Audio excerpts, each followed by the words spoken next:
Wow, it got quiet in a hurry. That's good. Good morning, everyone. Before we begin, I will take roll call. I'm Chairman Paul Foster, Vice Chairman Bell. Present. Commissioner Doggett. Present. Commissioner Galo. Present. Commissioner McCall. Present. Commissioner Patton. Present. Commissioner Timmerman. Present. All right, this meeting is called to order on August 19th, 2026 at 9:04 a.m. Before proceeding with any business, I believe Dr. Jaskowitz has a statement to make. Public notice of this meeting containing all items on the proposed agendas has been filed in the Office of the Secretary of State as required by Chapter 551, Government Code, referred to as the Open Meetings Act. I would like for this fact to be noted in the official record of this meeting. All right. Commissioners, as a reminder, please turn on your microphones and announce your name before you speak, and then turn your microphone off. The first order of business is the approval of the minutes from the previous work session held on May 27th, 2026. These have been distributed. Do I hear a motion for approval? Commissioner Bell, so moved. Thank you. Second? Second. Doggett, second. All right. All in favor? Aye. Any opposed? That passes. Work session item number 1, Executive Director updates. And turn it over to Mr. Jaskowitz.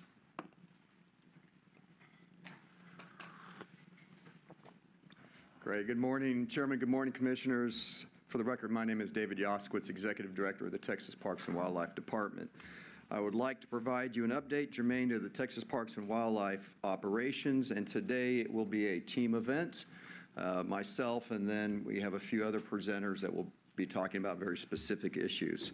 So first we'll have internal affairs update by Chief Mike Duran, then a New World screwworm update from Alan Kane, an oyster update from Robin Rikers, and then I will close with a briefing on the July floods. So at this time I'd like to invite up Chief Duran for his report.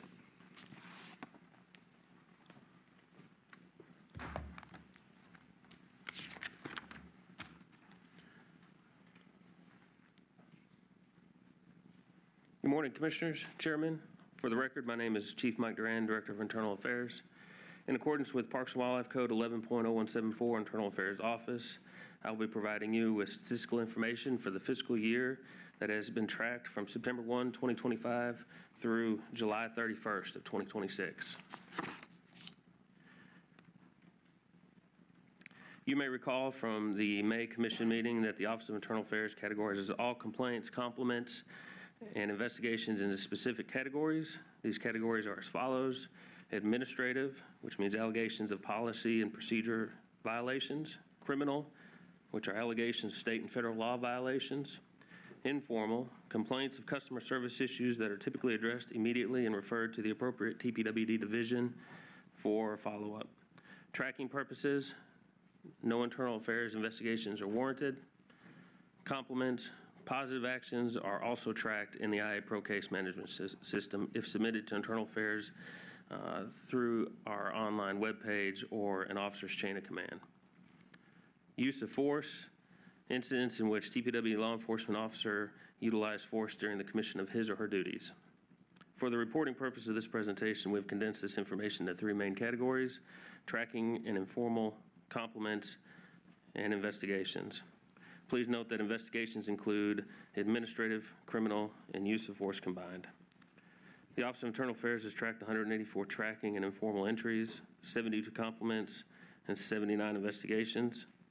This information is based on the total number of compliments, complaints, and investigations that are received and or investigated by the Office of Internal Affairs, and does not include complaints that are routed outside the formal process noted on the TPWD webpage. The 5-year trend of all categories tracked has shown a gradual increase, approximately 45.3% from 2022 to 2025, with significant increase for FY 2026. This can be explained typically because improved tracking of case complaints beginning in FY 2022 and in 2024. And then you will notice that there has been a significant increase in the number of compliments received and tracked. Since 2013, the Office of Internal Affairs has tracked any compliment received, but very few were actually sent into the Office of Internal Affairs. And that was either by the public or TPWD division. During the last legislative session, Senate Bill 1445 created mandates for the Texas Commission of Law Enforcement, also known as TCOL, who in turn created mandates for law enforcement agencies to create model policies relating to hiring procedures, misconduct, personnel files, fit for duty, minimum standards, with a deadline of these mandates being July of 2025, approximately. As a result of these mandates, TCOL recommended TPWD have a way for the public to easily submit a complaint on an officer or an employee. Internal Affairs created a new compliment form and process on the publicly facing portion of the TPWD Internal Affairs webpage, which went effect in July of 2025, which explains the increase starting in 2025 of the number of compliments that we have tracked. And again, moving forward, as new state parks are created, leading to additional recreational opportunities for the public, it is logical to expect that the overall number of these entries will also increase. A disposition or finding is assigned once an investigation conducted by Internal Affairs is completed. The following classifications are used: sustained, which means enough evidence to justify a reasonable conclusion of misconduct; not sustained, insufficient evidence to either prove or disprove the allegations; exonerated, incident occurred but was lawful and within policy; unfounded, the allegation is false or not factual; other, which would mean administrative legal justification for the incident, such as reasonable and within policy or out of policy or not reasonable. In the 79 investigations that the Office of Internal Affairs has tracked for this year, 14 have been sustained, 1 is founded not sustained, 9 have been exonerated, 5 unfounded, 45 in the other category, and as of July 31st, we had 5 that were open or pending.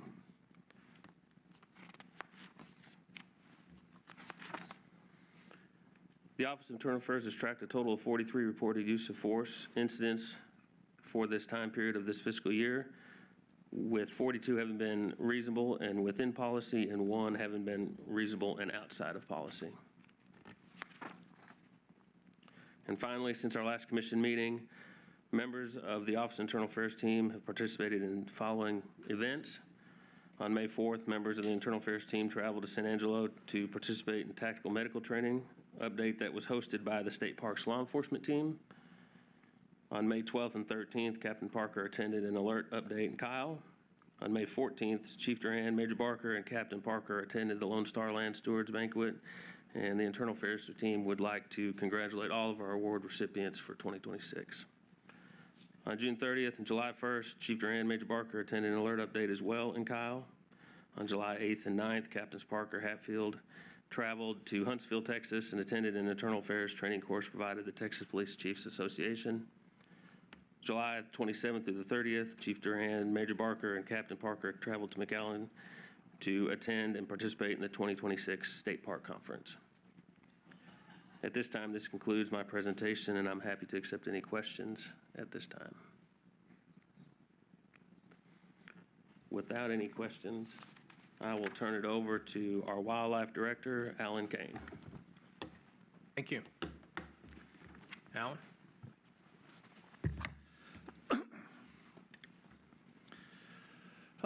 Good morning, Chairman and Commissioners. For the record, I'm Alan Kane, Wildlife Division Director. This morning, I'll be providing an update on the status of New World Screwworm in Texas and the Department's response to that infestation. On June 3rd of this year, New World Screwworm was detected in a calf in Zavala County, and by June 4th, TPWD staff had deployed to the Incident Command Post in Eagle Pass, Texas, to support the response alongside our partners, Texas Animal Health Commission and the USDA. So at the height of the response, we've had up to 45 Wildlife Division staff deployed at the Incident Command Post and remotely throughout the state. More recently, as that response has kind of stabilized, we've had fewer cases. Staff deployed to the response has been less than a dozen. Additionally, the Unified Command Post has been moved to the State Operations Center here in Austin, and we are working closely with all agency partners in this response. To date, there have been 45 cases reported in 16 counties on 35 premises in Texas. There's been one case detected in New Mexico, right along our border, close to Andrews, Texas there, so 46 total in the U.S. The Texas Animal Health Commission has established 19 infested zones and surveillance zones, as illustrated on that map, the yellow being the infested zones and the blue the surveillance zones around those. Of all the cases we've had in Texas, 45, 4 are still active and 41 are inactive. This infestation includes 22 cows, 16 sheep, 5 goats, and 2 dogs in the state. The fact that we only have 4 active cases speaks volumes to the success of the response thus far and the critical partnership between the agencies and the private landowners and industry out there. We couldn't do this without everybody's support working in the same direction. It's quite impressive. The primary tool to combat New World screwworm is the release of sterile flies. USDA has been releasing sterile flies since February of 2026. And while early fly dispersal was occurring along a 50-mile buffer, kind of along that Texas-Mexico border along the Rio Grande there, from Brownsville to Del Rio, since this initial detection in June, USDA has expanded that fly dispersal area to the area in teal green that you see on the map there. And to date, they've released more than 793 million sterile flies, and that was last week. We're probably approaching 850 million or a little bit more. We're currently releasing about 80 million flies per week in the state. Fly dispersal is accomplished in 3 ways and include aerial dispersal by plane, which is the most common. An aerial release provides steady, uniform coverage across a large geographic area and hard-to-reach areas. So that's really the primary mechanism to combat the fly. Other dispersal methods include ground release chambers, which is what you see on the screen there, in the photos there, that little tray with the little plastic sheeting over the top of it.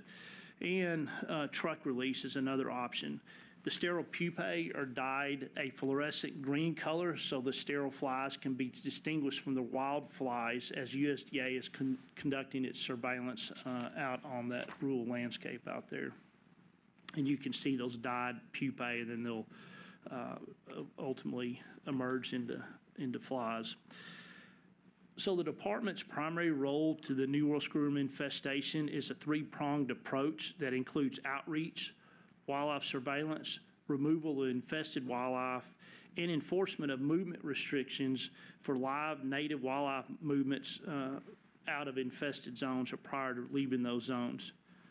The department has an extensive network of private landowners that our game wardens and biologists work with throughout the state, and that encompasses about 12,000 landowner manager contacts and represents 32 million acres statewide. That resource in itself, I can't stress enough, that's the one that's leveraged by this department to support USDA and Texas Animal Health Commission in engagement with landowners for things like fly trapping, establishment of the ground release chambers, inspection requests, general surveillance, and education and information about those zones. So it's critically important. And if you've ever heard Dr. Schmoyer or Admiral Schmoyer talk, he comments how important it is for us in those landowner contacts. So capitalizing on those contacts, our biologists have contacted 7,600 approximately cooperating landowners and permit holders to inform and educate them about New World screwworm zones as they promote vigilance and surveillance for New World screwworm infestations. This personal communication has been well received by the landowners and managers we've talked to, and it's been critically helpful for USDA in the response. Staff have also been talking to landowners to secure 329 trap site locations and 22 ground release chamber locations for USDA and Animal Health Commission. We've also developed a number of outreach documents, but most importantly, a hunter and landowner guidance document that was sent to 23,000 contacts that we have, plus our partners that also are distributing that information. And since June 3rd, staff have presented at 57 workshops, reaching about 5,500 attendees, so a lot of outreach out there. Wildlife Division staff have also trained an additional 1,070 game wardens and state park staff on collecting samples for suspected New World screwworm larvae and how to mitigate those samples and carcasses. These trainings are critical because game wardens and other staff serve as a force multiplier for eyes on the ground in responding to suspect cases. So wildlife management wildlife surveillance is a critical pillar in New World screwworm management and helps to ensure efficient and effective use of those sterile flies. So that surveillance, along with livestock surveillance and trap-based surveillance, helps demonstrate the absence of New World screwworms, which will be important when validating screwworm-free status in these zones and ultimately zone removal, which we're getting to that stage where they're looking into that, so that's a good thing. And to that end, our biologists continue to respond to reports of suspected cases of screwworm, and staff have inspected or investigated 7,200 animals approximately, and of those, 55 were considered animals of interest. Most importantly, none of those came back as having screwworm, so no wildlife cases, and that's a good thing. The department is also monitoring 466 game cameras on 38 wildlife management areas and 97 game cameras on 21 state parks. So there's been quite a bit of discussion around utilizing drones to assist with surveilling wildlife for screwworm infestation. And our role in that is, again, to facilitate that cooperation between those landowners and the USDA to provide them access for their drone teams. The USDA Wildlife Services has a drone team that conducts much of that. And so far, we've been able to facilitate access to 2.4 million acres on 239 properties, so big chunk of country. In addition to those inspections, I just want to point out the USDA Wildlife Services has conducted 63,000 wildlife observations, 12,000 being ground observations, 23,000 from drone investigations that include over 1,200 flights, and 32,000 are trail camera photos. Of those, only 22 animals were of interest were identified, and again, none of them turned out to be have New World screwworm detections on the wildlife side of things. I will note that when they're doing their drone surveys, they did detect a sheep out in the West Texas there with a screwworm. So the drone surveillance is working in some of those areas, and so. To date, we've experienced a great collaborative effort, and the department will continue to work with our state and federal agency partners to respond to the New World screwworm infestation in Texas. The department also remains engaged in the governor's New World screwworm response team that our staff are involved on, as well as Commissioner Galo and Commissioner Patton. And lastly, we will continue to be a resource for landowners, ranch managers, and hunters in Texas. So that concludes my presentation. Before I turn it over to Robin Rikers, if y'all have any questions, I'll be glad to answer those. We have any questions for Alan? I just have a comment. Just wanted to compliment the department's response on this, and it seems to be working, and the spread has slowed down considerably. I had a meeting with Chancellor Hager of A&M, and he invited me to a meeting on September the 3rd, and I asked Dr. Yaskowitz, he's going to join me. There's a meeting at A&M, and Secretary Rollins is going to be there, and Texas Animal Health, Bud Dingus is going to be there, all presenting on this subject, and I compliment the department on all the collaboration, but I think I think that's why this is really working, is because all the agencies are working together. So I look forward to going to that meeting and learning more and hearing from Secretary Rollins and about where this is headed as far as the federal response and all. But that'll be a very interesting. But compliments to the department on the response. It's working. Thank you. I appreciate that. Then the team appreciates it. Those are the guys doing all the work in the field. So absolutely, we appreciate it. Thank Ought to you. be a good meeting. Yeah, Absolutely. And I assume you've had good cooperation from all the ranchers in the area. Obviously, all the different agencies working together are important, but in a state where most of the land is privately owned, you need access to virtually every acre out there, and I assume that's working pretty well. Yes, the vast majority of people, early on, there were some folks, don't tell them about the screwworm over here if you see something suspect, but we keep telling people the two best things you can do is put eyes on animals, because if you do that and we figure out it's there, you're going to get flies, and that's how you stop this. Yeah. And when you start telling people that, they're like, hey, I'll volunteer for whatever I need. So it's been good response. And the personal communication, it's gone way better than I ever expected.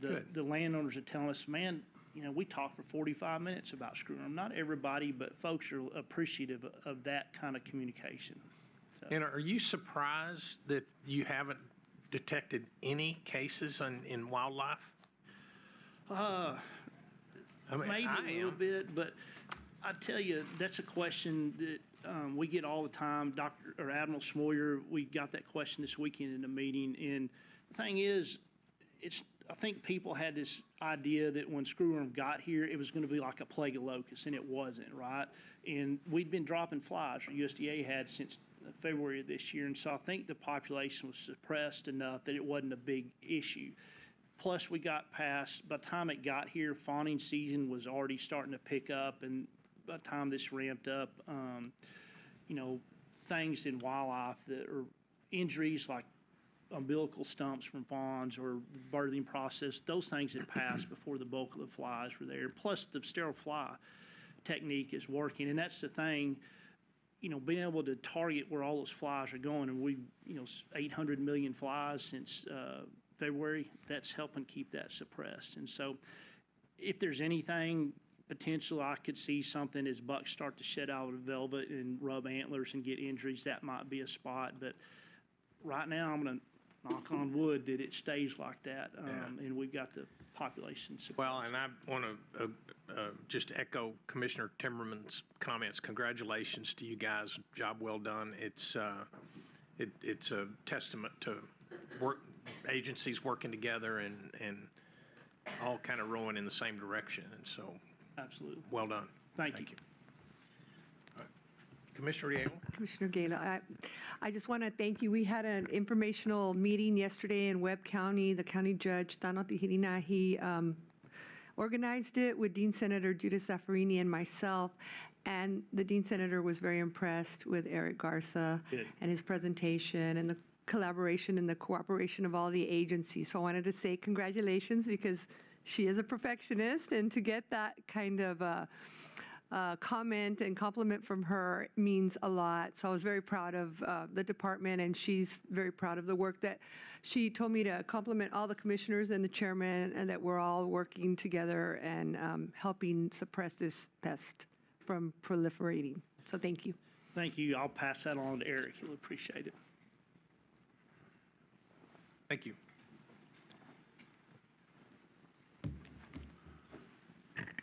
All right, Chairman and Commissioners, for the record, my name is Robin Rikers, Director of Coastal Fisheries, and I'm here to present to you what I hope you will see as some progress we made on 4 critical elements of oyster fisheries management. The first that I want to talk about here today is cultivated oyster mariculture, and since the last time we briefed you last summer on this, we've increased the number of grow-out permits by 5, and we're now up to 19, and we have 23 which are in the conditional status, which basically means we've approved them, but they're still seeking to get some of their other permits from the other agencies, and then if they choose to go forward, they will come online at some point. In addition to that, we increased the nursery hatchery permits by 1, and we're now up to 8. And probably the most important thing on this slide is the next bullet, and that's we've had 3 Texas hatcheries this year produce triploids this year for the first time, and that's because of the actions that you all took, which allowed for us to include in the parentage the northern Gulf stock where we basically expanded the range and allowed parents from Louisiana all the way over to the Alabama-Florida line. And so What that allowed for some people to do is bring that strain from Louisiana and LSU, it's an LSU-developed strain, and use them here in Texas to create those tetraploids. And we believe, as you heard last time, there were some difficulties in supply of seed to our oyster farmers, and we think this is a great first step in helping to alleviate some of those supply issues. Additionally, last year, we produced over 3 million oysters that were harvested here off our mariculture farms. That was double the number that we had produced in 2024. And this year to date, or through June, we have 2.5 million oysters already harvested. So we clearly expect that we may again beat the number that we had produced the year before. And it's gone up every year that we've had production since 2022. So indicative of a growing industry. Next, I'd like to kind of update you on the commercial oyster harvest season. As you may recall, the harvest season starts in November, runs through April, and we open and close those various Texas Department of State Health Service areas, which we have listed here as TX5 or TX1, classifying those areas. But we were able to open 3 up in Galveston, 4 in Matagorda, and 2 in Aransas at the start of the season. Notably, that is the most areas opened when we started a season since 2021. We did, of course, as we always do now, we sample throughout the year, and when we see that the market oysters inside of those areas aren't really enough to continue harvesting, or we get concerned about degradation of the reef, we then close those areas. And you'll see that the areas in Galveston, 1, 5, and 7 did close before the end of the season. And we also closed 19, 21, 13, and 20 in Matagorda.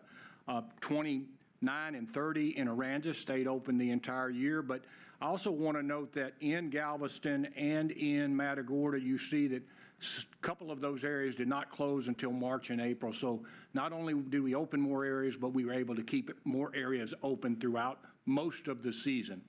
When we do that sampling, not only are we looking to see if samples allow or require us to close areas, but we also look for areas that we think will grow into enough market oysters. And you can see there, even as late in the season as March, with the season closing in April, we were able to open some more area there in Matagorda as we opened up TX14. So again, that program of opening and closing continues to work, and we continue to look for ways to refine it, but it is a way that we're managing and ensuring that we're both keeping the ecological benefits and the ecosystem services those reefs provide, but also allowing the balance for that harvest. With that, we were at about 275,000 sacks last year. Most of those, as you can see there, were coming from Galveston Bay, and about 84% of that total comes from our public harvest areas as opposed to our private leases. Next, I'm going to go on and talk to you a little bit about those private leases, otherwise known as certificates of location. As you recall, we expanded that program, came before you to pass the rules and guidelines that would allow us to expand that program. It's expanding it both for restoration purposes as well as for commercial purposes beyond Galveston Bay. We've been working hand in glove, basically, with the General Land Office in reviewing those applications. All those applications were due to us prior to the end of November. We had 152 total applications. As you see there, almost 9,500 acres in possible applications that we reviewed with the General Land Office. We basically were able to give the initial consult, basically whether they were accept, declined, or modify in early or in late March, early April. Due to some continued effort by the General Land Office in actually relaxing some of their buffers, we went out back to some of those people who were declined or asked to modify, and we basically told them their new results, and basically it may have moved them up in a category that was a little more lenient to them in terms of where their place was trying to be sited. And so that occurred as of June this year. And so basically our initial consultations with all these people have now been completed. We're working with them to set up what we call natural resource surveys Those surveys, if we don't have enough data in the area, they'll be required to help go collect that data. Basically, it's trying to determine whether those areas actually are on degraded reef, which was the goal of the program and what we're trying to do, and also to protect other sorts of natural resources such as seagrass and those sorts of things. So we're still in that process with General Land Office and with all those applicants, and clearly we're making headway in getting new certificate of locations or private leases into those other bay systems. And you can see there, even under just the accepted group, we have a chance of expanding our acreage. Our current acreage in Galveston Bay is about 2,300 acres, so we have a chance to expand that, at least double it, throughout those other bay systems and throughout the overall coastal areas, and maybe even more than double it, depending on how many of those people actually go through with wanting to have a lease. Lastly, the program I want to kind of highlight here is the commercial oyster buyback program. We're in the throes of trying to finish the 10th round of that buyback program. You'll recall last year when we visited, we were just starting the 9th round of that program. The 9th round was extremely successful. We had 115 applications. We were able to purchase 112 of those. That all was made available by the great philanthropic partnership that we have, and of course, many of you know of the Texas Parks and Wildlife Foundation, S. Reed Morian Oyster Buyback Program, and we had great success in basically using those philanthropic dollars along with state dollars and allowing us to do that fixed price. And so in round 9 last summer, late last summer, we were able to come across the threshold with 112 licenses. Currently, round 10 is out. We got 46 applications. We have 45 people across the threshold right now. We fully expect to get the 46th sometime right after the beginning of the next fiscal year, which of course is just a few days away. That will in total, and based mostly on the last 2 rounds, basically 161 licenses, if we get the 46th license, will have been bought, all of which basically 158 of those will have been purchased in the last year, and that equates to about a 29% reduction in the total number of licenses. And so great thanks to our philanthropic partners again, and our commissioners, past commissioners, Coastal Conservation Association, and the foundation, who all help support that. With that, I'd be happy to answer any questions before I turn it back over to Dr. Jaskowitz. Thank you. Question. Commissioner Timmerman. What is the price done from round 1 to round 10? I assume we've been raising the price to get more applications. Could you kind of go into that? Yes, sir. Round 1 through round 8, we conducted what we call a reverse bid type approach, and we had done that with our other fishery license buybacks in shrimp, crabs, and finfish in the past. Those were always very successful in that approach. With oysters, for whatever reasons, when we first started in 2018 till last year, we had not been very successful. And so working with our partners and working with other individuals who wanted to help kind of push this program to a higher level, that's where we came up with this fixed price approach of $30,000. Seems to be working. Yeah. Yes, sir. All right. Well done. Thank you. Thank you. Thank you, Robin. Before I close out with the flooding update, July 2026 flooding update, I do want to go back to New World Screwworm for a moment.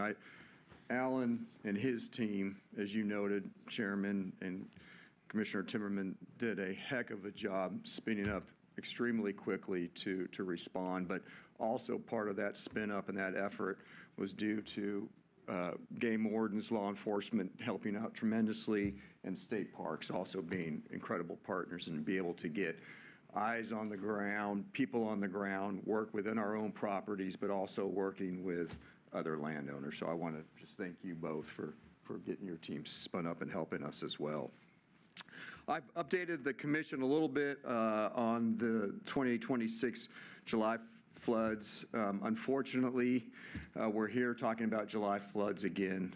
We were here talking about it last year in July 2025.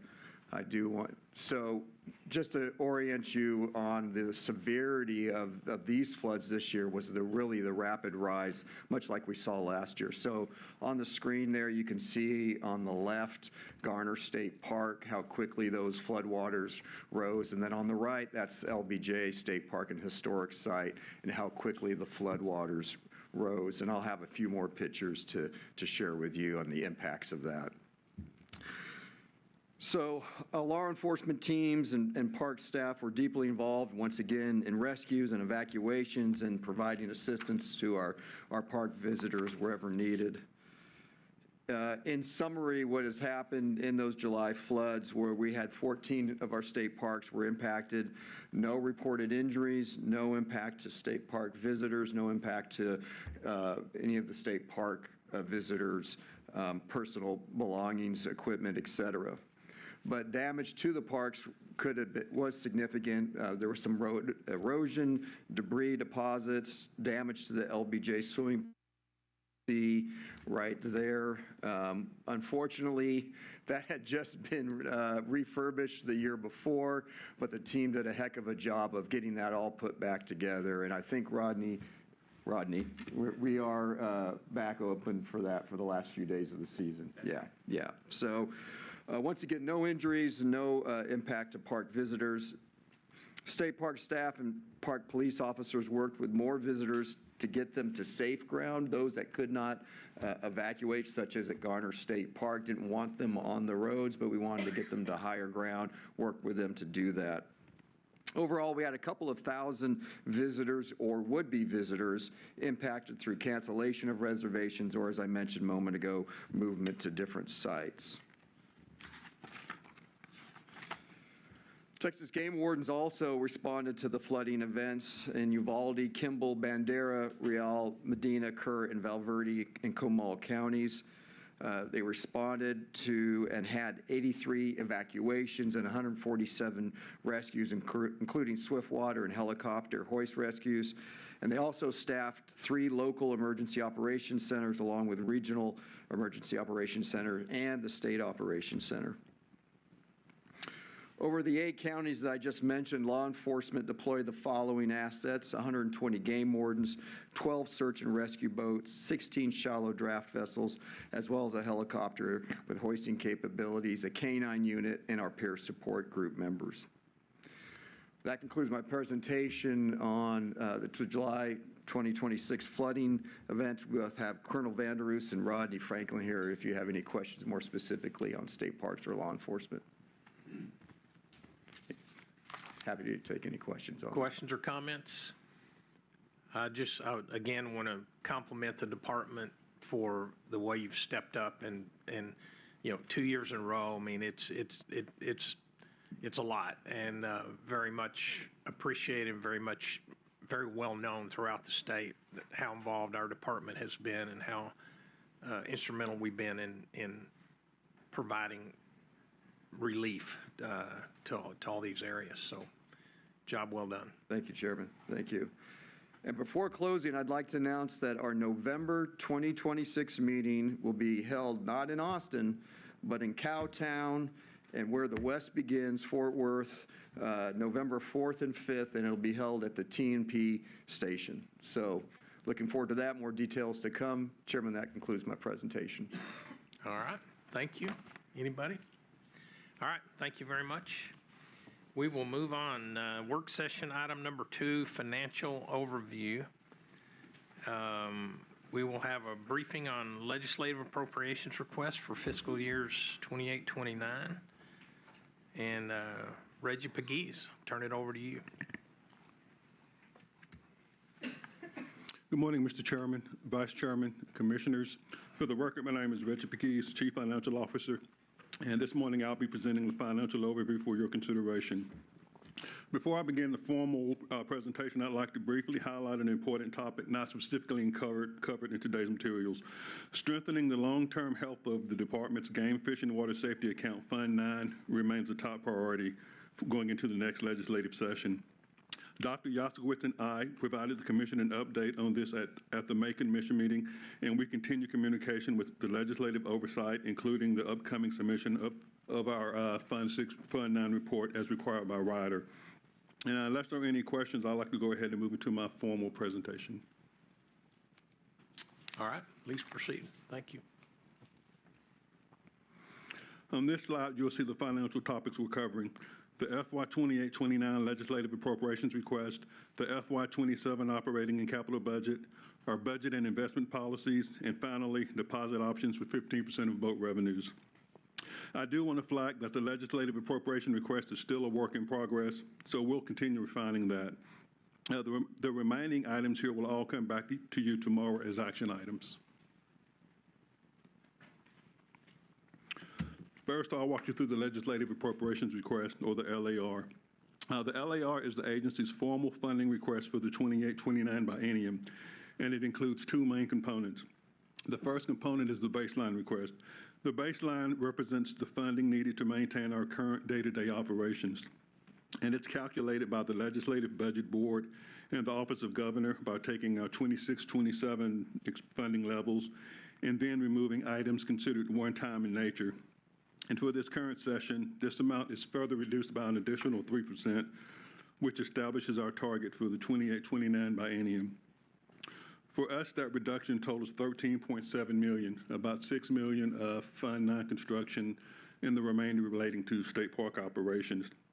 And it's also important to note that the sporting goods sales tax is excluded from this calculation. It's constitutionally dedicated to the agency, so it can't be used for any other purpose, so they typically exclude that from the calculation. The second component of the LAR is exceptional items. These are requests for funding items above the baseline that address critical needs we cannot meet within our existing budget, which I'll go to in a later slide.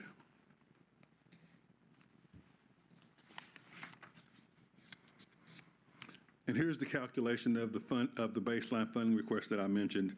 It's composed of two pieces: general revenue of $594 million, which includes $470 million of sporting goods sales tax, and $318 of general revenue dedicated, which is your Fund 9, your Fund 64, giving us a total of $912.9 million for the 28-29 biennium. This is basically the amount that we can't exceed for our base request. Anything above this will be considered an exceptional item.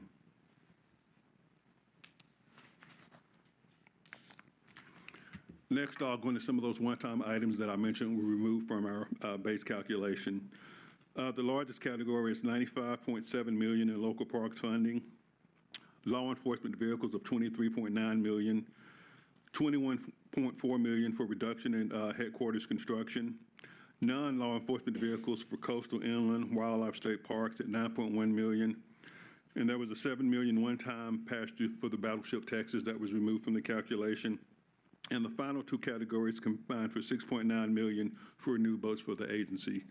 Most of these items you'll see resurface as exceptional items since we feel that there's an ongoing need for these items. Before moving on to the exceptional items, I'd like to highlight a couple of items that are funded in the base request. $91.7 million for construction and $25 million for land acquisition.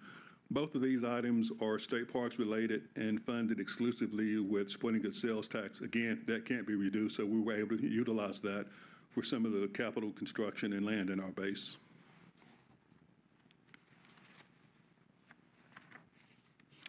Next are the exceptional items. Again, this list is still in progress, and the final submission may differ somewhat from what you see here, but currently some of the items we have targeted are restoration of the 3%, the $13.7 million that I mentioned, capital construction, which was pulled from the base, which there's an ongoing need for, especially on the Fund 9 side of the house. Capital transportation, the items that were removed as one time, there still is an ongoing need for vehicles, so we typically request that as an exceptional item. IT modernization will focus on modernizing the agency's technology systems and infrastructure. Basically, we've got some aging systems, some cybersecurity needs that we need to address. New World Screwworm, as mentioned, we're looking at possible additional funding and positions to strengthen detection and response capabilities. And the last category, agency exceptional items. We're looking at items not mentioned here that we're finalizing that may appear on the final list that aren't listed. So we're actively working on pulling those items together. And our LAR is, once we submit, we'll begin our budget hearings. Our first budget hearing is September, which is prior to the next commission meeting, so there may be some updates available. So this concludes my presentation on the LAR. I'll be moving next to the operating and capital budget for fiscal year 2007. All right, just one quick, when do you anticipate you'll be finished with the LAR requests? What's the timing of that process? The formal due date was the 21st, Friday, but there were some delays. And in order for us to do the process, we have to receive our baseline numbers. And so there were some delays in receiving our baseline numbers. So we'll typically ask for an extension. And so we're targeting somewhere in the first couple of weeks of September to have it submitted. We will have to have it submitted before our September 24th budget meeting, but that's kind of our probably 2 or 3 weeks for us to finalize it and route it through management for approval. All right, thank you.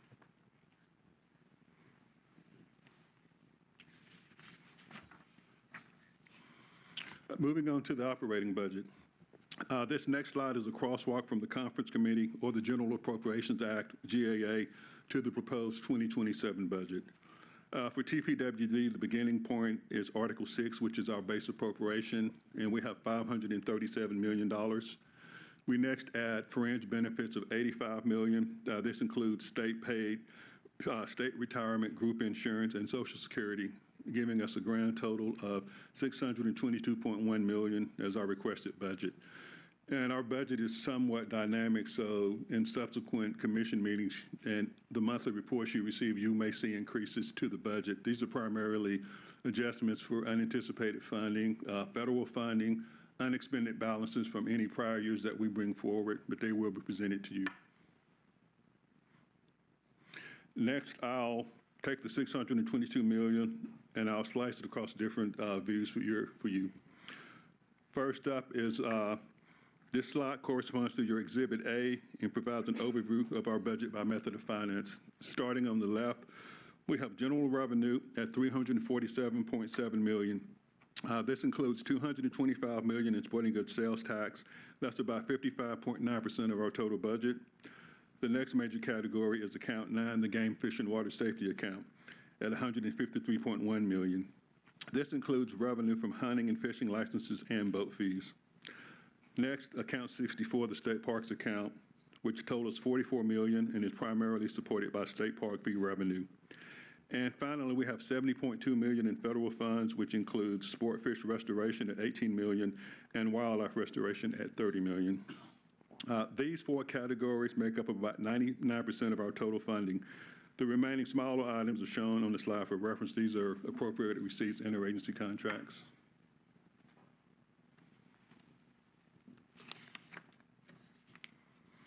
This next is a view of our budget by object of expense. Salaries are the largest category at $270.1 million, representing 43.6% of the budget. Operating expenses are at 19.7%. Next is our capital budget at $112.8 million, which I'll go into more detail in a later slide.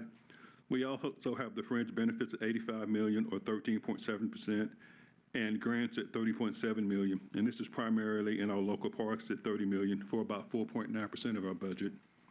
And these categories show how our budget is distributed across the major types of expenses. This next view is a view by division, by dollar amount and FTEs. And across both views, dollars and FTEs, you'll see that law enforcement and state parks make up the largest components of our budget, getting us back to the $622.1 million and our current FTE cap of 3269.9.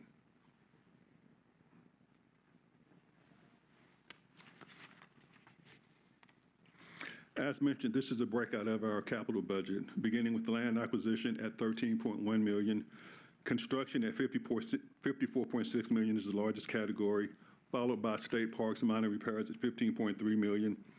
Information technology at $10.6 million. This includes laptop replacements, data center services, in-car automation, cybersecurity. Next, transportation items for vehicles and boats at $16.1 million. And finally, capital equipment at $3.1 million. This is for our miscellaneous capital, mowers, trailers, radios. This is our capital budget for FY27.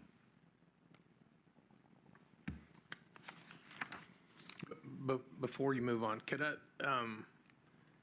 it would be helpful to me and to the commissioners when you present numbers like this, that if we could look at this compared to previous years, just have some sense for materiality and, you know, whether these numbers are extraordinary compared to previous years, or I can add that. if they're consistent. Thank you. Next, I'll be reviewing the budget and investment policies. These policies have not changed in several years, but a review is required each year. First up is the budget policy, which is shown in Exhibit C. There have been no changes since last year. A few key points to highlight. The Commission authorizes the Executive Director to execute the budget. Any budget changes over $250,000 other than federal funds and bond proceeds require approval from the chairman, vice chair, or designee. Donations over $500 must be accepted by the chairman, vice chair, or designee, and are formally acknowledged at each scheduled commission meeting. And finally, funds may be used for any purpose permitted by statute or rule. Next up is investment policy, which is your Exhibit D. There have been no changes since last year. A few key points to highlight. The Public Funds Investment Act, or PFIA, requires state agencies to maintain an investment policy and conduct an annual review when depositing or investing funds outside of the state treasury. These requirements do not apply to funds that remain inside the state treasury, as those funds are invested by the comptroller. Currently, all TPWD funds are in the state treasury, so these provisions do not apply at this time. If TPWD ever deposit funds outside the Treasury, the Executive Director would appoint an investment officer, with one important exception. The Centennial Parks Conservation Fund is required by statute to be invested through the Texas Treasury Safekeeping Trust Company. At present, these funds are still held in the Treasury. And finally, deposit options for 15% of boat-related fees. House Bill 448 from the 85th Legislature changed the statute to make this transfer optional rather than mandatory. Under the prior language, up to 15% of boat-related fees from Fund 9, the Game, Fish, and Water Safety Account, had to be transferred to the State Parks Account Fund 64 for cash flow purposes. With House Bill 448, the transfer is now discretionary and can be made only when needed to address cash flow issues. At this time, Fund 64's projected cash balances through fiscal year 2027 are sufficient, so no transfer is needed.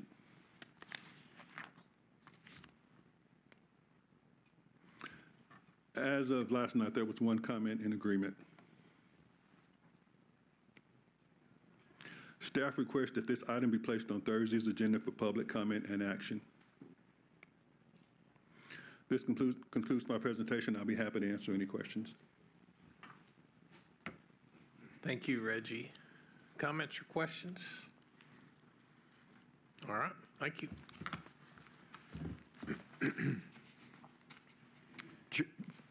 Chairman, could we just need you to authorize it be put on the agenda for tomorrow? Oh, Yeah. sorry, yes. I will place this item on Thursday's commission meeting agenda for public comment and action. Thank you. Thanks for keeping me on track, too. Fiscal year, next is work session item number 3, fiscal year 2026 internal audit update and proposed fiscal 2027 internal audit plan. Brandy Meeks, thank you. Good morning, Chairman, Vice Chairman, Commissioners. For the record, I'm Brandy Meeks, Chief Auditor. This morning, I'd like to update you on our current internal audit plan as well as recent external audits and assessments. I'd also like to explain our annual risk assessment methodology and present to you our proposed fiscal year 27 internal audit plan. So this and the next slide show the status of our current audit plan.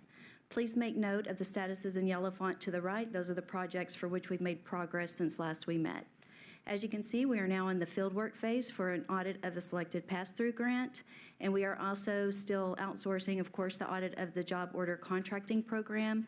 That project is well underway. In fact, I have a meeting with the vendor tomorrow afternoon, and I believe they are very close to wrapping up planning and going to be heading into fieldwork soon. As far as our IT cybersecurity projects, we are in the fieldwork phase for our Data and Records Governance and Controls Advisory, Part 1. This will be a 5-part advisory. Part 1 is going to go over email, Teams chat, and Copilot as far as our data and records governance over those particular areas. So you'll see that in subsequent years, this particular project. And then completed since last we met is the IT Asset Management Extended IT Advisory. We are also preparing for our Quality Assurance Review, which will take place next year. It has to be completed by January of '27. And then completed since last we met, of course, is our annual risk assessment process and the preparation of our annual audit plan for next year. As far as external audits and assessments, the Department of Public Safety has performed a review of the criminal history record information accessed by TPWD from the DPS Secure site.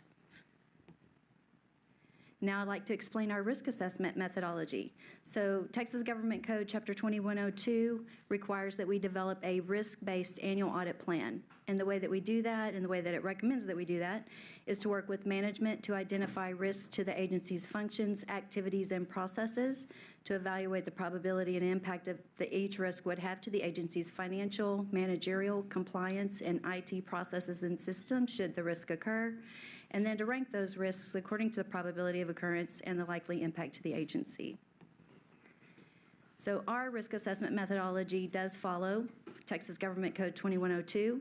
First, we consider division-level risk factors such as time since the last audit, turnover, both management turnover and staff turnover, budget, contract dollars, outstanding unremediated audit items, as well as performance measure results. Next, we do meet with all of our division directors and other selected management to identify specific agency risks, and we want to identify their activities and processes that are required for them to meet our agency's strategic plan, and then, of course, address and identify any risks to those activities and processes. And then, of course, we also want to understand any of their other top concerns within their division, agency-wide, any external concerns that they may have or risks, as well as any issues they may be having with their IT systems.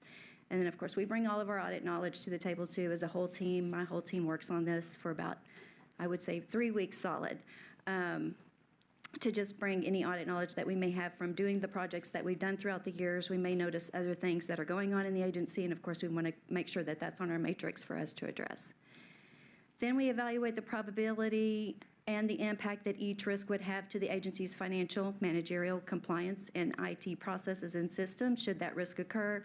And together, the division-level risk scores and the impact scores result in a risk ranking of all identified risks. So in finalizing the audit plan, we then take that ranking and we think of possible audit and advisory projects that we could perform to address those risks. We analyze our audit resources and the expertise needed to perform those identified projects.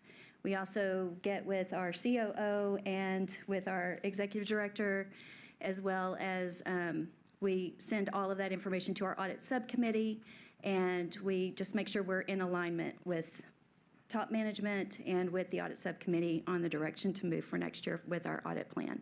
And so today we're presenting our proposed audit plan for next fiscal year to the entire commission for its approval.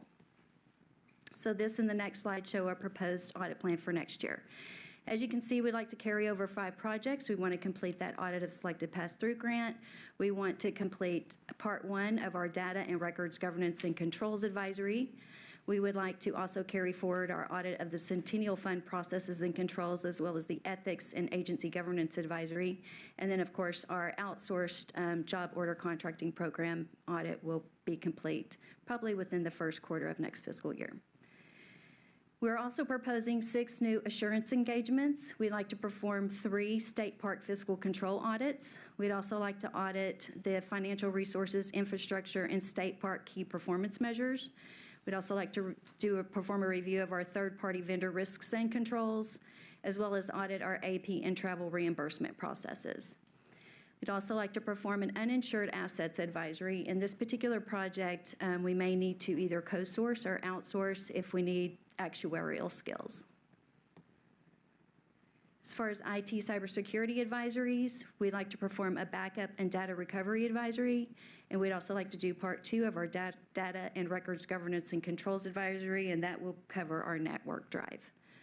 And of course, we also have our administrative projects. We'll be completing our fiscal year 26 annual report for our oversight agencies, performing our Chapter 59 review for law enforcement seizures and forfeitures, performing our semi-annual follow-up projects, and then, of course, our QAR will be a big project next year. And then it all comes full circle again. We'll do our annual risk assessment next year and prepare our audit plan. We also budget some hours for any special projects, investigations, or liaison activities that happen throughout the year. As of 5 o'clock yesterday, there were no comments. And so I would like to request that this item be placed on tomorrow's agenda for public comment and action. This completes my presentation. I'm happy to take any questions. All right.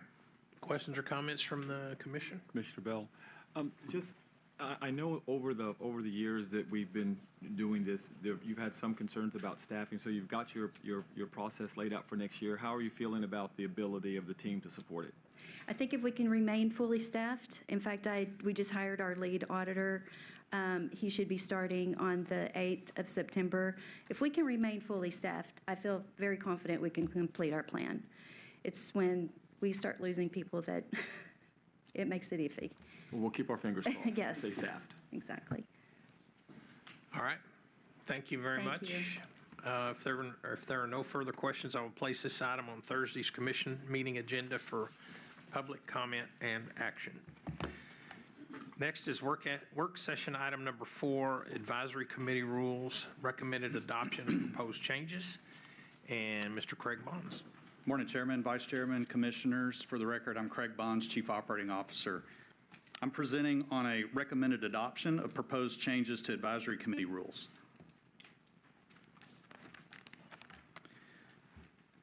Commission Chair is authorized to appoint committees to advise the Commission on issues under its jurisdiction under rules that describe the committee's purpose and tasks.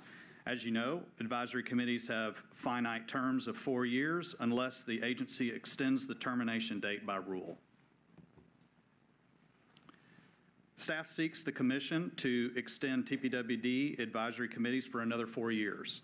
This last occurred in 2022, so the committees expired on July 1st, 2026. 2 advisory committees, the Game Warden Academy Advisory Committee and the Texas Statewide Trails Advisory Board, are statutorily required and not subject to the normal 4-year tenure. The Game Warden Academy Advisory Board is required to exist in order for the Texas Commission on Law Enforcement to approve the Academy's training program. And the Texas Statewide Trails Advisory Board is required to exist in order for TPWD to receive federal recreational trails funding. Staff also proposes to standardize committee member term lengths as follows. Members will serve 4-year terms from the date of appointment, and members may continue to serve after their term expiration until the Commission Chair appoints a replacement. And this applies to all the TPWD advisory committees. Staff seeks to rename the Wildlife Diversity Advisory Committee to the Wildlife Conservation Advisory Committee to clarify that the focus aligns with the changes that department has made to rename the Wildlife Diversity Program to the Wildlife Conservation Program. The proposed changes reflect updated terminology that the Wildlife Conservation Program uses to describe its work in connection with the program's maturation. The changes broaden the committee's scope to advise on issues related to fur bearers, in addition to non-game and rare species as currently described in the rules, since the law distinguishes between non-game and fur bearers, and the Wildlife Conservation Program monitors and manages them as well. Further, the changes provide that the committee specifically advises on matters pertaining to technical guidance and outreach with various individuals and entities, rather than just education and communication, to better reflect programmatic priorities regarding technical guidance with landowners and adult outreach efforts. Overall, the proposed changes are intended to more accurately reflect the Wildlife Conservation Program's purview and terminology to reduce confusion about its work. The current and next slide list the advisory committees proposed for continuation by relevant division, including the State Parks Advisory Committee and 7 committees reflecting the disciplinary and stakeholder breadth under the Wildlife Division's purview. 2 committees under the Coastal Fisheries Division and 1 each for the Inland Fisheries, Law Enforcement, Executive, and Support Resources Divisions, with the Accessibility Advisory Committee transitioning to the Human Resources Division this coming September. As of yesterday evening, we have received 5 total comments, 2 in agreement, 1 disagrees completely, 2 disagree specifically, and the reasons for disagreement, 1 was not germane to the topic, and 1 comment opposed having the various different subcommittees underneath the Wildlife Division and preferred 1 advisory committee. Staff requests this item be placed on Thursday's agenda for public comment and commission deliberation. That concludes my presentation. Be happy to take any questions. So you recommend a 4-year term. I assume that's a change from previous, what was it previously? Previously, it was a 4-year term, but there were specific dates, July 1 to, the 4 years later, June 30th. And what we're basically saying is the 4-year term would start upon appointment and then expire 4 years later. And then they can, the other change is there's a nuance that they would be able to continue serving until the chairman appoints a new advisory committee. Therefore, there's no gap, right, which was important this year because we were able to seek some guidance from our advisory committees during the middle part of the summer. All right. Anybody questions or comments? All right, thank you. If there are no further questions, I will place this item on Thursday's commission meeting agenda for public comment and action. Work session item number 5, Texas Regulatory Efficiency Office rules. Recommended adoption of proposed changes, and Mr. James Murphy. Thank you, Chairman. Good morning, Commissioners. Chairman, I'm James Murphy, General Counsel to the Department, and I'm here today to present rule recommendations associated with the efficiency review of the Department's administrative code. All right, so the purpose of the Texas Regulatory Efficiency Office, or TREO, is to assist state agencies in identifying outdated and redundant regulations and creating best practices to make agencies' rulemaking processes more efficient. TREO reviews our rules and those of other state agencies and our procedures to reduce regulatory burdens, eliminate unnecessary or ineffective rules, and increase transparency for Texas taxpayers. This was established during the last legislative session. It is in Government Code Chapter 465, and the office is housed within the Office of the Governor. So the process, it begins with both TREO and the Department independently assessing our administrative code that's located in Title 31, Part 2, and then we met to agree on an initial list of recommendations that we presented to our stakeholders. Staff then presented the recommendations through 3 webinars in March to our advisory committees, took in that feedback, and then ultimately met again with TREO to finalize an agreed list of recommendations that I want to emphasize are all either supported by stakeholders or not objected to by stakeholders. So anything that our advisory committees thought was imprudent, we removed from that list. Some of these recommendations are going to need a little bit more stakeholder feedback or staff development. They were more at a conceptual stage. Some examples are some proclamation changes. So you'll see a little bit of flushing out as we go along with these. And then lastly, we do have some statutory change recommendations that came out of this process. Ultimately, that's at the will of the legislature, either this session or in future sessions. If the legislature does, in fact, make any of those changes, of course, we would tabulate that as part of the TREO process as well. Lastly, I just want to mention that this is a very artificial intelligence-driven process. Both the department and TRAO used AI tools to assess the rules to look for areas of efficiency and improvements there. So here we are on our first batch. This is the second meeting. I presented back in May on this. Highlighted in yellow, we are at the adoption stage. We batched this just to make it manageable. This is a huge undertaking for our agency in that we had a lot of recommendations, and it was a whole review of our entire administrative code. So this was the first batch of chapters we heard in May. This was chapters 51, 52, 53, 55, 59, 60, and 61. So this presentation today is moving these hopefully to tomorrow for a vote on approval. The next batch you'll hear in my next presentation for permission to publish. These are our fisheries chapters, chapters 57 and 58. We'll then move to adoption in November for that one. We'll do a third batch. Those are our wildlife and resource protection chapters, 65 and 69. We'll do petition to publish on those in November and request adoption in January. And then finally, we're going to sever out any of the statewide proclamation-related recommendations and just fold those into our usual cycle that we have a preview in November, permission to publish in January, and then ultimately request adoption in March. Just think in terms of the public's understanding of those changes, best to group that with that annual cycle that they're familiar with. So here are the results. TRAO put out a report. We ultimately agreed with them on 160 total recommendations. 132 of those were identified during our self-evaluation. 28 of those were identified by TRAO. You see the report there on the right on the screen. It estimates cost savings to the public at the number of rules that have been repealed or amended and the word reduction that comes from implementation of the recommendations. They've tabulated 657 total rules with 158 of those being repealed or amended, a little over 208,000 total words intact with a reduction of approximately 8,000 words there, and then a cost savings range of about $4.5 million to about $10.5 million, depending on your inclusion of market growth effects and all of that. I do want to emphasize, however, that these cost estimations are a little different than the costs that are articulated in your rule preambles. Those tend to be more about direct costs. There is a little overlap there, but for the most part, what we're talking about with these cost savings are either fee reductions or the reduction in the amount of time that the public has to spend obtaining approvals, interacting with government, understanding the rules at issue.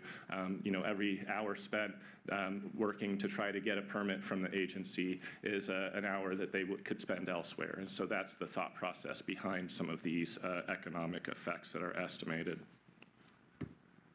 I will go through these, in the interest of time. I know we have a busy day today. You did hear these back in May. I will highlight a few areas that I think are particularly notable, but a lot of these are going to be, simplifying language. There's statutory language in the Parks and Wildlife Code that we have quoted in our administrative code. We're then going to cite to the Parks and Wildlife codes, reduce that word count, reduce the complexity of our administrative rules, as well as when that statute changes, we don't then have to come back and change the language in our administrative code. Just a few things here. On the second slide, I would mention on Chapter 52, this is our stocking policy. We are ultimately going to repeal this stocking policy. We think it's more appropriate for a department policy. It regulates primarily the conduct of department staff. This was promulgated back in 1990. There were some irregularities in our stocking efforts, some allegations of favoritism and who was receiving those stocked fish.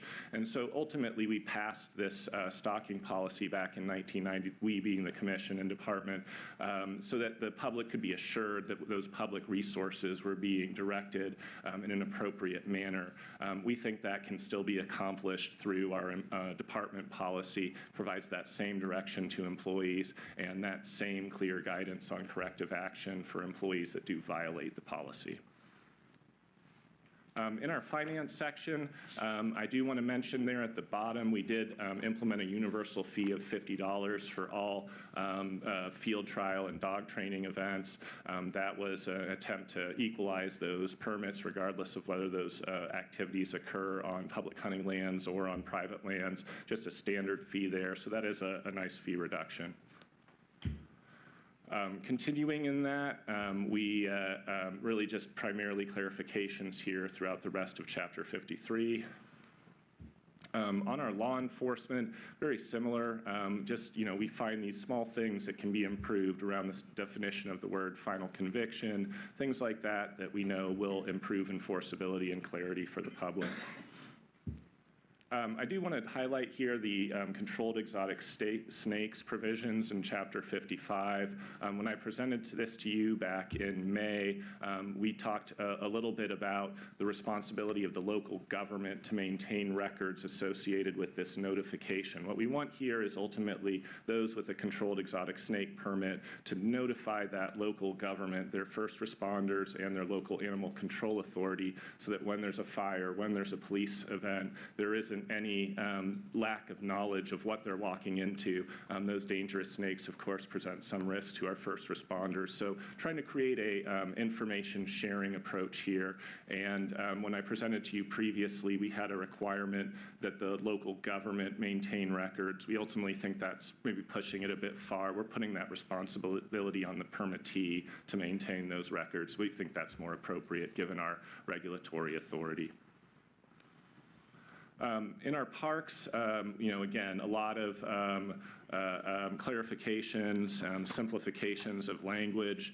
One thing that I do think is significant here is we did move one of our state park fees. We have that fee range for group overnight camping. We wanted to go ahead and align that with a lower fee amount. So a small fee reduction here for some of our park users. A number of changes to our rules of conduct in parks. One thing I think is significant here is we had kind of a paper-based process associated with approvals for things like weddings and special events at our properties. We were going to make it clear that electronic documentation is appropriate here. We also had a lot of this going to Rodney as our state parks director. Ultimately, we've now have a delegation opportunity to make that. So making it a little bit simpler for these special events at our parks. More clarifications in Chapter 60. Do want to mention here in Chapter 61 a change to our local park grant scoring criteria. This is the result of a opinion of the Office of the Attorney General, raised some constitutionality concerns about our scoring criteria related to preferences for minority communities. Ultimately, we've taken a look at those. We think there's a way to get this on solid constitutional footing with a tweak to those scoring criteria while maintaining the purpose of this program, which is to direct funds to those local communities. So we don't think it's going to be a very significant change, and that we fully expect the funding to still get out to those communities that need more outdoor space, more opportunity for those kids, but ultimately think we're putting this on more solid constitutional footing in the face of that Attorney General opinion. 3 comments still as of this morning, all in agreement, no reasons provided. And with that, I request this item be placed on tomorrow's agenda for public comment, commission deliberation. Certainly happy to answer any questions. Thank you. All right, comments or questions? Hearing none, we'll place this item on Thursday's commission meeting agenda for public comment and action. Thank you.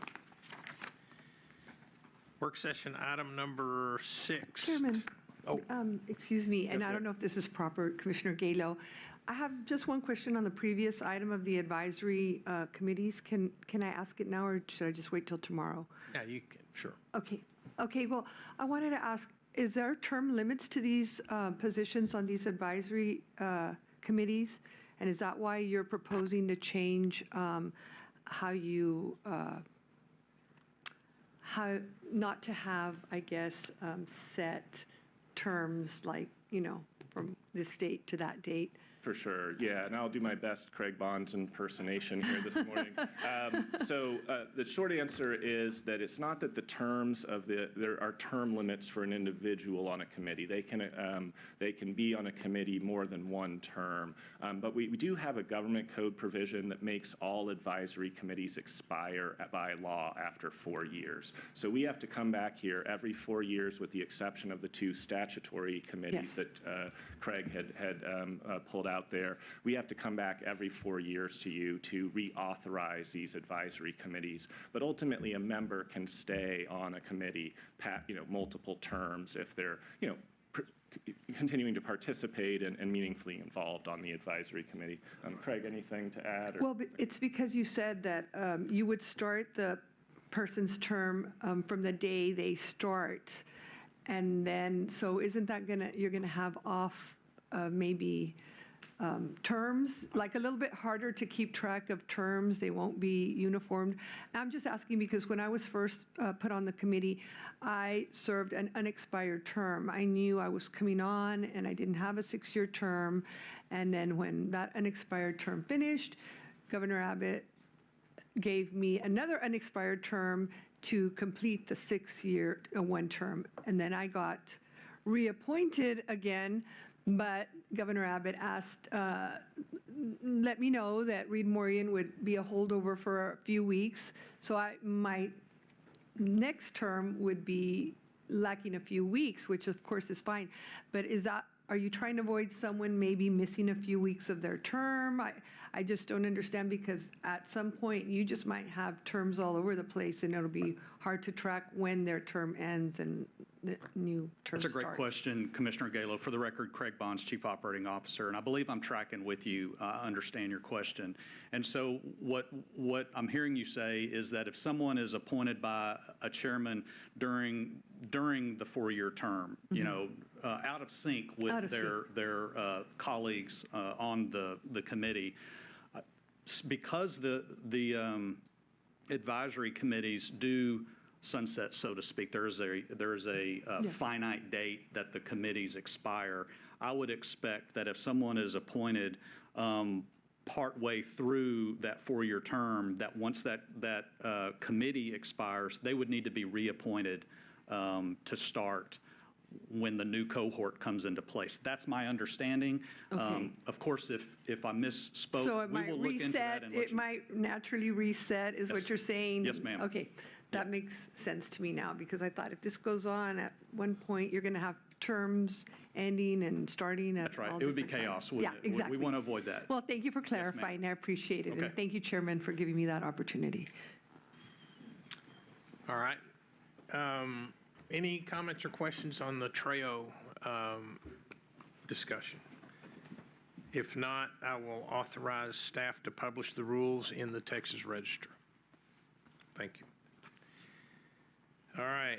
Next is work session item number 7, environmental rule of transportation projects. And I do apologize, Chairman. I actually have back-to-back TREO presentations, if you'll indulge me on item 6. Okay. So I apologize. Please proceed. Thank you. So again, good morning, James Murphy for the record, General Counsel, and I'm here to present on our second batch of rules associated with the regulatory efficiency review of the Department's administrative code.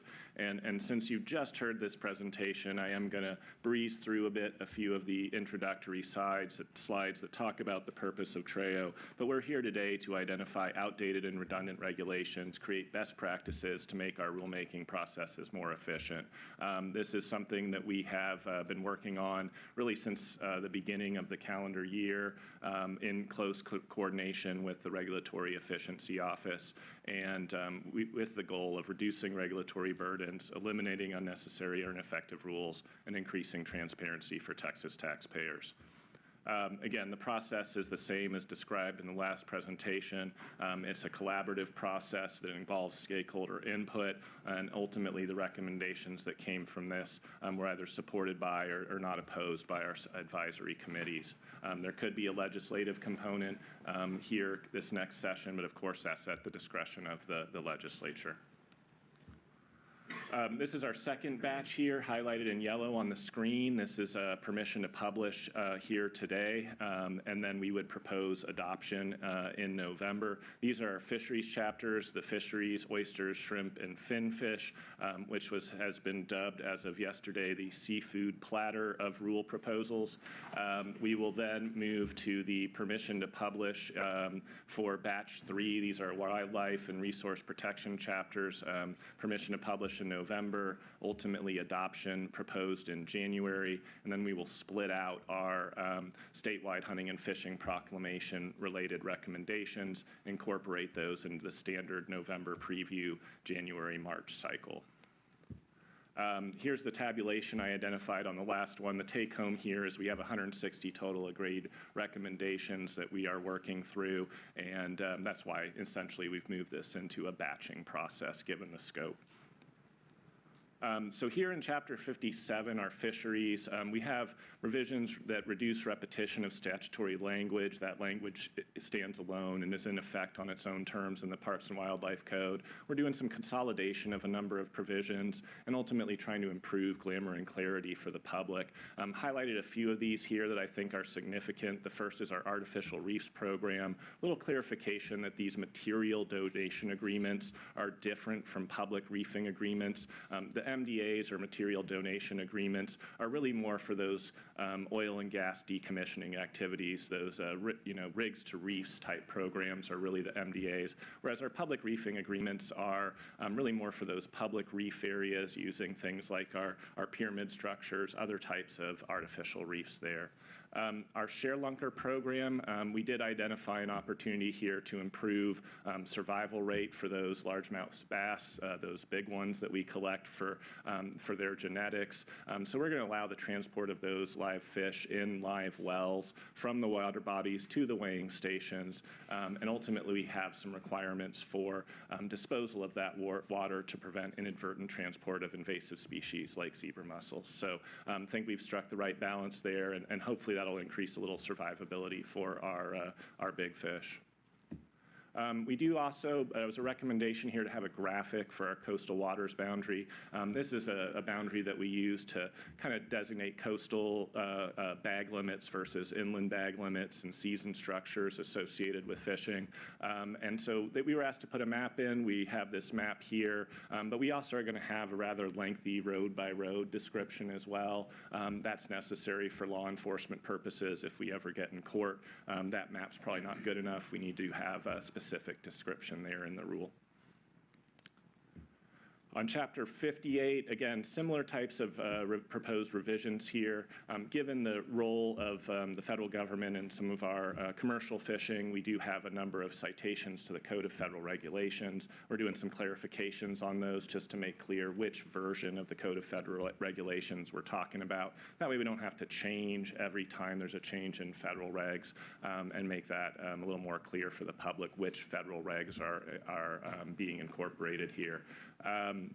On shrimping in outside waters, we just simplified this one provision around where the gear has to go, just clarified that it can be on deck for certain vessels. And then our license buyback programs we have for oysters, shrimp, finfish, and crabs, just clarifying that funds need to be available for those to open up, and also that we want to directly tie that to the management goals for each of those important species. So just a little clarification there. Cultivated oyster mariculture, we do have a number of changes. You heard earlier from Director Rikers about the success of our cultivated oyster mariculture program. And so these are continued improvements. Some of these are feedback we've received from industry that would make things a little bit better for them. And so what we are having is electronic submission and approval opportunities for both sub-permittee designation and for oyster transport authorizations. So just continuing to improve customer service by moving to more electronic options, giving a little bit more of a grace period for repairing lights and signals that have been damaged there on their mariculture area. We had 24 hours. There's a lot of reasons why, whether otherwise, why that might be difficult to repair immediately. We've moved that up to 3 days. Still think that that is going to ensure appropriate safety and marking. Little consolidation of some requirements, as I mentioned before, the more clarity around some of the federal law changes. And then one thing that's I think is significant here on the last one is we did receive a request from industry to be able to return cultivated oysters that had gone to a certified dealer back to the location of harvest. There are some instances where that's a necessary and appropriate thing to do to continue to flush out or clean those oysters. And so we've created a tagging, documentation, and reporting system that we think maintains chain of custody and documentation so that food safety can be ensured, but allow a little bit of flexibility to move those back to be resubmerged.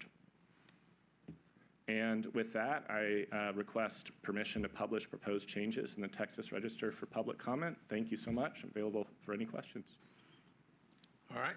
Do we have any comments or questions?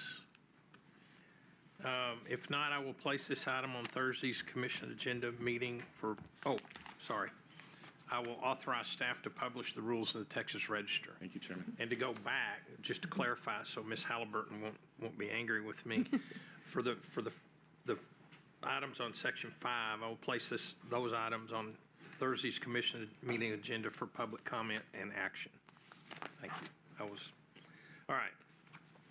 Next is work session item number 7, environmental review of transportation projects memorandum of understanding with Texas Department of Transportation, TxDOT, recommended adoption of the TxDOT MOU.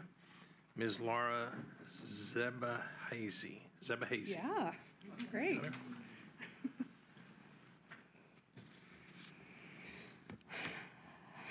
Good morning, Mr. Chairman, members of the Commission. For the record, my name is Laura Zebahazy, Ecological and Environmental Planning Program Director within the Wildlife Division.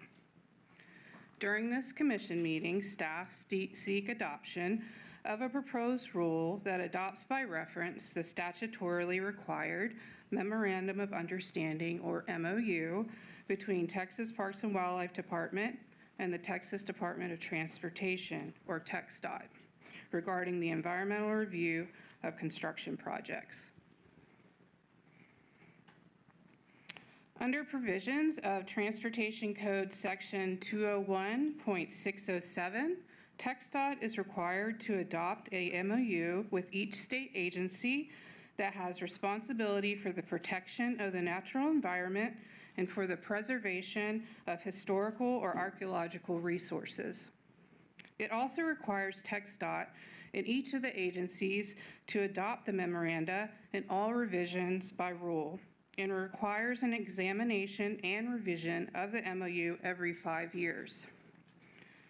The MOU stipulates responsibilities of each agency, the information to be shared between the two agencies during transportation project reviews, and the review and commenting timeframe. As of today, the MOU has been revised accordingly and adopted by TxDOT. As stated previously, the proposed MOU is intended to implement the statutory obligations of both TxDOT and TPWD regarding a review of certain transportation projects. However, another intention of the proposed MOU is to continue to foster communication, collaboration, and cooperation between the two agencies.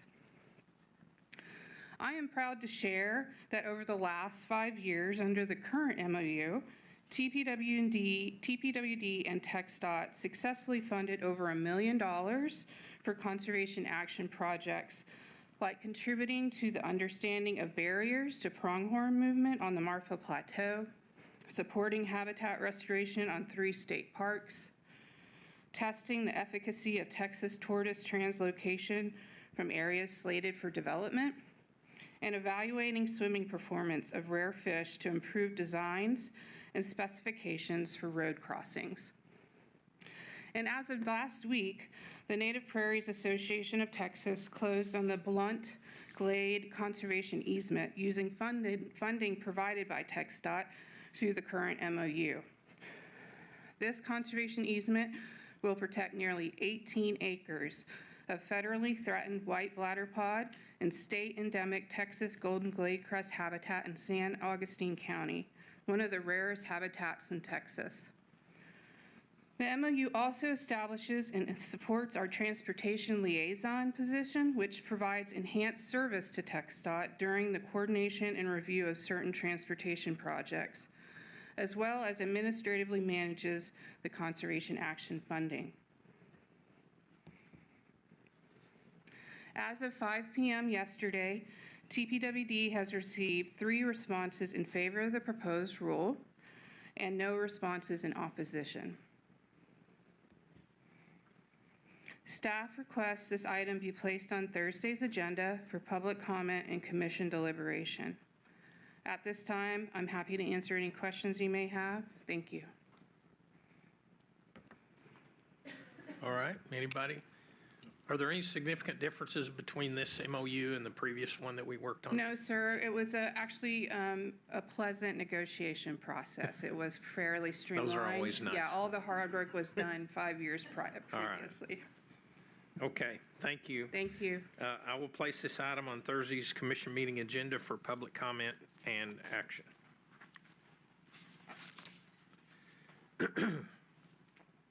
Next, work session item number 8, selected deer harvest rules, recommended adoption of proposed changes. Alan Kane. Again, Commission Chairman, for the record, I'm Alan Kane, Wildlife Division Director, and this morning I'll be presenting a couple of proposals on deer harvest regulations. The first proposal is in response to petition for rulemaking regarding the take of white-tailed deer in 4 North Texas counties, include Collin, Dallas, Grayson, and Rockwall.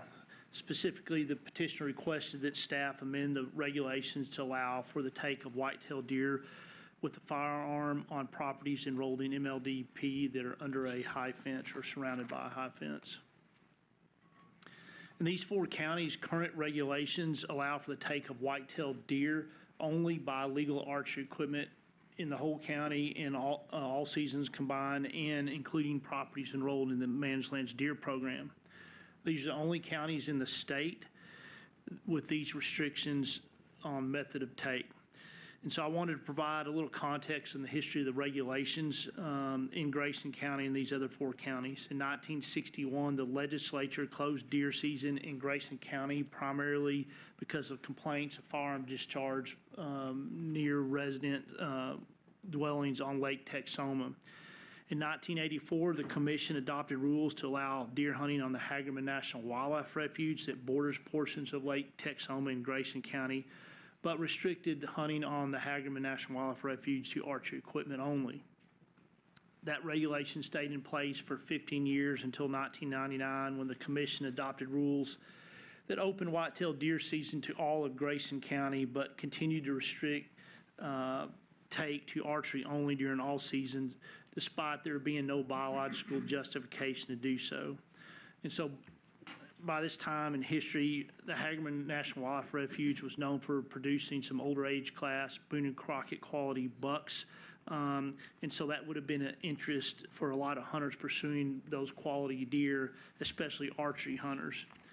And so from 2008 to 2021, the department's received multiple petitions or requests to allow use of firearm during general season countywide. But because of strong public opposition, these proposals never came to fruition. Again, this year we received that proposal, but it's narrowed in scope to Managed Lands Deer properties enrolled in MLDP and surrounded by a high fence. Staff support this request and believe the narrowed scope of the petition addresses the petitioner's request and preserves the social and cultural aspects of the archery-only hunting on all other properties in these 4 counties. Staff agree with the petitioner's justifications and contend there's no biological reason to restrict the take on high fence properties enrolled in the MLDP. As a reminder, TPWD biologists set harvest recommendations and issue tags to properties enrolled in the Managed Lands Deer Program. Because this proposal is restricted to high fence property, there's no biological impact to the deer population on the neighboring properties.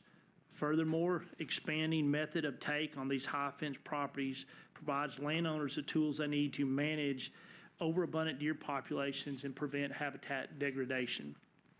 Lastly, it's legal in these counties to use a firearm to harvest feral hogs, coyotes, small game, other big game, or exotic species, demonstrating that firearms can be used safely in these counties.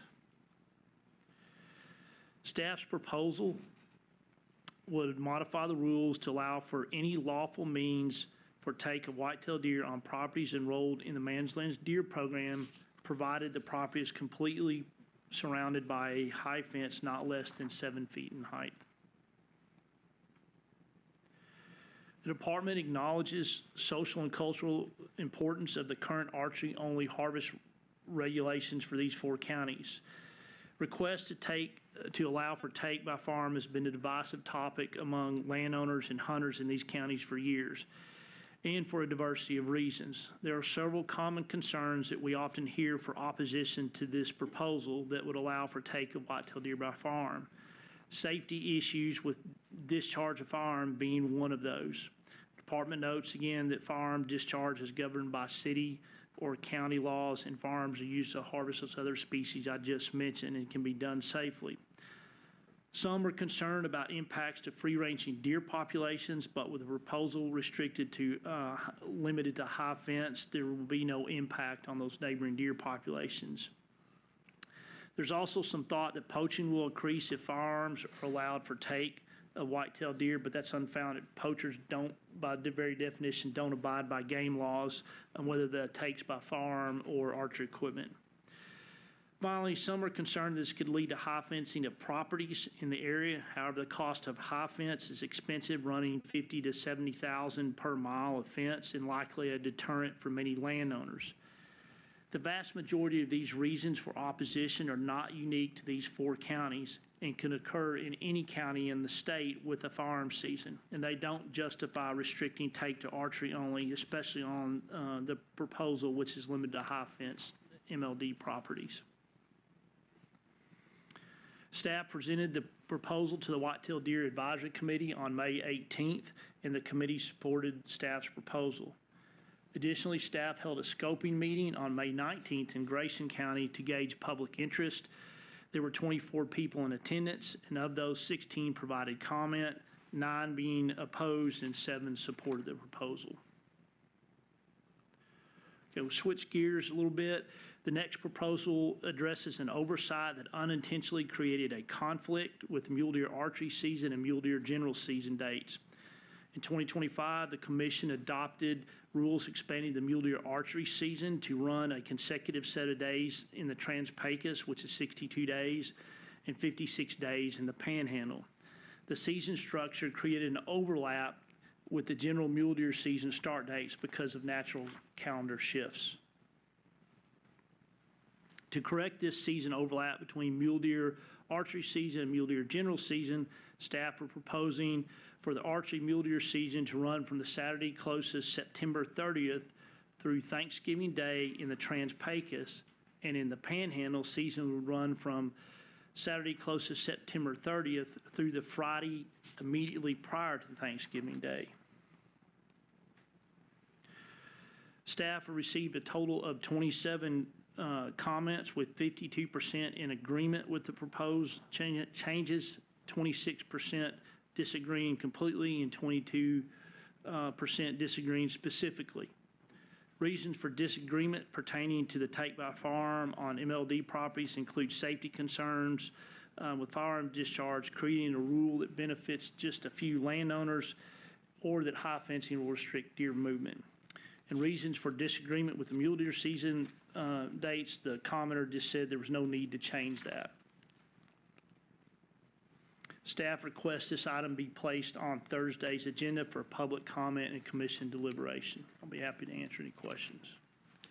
So you mentioned you had a public scoping meeting? Yeah, scoping meeting, and there were 24. 16 comments, 9 opposed, and 7 for. Yes. What were their reasons for opposition? Was it similar Same to thing. this? It's for it's special rules for a few landowners. It's a cultural thing. We've always had archery hunting here. Safety issues, you're going to impact the deer population, just those sorts of comments. Okay. Same thing we typically hear. All right. Anybody?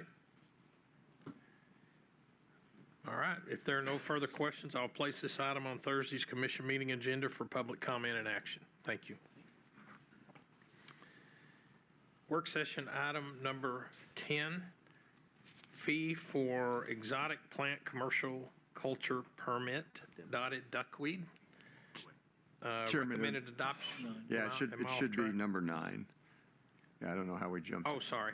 Yeah, I don't know how we jumped to 10. Yes, work session item number 9, depredation permit rules. Recommended adoption of proposed changes, and Alan has this as well. All right, again, for the record, Alan Kane, Wildlife Division Director, and I'll be presenting proposed amendments to the depredation permit rules. Under Parks and Wildlife Code, Chapter 43, Subchapter H, the department may issue depredation permits authorizing the take of protected wildlife that cause damage to commercial agricultural interest or pose a threat to public safety. Under current regulations, authorized methods for taking terrestrial wildlife under a depredation permit are determined by species, and excluding alligators are limited to centerfire firearms, rimfire firearms, or shotguns. House Bill 2842 passed during the 89th Texas legislative session and amended the Parks and Wildlife Code to provide a mechanism for political subdivisions, state and federal agencies, public institutions of higher education, and property owners associations to address public safety and habitat impacts resulting from an overpopulation of white-tailed deer in areas where traditional hunting may not be feasible or insufficient for population management. While no regulatory changes were necessary to implement HB 2842, rule amendments are necessary to allow for the use of depredation permits in areas where discharge of firearm is unsafe or restricted by local ordinances. The proposed amendments would replace the current species-specific restrictions with a general framework allowing the department to specifically specify additional authorized methods of take, such as air rifles or by archery equipment or something else, under a depredation permit. The proposed rule language stipulates that means and method of take will be prescribed by the department as a permit condition. These changes are essential to provide flexibility in addressing the take of wildlife under a depredation permit as appropriate and necessary, and are consistent with other permits and authorizations, such as the scientific research permit, where permit conditions are authorized by staff on a case-by-case basis to best fit the situation at hand. Additional proposed changes clarify the period of validity of a depredation permit issued for agricultural damage and streamline reporting by removing the requirements to document the number of antler points on a main beam for antler deer taken under a depredation permit. And lastly, it would remove or eliminate language that's either redundant or already in statute and unnecessary. Again, staff presented this proposal to the White-tailed Deer Advisory Committee on May 18th, and the committee supported this proposal. To date, there have been 8 public comments, 75% in agreement and 2 disagree. The reasons for disagreement include one commenter said there was no formal training for firearms safety at airports, and another individual had concerns with mountain lions being included on the depredation permit. Just to be clear, depredation permits are not required to take mountain lions, so that don't need that. So staff requests this item be placed on Thursday's agenda for public comment and commission deliberation. I'll be happy to answer any questions. All right. Questions, comments? If there are no further questions, I will place this item on Thursday's commission meeting agenda for public comment and action. Thank you. And now, work session item number 10, fee for exotic plant commercial culture permit, dotted duckweed, recommended adoption, proposed changes. Mr. Michael Tennant. Good morning, Chairman, Commissioners. For the record, I'm Michael Tennant, Regulations and Policy Manager in the Inland Fisheries Division. The proposed rules are housekeeping changes intended to keep fee rules accurate by adding dotted duckweed to fee applicability. The fee is the same as the existing fee for water spinach, which is currently the only other exotic aquatic plant authorized for cultivation. A total of 2 public comments were received for the public comment notice, with 1 disagreeing completely and 1 disagreeing specifically with the proposed rules. The single public comment disagreeing specifically noted that the proposed fee appears unreasonably low given the substantial financial benefit to the commercial producer and the potential ecological risks if activities are not adequately managed. Staff requests this item be placed on Thursday's agenda for public comment and commission deliberation. That concludes my presentation. I'll be happy to take any questions. So it does kind of raise the question of where in the world did we come up with a fee of $263? Well, then I can speak to the initial fee was established as $250 in 1984. There's no information that we could find supporting the permit fee. In 2004, there was a 5% increase across the board permit fee, and that gets us to the $263 permit fee. Well, that at least explains that, but all right. Any comments or questions, concerns? All right, thank you. If there are no further questions, I'll place this item on Thursday's commission meeting agenda for public comment and action. Work session item number 11, request for surface easement, Orange County, approximately 0.1 acres at the Lower Natchez Wildlife Management Area. Request permission to begin the public notice and input process. Dr. Whitney Gann. Good morning, Chairman, Commissioners. For the record, my name is Whitney Gann. I'm the Facilities Coordinator for the Wildlife Division. I'm going to present a request for a surface easement in Orange County. It's approximately 0.1 acre at the Lower Natchez Wildlife Management Area. So the Lower Natchez WMA is located in Orange County as indicated there by the red star. If we zoom into that space, you can see that the WMA, the Lower Natchez, is made up of 3 separate units: the Adams Bayou, the Nelda Stark, and the Old River units. And those are situated adjacent to Bridge City, Texas. The Lower Natchez WMA comprises approximately of 8,000 acres near Bridge City, and this WMA consists primarily of marshland. The land was donated to Texas Parks and Wildlife by Ms. Nelda Childers Stark, and the area is known for its historic sites and birding opportunities.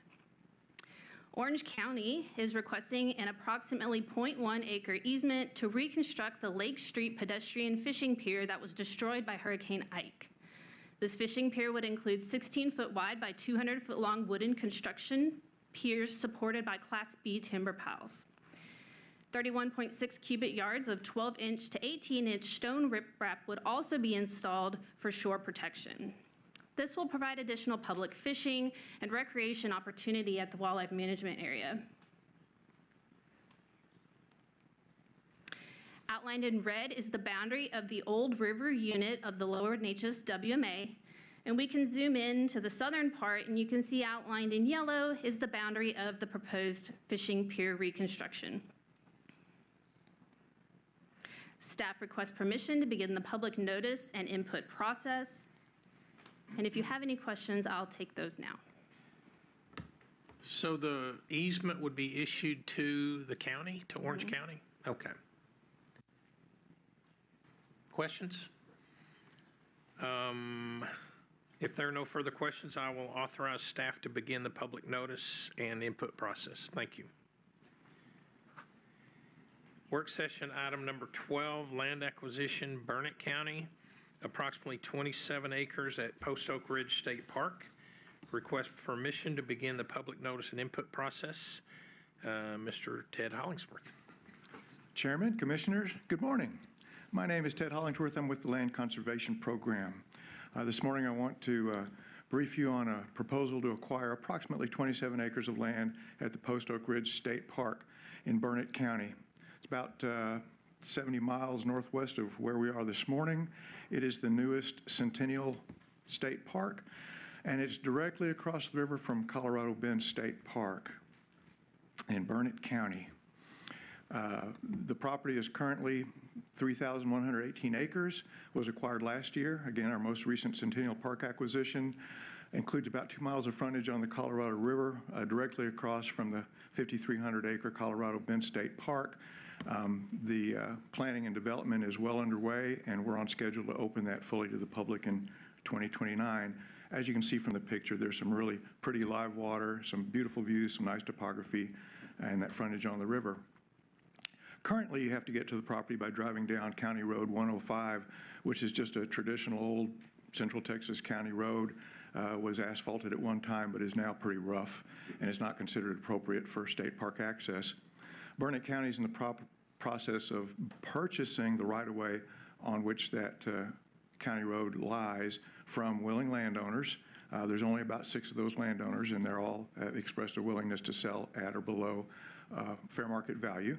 It's about 4 miles of county road that we would need to acquire. It's shown in yellow in this map. Once acquired, then we would take that road and upgrade it to a proper park road. The pale blue road is County Road 105, which is in much better condition, and then Tex.FM 1475 is in fine condition for the public to get to the new state park. Once the county's completed that acquisition, we would purchase it from the county if you approve the action at their cost. And again, the cost is not expected to exceed fair market value, and we would upgrade that access. And staff request permission to begin the public notice and input process, and then bring this item back to you for action in November. And I'd be happy to answer any questions. All right. I don't hear any questions, so I will authorize staff to begin the public notice and input process. Thank you. Work session item number 13, request for drainage easement in Hays County, approximately 1.2 acres at A.E. Wood Fish Hatchery. Mr. Jacob Aston. Good morning, Chairman, Commissioners. My name is Jacob Aston, and I'm a project manager with the Land Conservation Program. Today, I'll be presenting an approximately 1.2-acre drainage easement at the A.E. Wood Fish Hatchery in Hays County. Here's a county map showing Hays County indicated with the red star located in central Texas. Here's a more zoomed-in map showing the fish hatchery located in San Marcos, Texas. The A.E. Wood Fish Hatchery was built in 1949 and named after A.E. Wood, who served on the Texas Game and Oyster Commission. The fish hatchery has a 33,000 square foot building for intensive culture operation and 50 plastic-lined ponds that provide nearly 47 surface acres of water. The hatchery is responsible for raising millions of fish each year for the stocking into the public waters of Texas. The city of San Marcos requests a drainage easement that is approximately 2,100 feet long and 25 feet wide, totaling an approximate area of 1.2 acres. The easement is needed for the construction and installation of approximately 2,100 linear feet of 8-foot by 4-foot reinforced concrete box culverts, which will divert water, stormwater away from the hatchery and surrounding neighborhood. Here's an example of those reinforced concrete box culverts that they plan to install.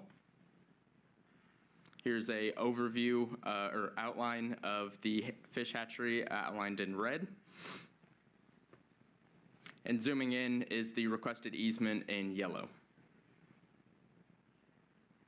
As of yesterday at 5 p.m., we've received 7 total comments, all in agreement.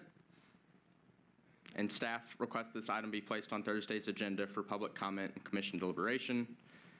That concludes my presentation. I'll be happy to take any questions. All right. I have a question. Is there any consideration being given from the city of San Marcos for this 1.2 acres? Are you referring to damage fee? Well, just, you know, is there, we're giving up an easement. I was just wondering if there's any consideration. Yeah. No, since it's a public entity, we will not be charging them a damage fee. Okay.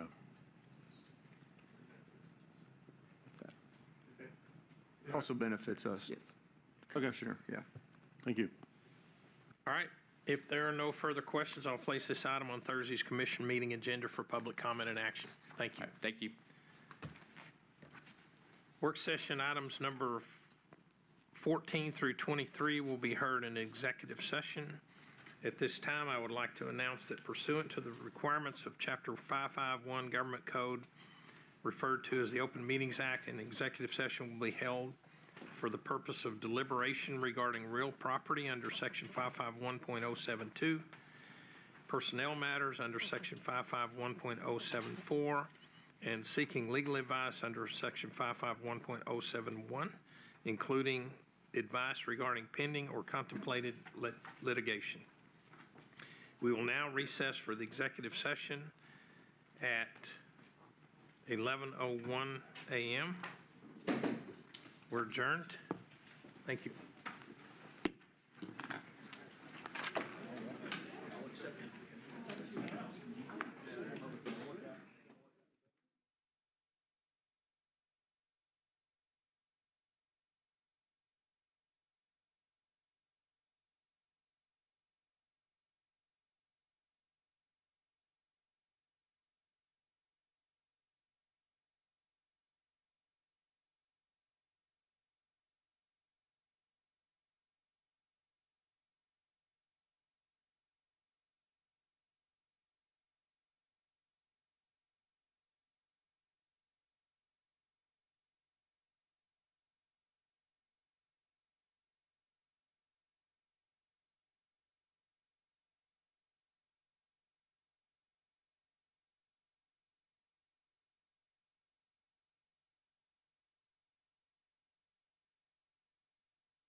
Testing 1 2, testing 1 2, audio test 1 2.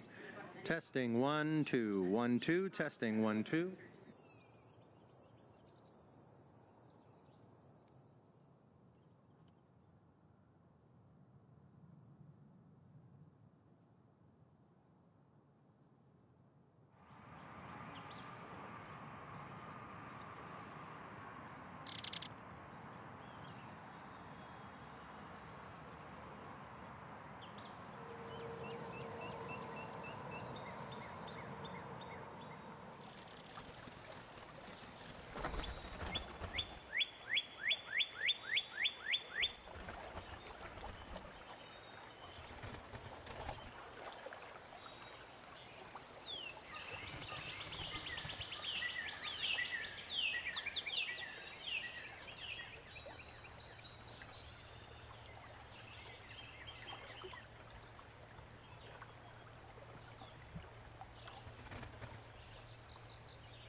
Good afternoon, everyone. We will now reconvene the work session. It is August 19th, 2026 at 2:17 p.m. Before we begin, I'll take roll call. I'm Chairman Paul Foster. Vice Chairman Bell. Present. Commissioner Doggett. Present. Commissioner Galo. Present. Commissioner McCall. Present. Commissioner Patton. Present. Commissioner Rowling. Commissioner Timmerman. All right, we are now returning from the executive session where we discussed the work session real estate item numbers 14 through 20, Centennial Parks Conservation Fund, item number 21, litigation, item number 22, and personnel matters, item number 23. For item numbers 14 through 16 and 18 through 20, I will authorize staff to begin the public notice and input process.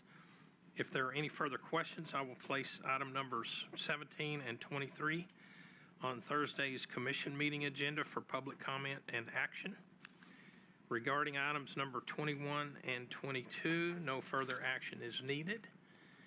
Dr. Jaskowitz, this commission has completed its work session business, and I declare us adjourned at 2:18 p.m.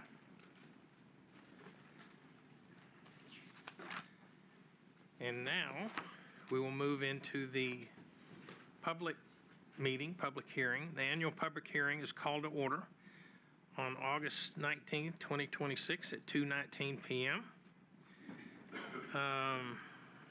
Seems a little monotonous, but I'm going to take roll call again. I'm Chairman Paul Foster. I'm present. Vice Chairman Bell. Present. Commissioner Doggett. Present. Commissioner Galo. Present. Commissioner McCall. Present. Commissioner Patton. Present. Commissioner Rowling. Present. And Commissioner Timmerman. Present. This is our annual public hearing, and before proceeding with any further business, I believe Dr. Jaskowitz has a statement to make and some comments about how this system works. Thank you, Chairman. Public notice of this meeting containing all items on the proposed agenda has been filed in the Office of the Secretary of State as required by Chapter 551 Government Code, referred to as the Open Meetings Act. I would like for this fact to be noted in the official record of this meeting. So, some housekeeping rules. If you wish to speak to the Texas Parks and Wildlife Commission, you need to register with staff located in the lobby. Where your name is called by the chairman, please come to the podium, state your name and your comments. And I will say that the chairman is going to line up several people at one time to keep things moving along. You will have 2 minutes to speak. I will keep track of the time by our green, yellow, and red light system. When your time is up, please excuse yourself from the room to allow other speakers to come in and speak as they are called upon. Statements that are merely argumentative or critical of others will not be tolerated. Please limit your remarks to topics germane to Texas Parks and Wildlife Department. If you'd like to submit written materials to the commission, please give them to Dee Halliburton, who's to my right. Dee, will you raise your hand? And Dee will pass those written materials to the commissioners. Thank you, Chairman. Thank you, David. And as he mentioned, you will each have 2 minutes to speak, and because there are a lot of speakers lined up, we're going to have to hold the line on that. I'm gonna list 6 people at a time, and so when I call your name, 6 of you will line up here and then speak one after the other, and then I'll do 6 more. So we're going to start with Allie Alcorn, Julia Pearson, Gus Lockwood, Abigail Clayton, Elizabeth Yates, and Justin Dreibelbus. So, Ms. Alcorn.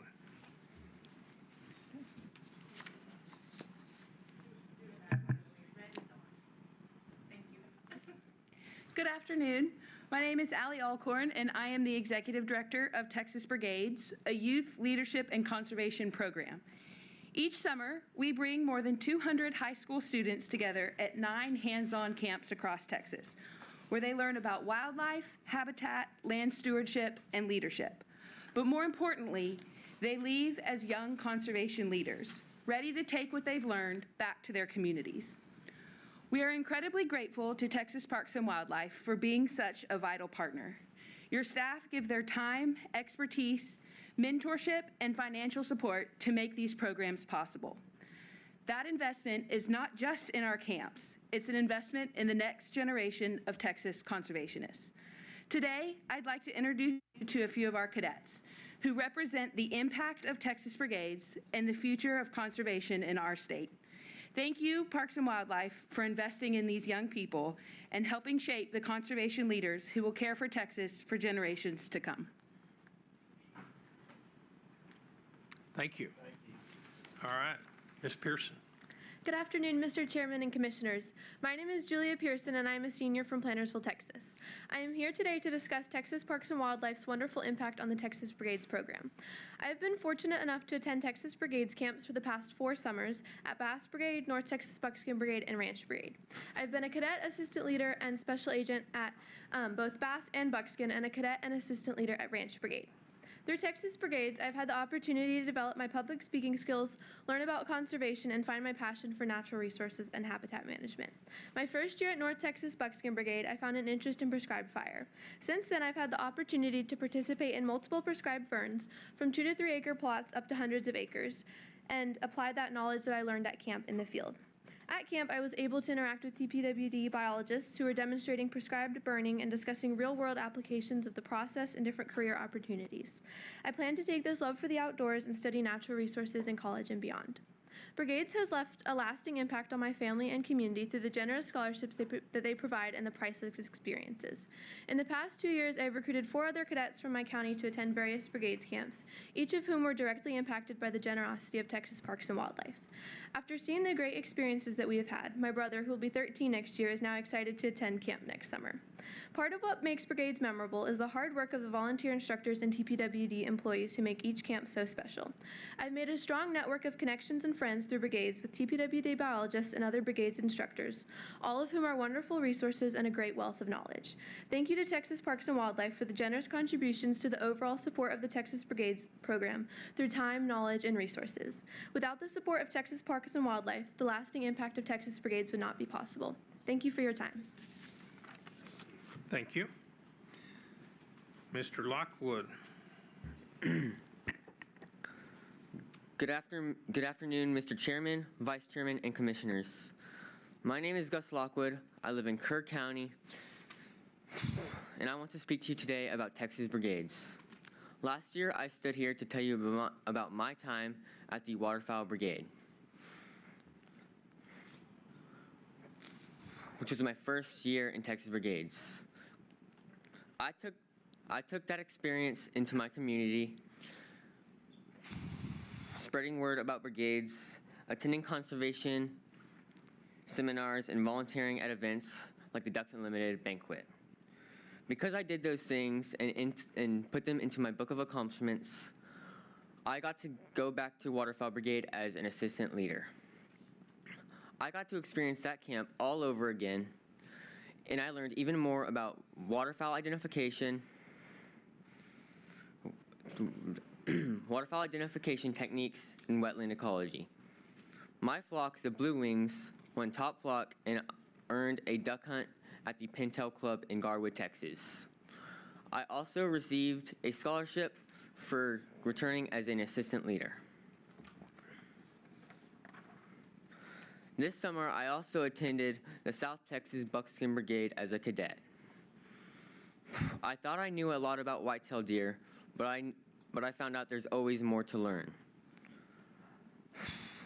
I also got more confident in my public speaking abilities and leadership abilities. I have got all of high school ahead of me, and I plan to go to many more brigades camps. I am especially interested in the Ranch Brigade and Bob White Brigade. I want to use what I've learned in Texas Brigades to help me succeed in my 4-H and FFA contests, to help steward the land at the ranch where my dad works at, and possibly have a career in wildlife management. The instructors and volunteers at Texas Brigades mostly came from Texas Parks and Wildlife, so I would like to take this opportunity to thank all of the volunteers who give their time and expertise towards the brigades. Thank you.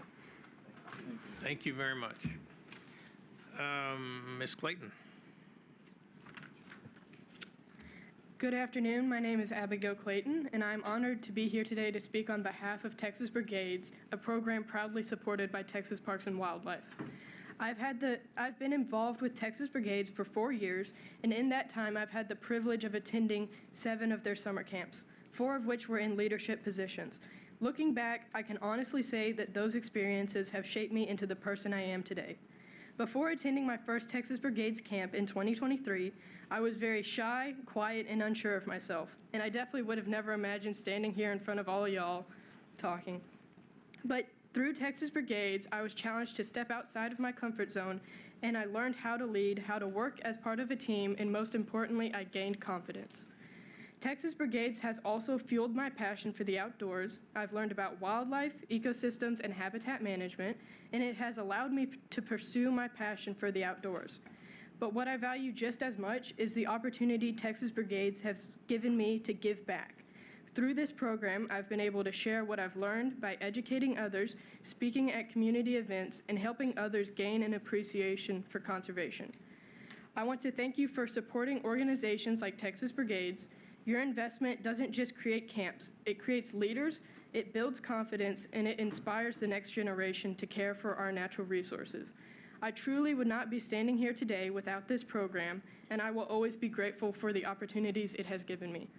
Again, thank you for your support, and thank you for believing in the difference Texas Brigades can make. Thank you. Thank you. Ms. Yates. Good afternoon. My name is Elizabeth Yates, and I'm from Sugar Land, Texas. I have attended 6 Texas Brigades camps over the past 3 summers. I've been to the Waterfowl Brigade in Garwood, Texas 3 times, the Coastal Brigade in Anahuac, Texas twice, and the Bass Brigade in Santa Ana once. Prior to camp, I knew that I loved the outdoors, and I also knew that I loved science, but I never really thought I could combine my 2 interests through the fields of wildlife management and fisheries management. At camp, I've gotten to participate in hands-on conservation activities like planting marsh grass in Trinity Bay at the Coastal Brigade and conducting a population survey of the largemouth bass in a lake at the Bass Brigade. Because of my experiences at Texas Brigades camps, I have decided to pursue a degree in wildlife management in college. At camps, I have also learned about why conservation is important to me. I am the 5th generation of my family to live in Fort Bend County, and the Brazos River practically runs in my blood. I hope to conserve our natural resources so that future generations of Texans can enjoy the outdoors in the same way I have and my family has for over 100 years. I'm grateful to Texas Parks and Wildlife for providing all of our amazing volunteer instructors for camp. I have learned everything I know about conservation from them, and I hope to someday pass on that knowledge to the next generation. Thank you. Thank you. And Mr. Drabowitz. Good afternoon. As usual, the Brigades kids are hard to follow. For the record, my name is Justin Drabowitz. I'm the CEO of the Texas Wildlife Association. Here to talk to you today a little bit about our Texas Wildlife Association hunting heritage programs. A major tenet of our TWA mission is to protect and celebrate our state's strong hunting heritage and culture. And the way we do that is through 3 hunting heritage programs. Texas Youth Hunting Program that was started in 1996, Adult Learn to Hunt program that was started in 2018, and Texas Big Game Awards that was started in 1991. And Texas Parks and Wildlife Department has been there right next to us as a strong, trusted partner and supporter ever since we started. And just want to thank you for that ongoing support. That takes a lot of different directions. That can be a game warden giving a speech to our Texas Youth Hunting Program kids. It can be Parks and Wildlife biologists guiding Adult Learn to Hunt programs. And of course, our Wildlife Division staff are great supporters of our Texas Big Game Awards program as measurers, work the banquets, all those things. Dr. McCall, thank you for joining us in Lufkin a couple of weeks ago. It was great to have you there with us. And also want to let you know we've got 3 or 4 more events coming up. One Friday night here in Austin at the Warren Wildlife Gallery. So if anybody's in town, we'd love to have you. This year, just a few quick stats. Texas Youth Hunting Program, we held 211 hunts, took 1,200 kids on safe educational hunts on private land. Adult Learn to Hunt had 33 hunts and took 175 new adult hunters on hunts. And through our Big Game Awards program, we'll recognize 1,200 hunters and landowners for their contributions to wildlife conservation. So couldn't do it without you and very much appreciate it. We've got two speakers here today, Jacob Calloway with our Texas Youth Hunting Program and Courtney Campbell with our Adult Learn to Hunt program. I want to say a few words about their experience. Thanks again. Thank you, Justin. All right, 6 more people. Jacob Calloway, Courtney Campbell, John Shepard, Marie Camino, Lydia Saldana, and Graham Jones. Thank you, Commissioners and for attendance. My name is Jacob Calloway. I'm a freshman at Winston Churchill High School in San Antonio. In many ways, I'm typical 15-year-old who loves video games, sports, basketball, and pizza and junk food. In other ways, I am different from others since I'm hard of hearing. Today, however, I am speaking to you active participant, volunteer, and advocate for the Texas Youth Hunting Program. My first hunt taught me many important lessons. My first was to prepare well. That meant hours at gun range, going over gun safety rules, watching hunting videos, and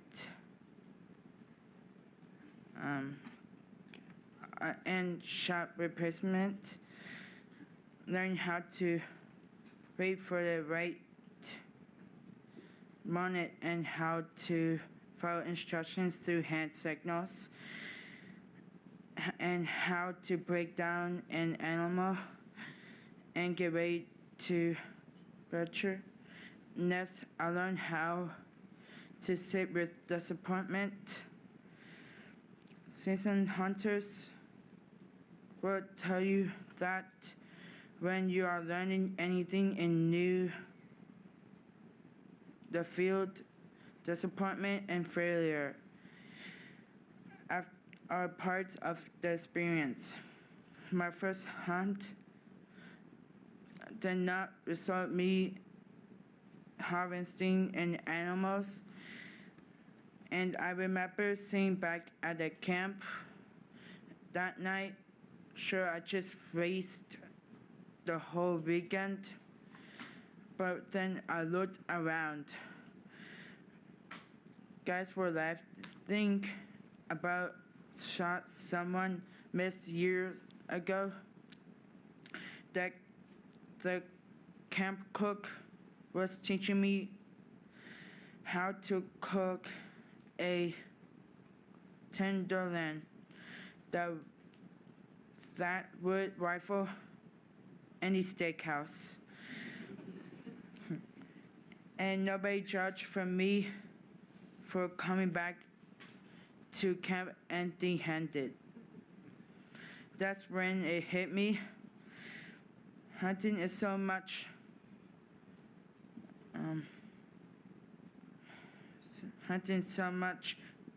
more than harnessing animals.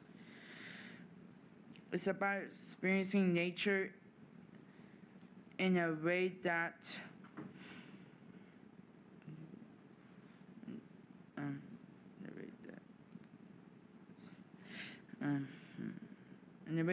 causes you to pause and appreciate everything around you. The stories around the fire, celebrating the success of others, the food that somehow tastes better than it does at home. Finally, I learned restraint. On that first trip and into the next one, I saw bugs that you might only see in magazines. Sharp drop turns, top turns, spraying that make your heart pound. I remember 2 bucks stepping out just before sunrise. My hands were shaking so bad I could barely hold steady. The problem was we were hunting those that morning, not bugs. For a second, everything in me wanted to pull the trigger anyway, but I waited and let them walk.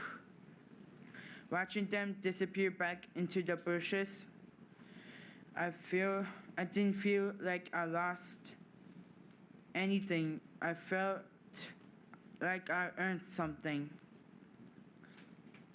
That's when I understood what hunting with TYHP have really been teaching me all along. The truth is not 180 or 200 plus deer, but the experience of the hunt itself. In closing, I think that all of us would be better hunters and better citizens of Texas if we could learn to prepare well, turn disappointment into gratitude, and show restraint by choosing to do the hard thing rather than the easy thing. Thank you for your support of Texas Youth Hunting Program. It is making a difference in thousands of young Texans like me every year. Thank you, Jacob. I think you've got it figured out. Ms. Campbell. Yes, my name is Courtney Campbell, and I'm incredibly grateful to be here today because never in a million years did I think I'd be up here talking about hunting. I didn't grow up hunting, and honestly, I didn't even understand why people did it. Hunting wasn't part of my world. And when my 10-year-old son asked me to take him hunting, I remembered looking at him, asking me something I had absolutely no idea how to give him, and thinking, okay, I have to figure this out. I learned pretty quickly how difficult it is to hunt in Texas. Access to land, and just knowing what to do. And then I found TWA's Adult Learn to Hunt program, and they gave me that way in. They gave me an education, access, opportunities in the field, and mentors willing to walk alongside while I learned. I thought I was going to learn how to hunt. Instead, I figured out there was a whole side of Texas I didn't know existed. I learned about conservation and connection and of the land and wildlife. I found a community of people. I gained confidence in myself, and I got to bring all of that home and share it with my son. And it didn't stop with us.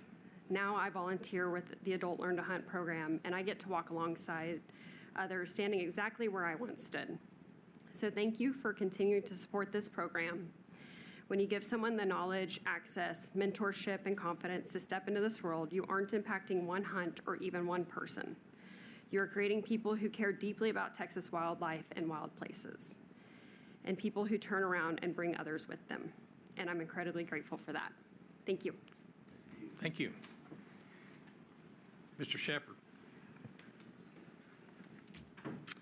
Good afternoon, Mr. Chairman and Commissioners. Thank you for the opportunity to speak today. My name is John Shepard. I'm here on behalf of the Texas Foundation for Conservation.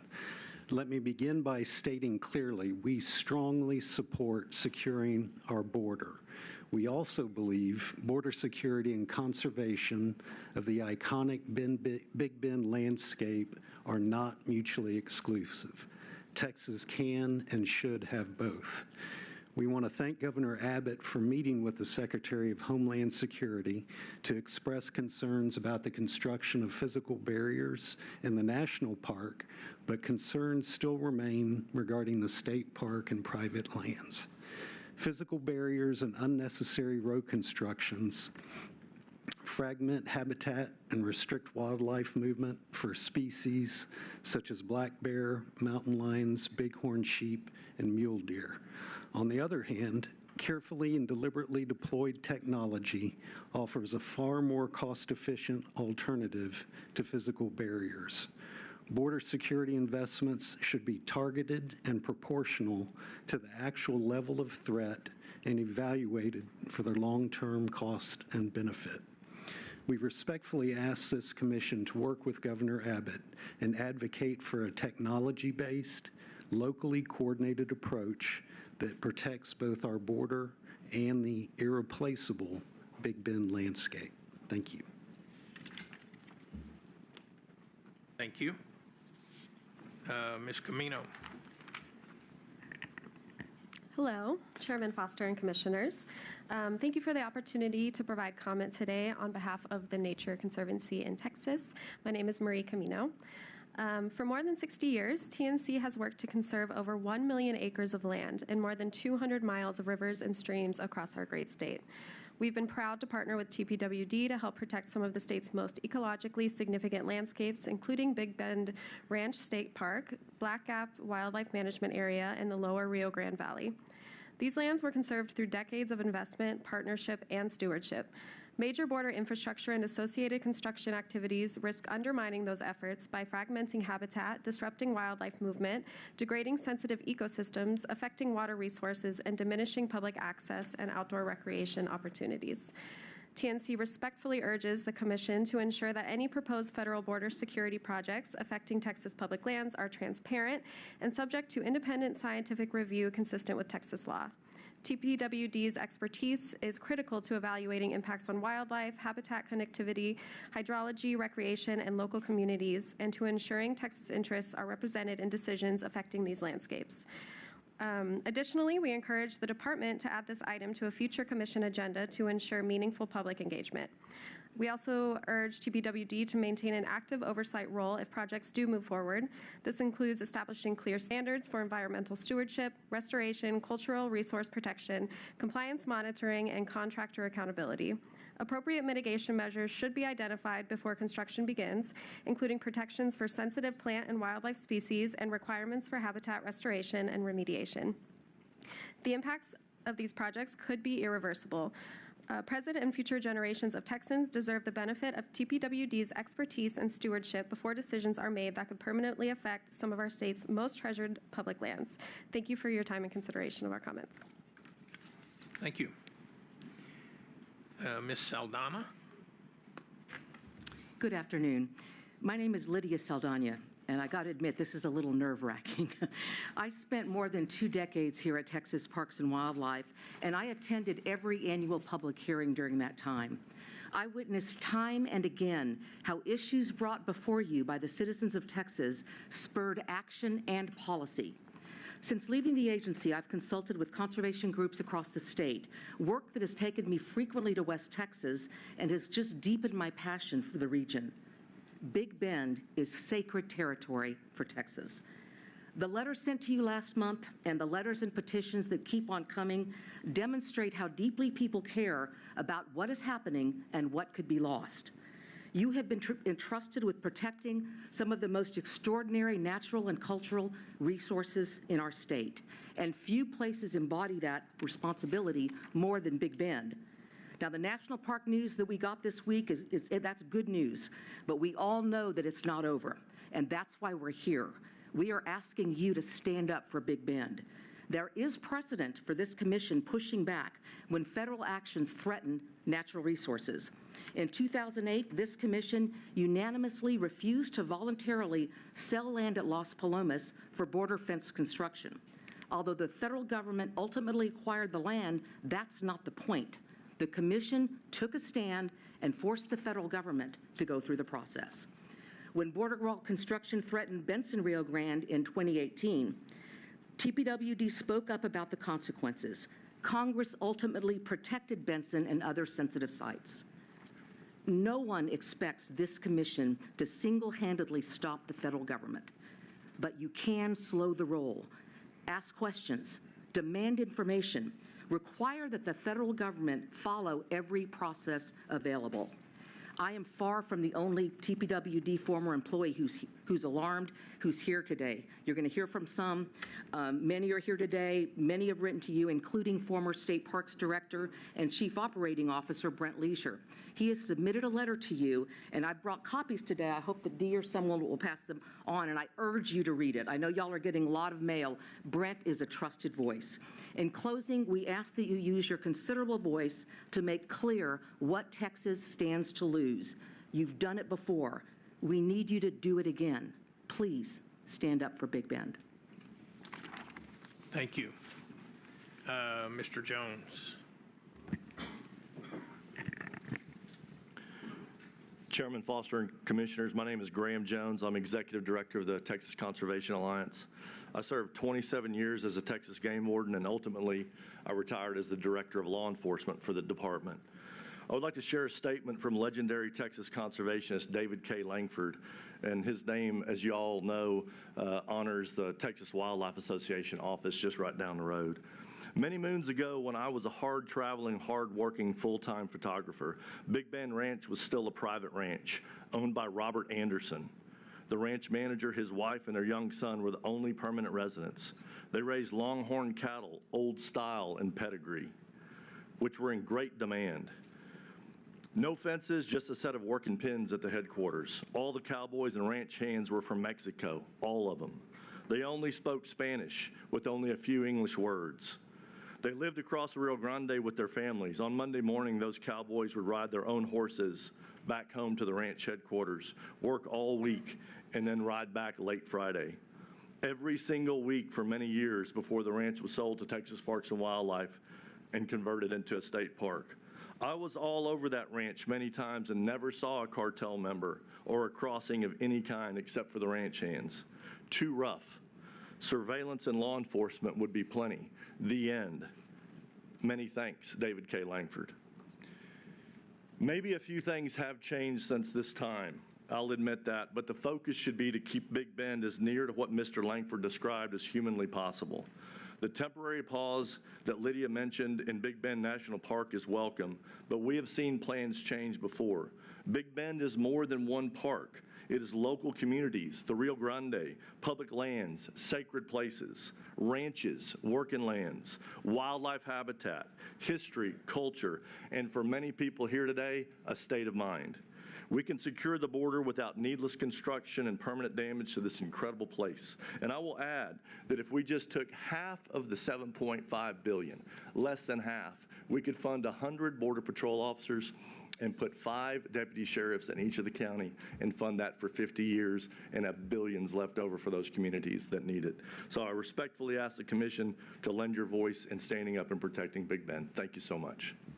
Thank you, Mr. Jones. And before I call the next group, I want to make a statement. I personally and the commission collectively agree with the comments that we're hearing. I think I doubt if we're going to have a lot of speakers that stand up speaking for a border barrier.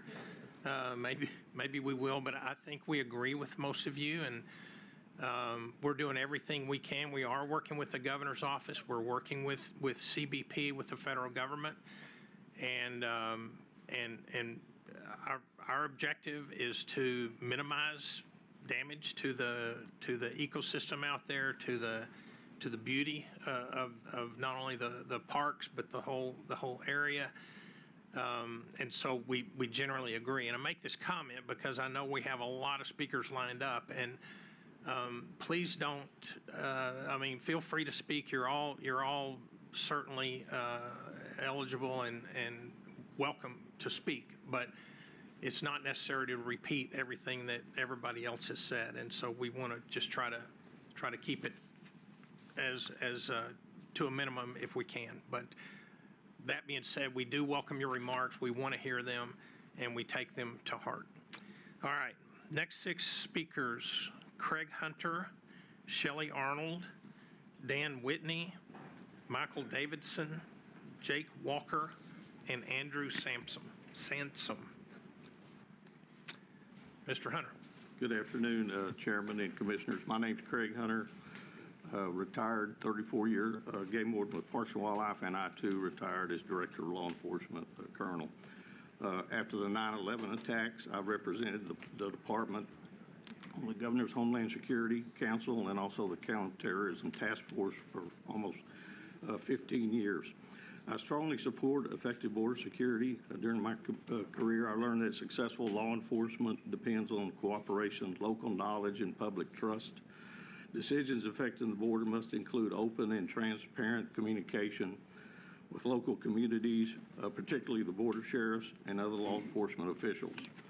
The Big Bend region is different from other areas along the border. I've been deployed many times all up and down the border. It's a rugged natural landscape, vast distances, and relatively few illegal crossings, and it requires a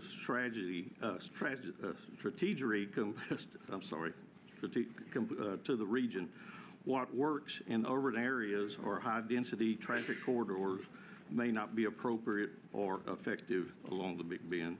Walls, vehicle barriers, and related infrastructure do not belong in the Big Bend region, in my opinion. Border security can be accomplished while respecting private property rights, local communities, the wildlife, private lands, and the working lands that have sustained the Big Bend region for generations. Local sheriffs, landowners, and community leaders understand the landscape. Their experience should guide decisions about the future. With thoughtful planning and meaningful local involvement, we can protect both the border and this region. Thank you for your time, and thank you for your service. Thank you. Thank you. Shelley Arnold.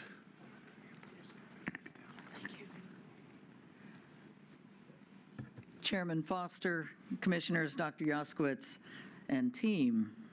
My name is Shelley Arnold. I'm the President and CEO of Coastal Preservation and Restoration, CPR, and it's an honor to be here with you today. We formed last year to help restore our coastal bays and estuaries to a vibrant, healthy, and resilient state. You may know the seagrasses, the marshes, the oyster reefs, they form the habitat that creates the basis for a healthy Gulf fishery. And oyster reefs anchor all of this, and they're the green infrastructure, the highly effective green infrastructure that protects from erosion and filters large volumes of water. We, Texas, are at a tipping point. We've witnessed Chesapeake Bay, New York Harbor, and other states. They've driven their reefs to extinction. We have a unique opportunity in Texas because we still have significant reef acreage left. We're unlike the other states. We have an opportunity to turn the situation that we face around. We're at a tipping point. We do suffer reef loss. But we have the opportunity, unlike the opportunity they had, to turn this around. We can learn. They are cautionary tales. While we have larvae still in our waters, we CPR with others, can bring new private capital to the table to help with restoration. And that's exactly what we intend to do, to help scale and accelerate restoration. With your help, we cannot do this unless we slow the loss of reef. If we can slow the overharvest of reef, we can bring new capital to the table and turn this situation around. And we believe that we can really help catalyze the largest restoration in U.S. history. So thank you for the partnership. Thank you for the opportunity. Thank you. Mr. Whitney.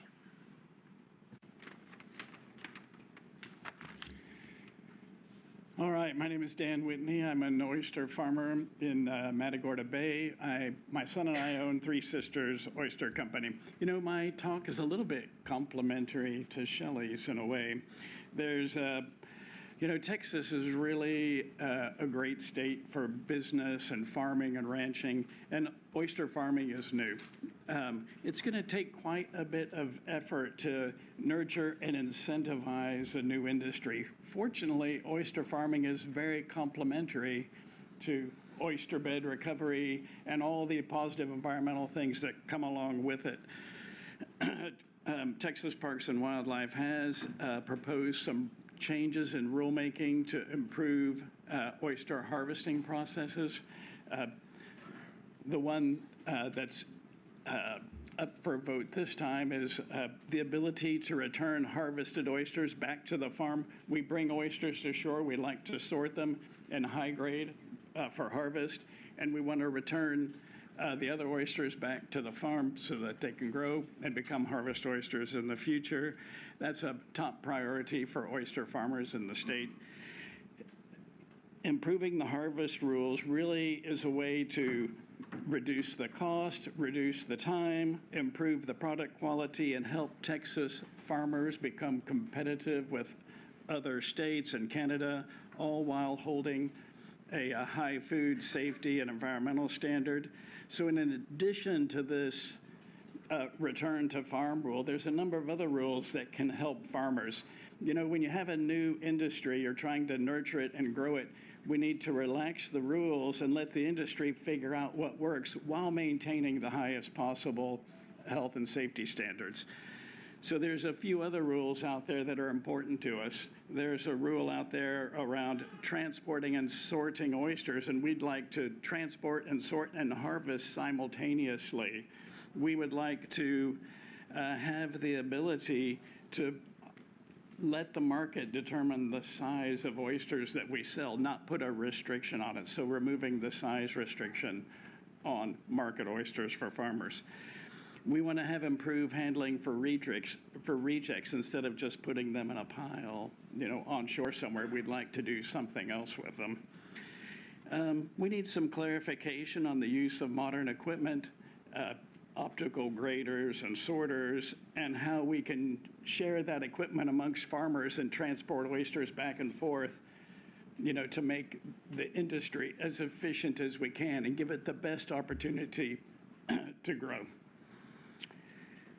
Let's see, bottom line, these changes improve efficiency without compromising food safety. We really, as a oyster farmer, we'd like to have the same flexibility as other ranchers and farms have in Texas to buy and sell and move product on and off of our farm based on what the market demands.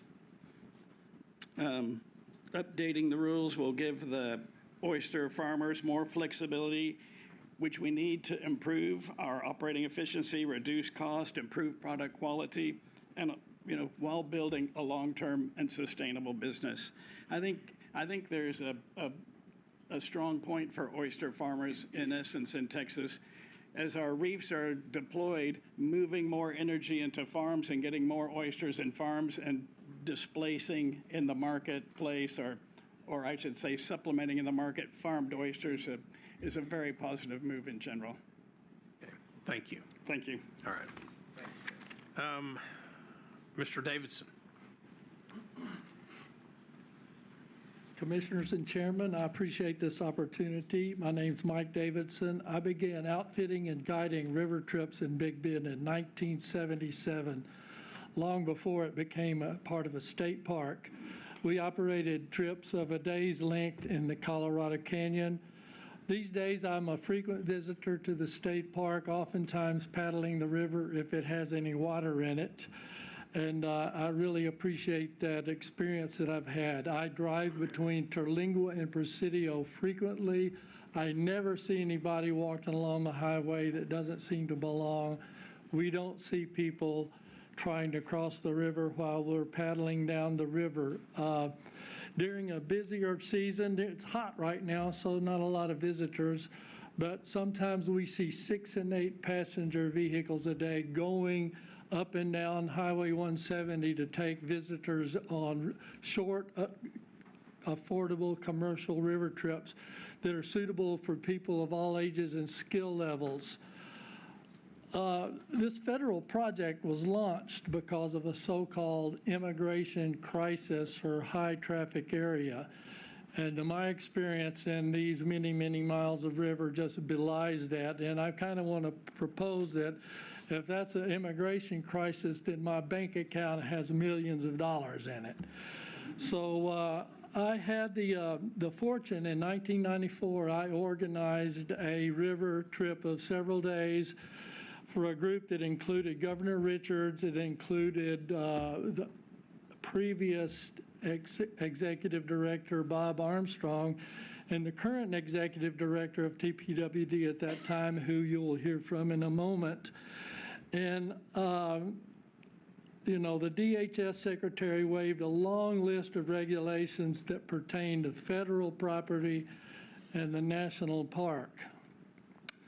And I would say that Ann and Bob would be rolling in their graves right now about this project, but I believe that the commissioners have it within their purview to give some due diligence and don't have to they don't have to have all those rules waived. There's valuable resources for all the people in Texas and outside Texas. So thank you for this opportunity.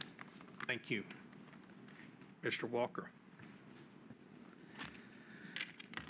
Yes, sir. Good afternoon, Chairman and Commissioners. For the record, my name is Jake Walker. I'm the Policy Chair for the Texas Chapter of Backcountry Hunters and Anglers. I'm here to talk about three big issues to us, and I don't have a whole lot of time to do it, so I'm going to do my best. It's border construction, it's mountain lions, and CWD. On Big Bend and the broader Trans-Pecos region border construction, you know, this is a sector that covers nearly all of West Texas into the Panhandle and all of Oklahoma, sees less than 2% of immigration encounters along the whole border each year. If we're focusing on the recreation and habitat impacts, just looking at the state lands along the river, between Black Gap and Big Bend, the state park makes up about 20% of all publicly available hunting land in the whole state. Wildlife density out there is really low, so any changes to the landscape, we're afraid, whether it's walls or barriers or excavation or even lights, that's going to impact movement patterns of those game animals. We don't want to lose our opportunities to hunt by restricting the wildlife movement or altering landscape in ways that make it less desirable for these species. And like was said before, whether the federal government listens to you or not doesn't matter. We just want to make sure that the officials who are entrusted with protecting those lands make sure that some legitimate process is followed. Now, on the issue of mountain lions, I'm sure you'll hear this a lot too. Texas is the only state in the United States with a huntable population of mountain lions that does not require harvest reporting of any kind. Scientifically sound management strategies require scientifically sound data, and the current voluntary harvest reporting system does not provide enough data. We need that biological data, the one that has been proposed by the Mountain Lion Working Group, to build those accurate population models.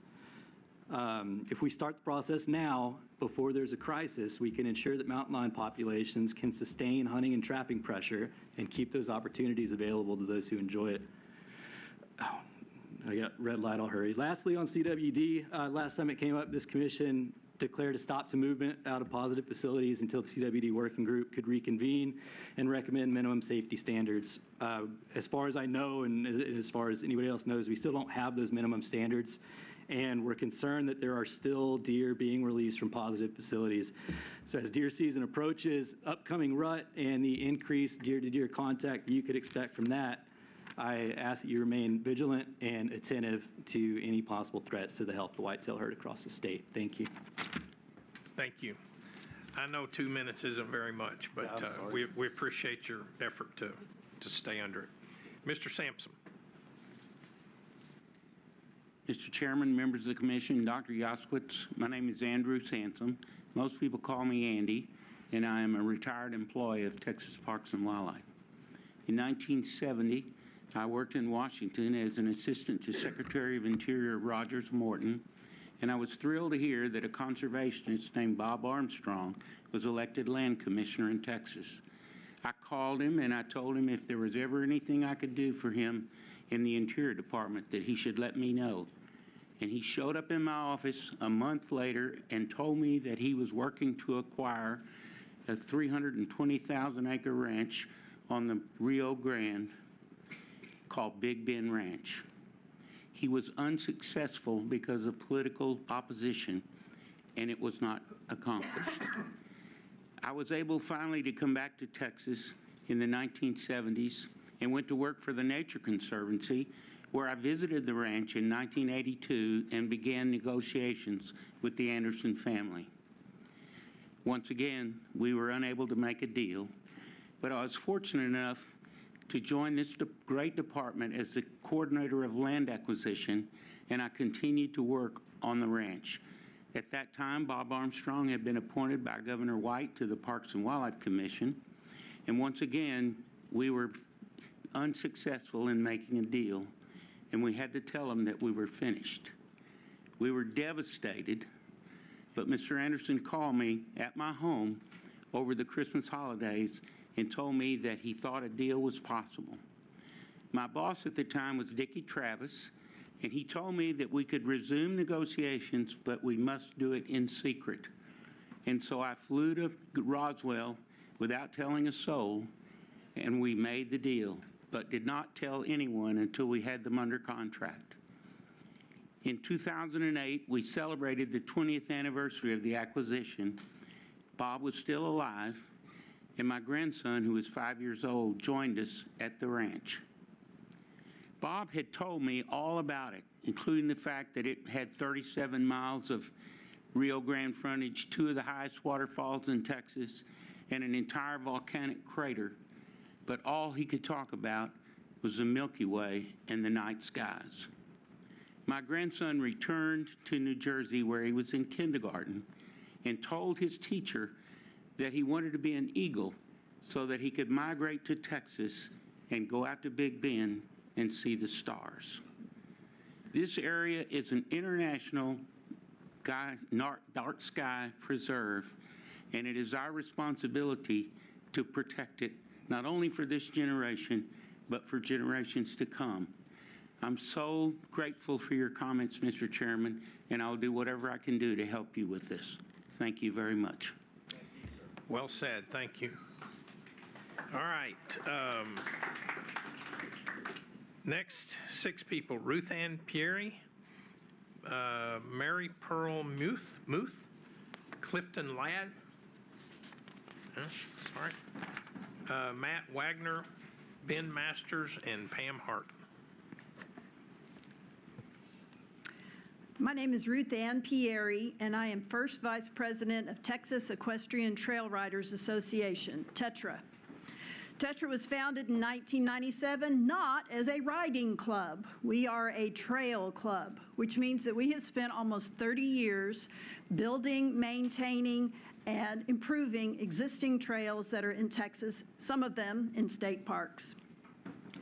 We have helped construct miles of trails as well as build horse pens, campgrounds, and helped create and fund friends groups, most recently at Palo Pinto Mountain State Park. We show up. A state park with robust trails and horse camping facilities can add to the economy of the state and local communities. Like all other campers, trail riders spend money on their way to the campgrounds. An added plus, at least for the economy, is that we spend money on our horses. We provide income for trainers, veterinarians, farriers, saddle makers, stable owners, hay growers, feed stores, event centers, vehicle and trailer sales and repair places, and, of course, fuel. 87% of trail riders in our state use public lands and spend money along the way. Yet, only 22 state parks out of 93 offer equestrian facilities. TETRA stands ready to continue work with Texas Parks and Wildlife to maintain and improve existing trails, and we want to offer our expertise to expand that. We want to help in the development of new trails and campgrounds. We want to help establish parks, these in new parks as well as existing parks. On behalf of all Texas equestrians, I ask Texas Parks and Wildlife to continue the support that we have enjoyed for many years and to work to expand trail riding opportunities using our expertise. Let TETRA show up for Texas state parks. Let TETRA show up for you. Thank you. Thank you. Ms. Muth. Hi. Good afternoon, Chairman Foster and Commissioners. My name is Mary Pearl Moit. I'm today speaking on behalf of Texas Chapter of the Wildlife Society. You're hearing a little bit of everything today, and I'm going to focus in on chronic wasting disease so that we are keeping our eye on the ball and making sure that we're paying attention to this generational impact disease. We appreciate the department's continued commitment to managing CWD based on the best available science and protecting our Texas's wild deer herd. I also want to specifically recognize your Parks and Wildlife Department's field staff who have carried out CWD depopulations across the state, including several this summer. These are not easy assignments for these biologists. They require them and other field staff to implement difficult but necessary disease management decisions, often alongside the landowners that are experiencing this extraordinary difficult loss. We want to recognize those landowners on the other side of these actions at the same time. Watching their herd that they have invested years of their time, work, and resources into being destroyed is an enormous loss, and that should not be minimized. But CWD is not discriminatory, and its consequences do not stop at a property line or at a facility fence. The decisions that are made for an individual property can and ultimately affect wildlife, landowners, hunters, and communities far beyond that fence. This is why Texas Chapter supports clear, science-based minimum standards for CWD disease management plans. Risk-based management should allow TPWD the flexibility to respond to the circumstances of an individual facility, but that flexibility should exist above the minimum standard, not in place of one. We support the department's professionals doing this work and appreciate your time listening today. Thank you so much. Thank you, and I'll try to get your name right next time. So. One day. Mr. Ladd. Good afternoon, Commissioners. My name is Clifton Ladd. Thank you for this opportunity to speak, and thank you for your public service to protect our natural resources. I'm a consulting wildlife biologist and work mainly in the hill country in the Trans-Pecos from my offices in Alpine and Austin. For over 4 decades, I have worked on conservation and wildlife projects, including working many times with the fine folks at TPW. I'm here today to suggest a compilation of a data set that is not too different from what TPW has done throughout its history. I encourage you to get data for the number of apprehensions of illegal aliens and smugglers in the lands managed by TPW and make it available to the public and decision makers.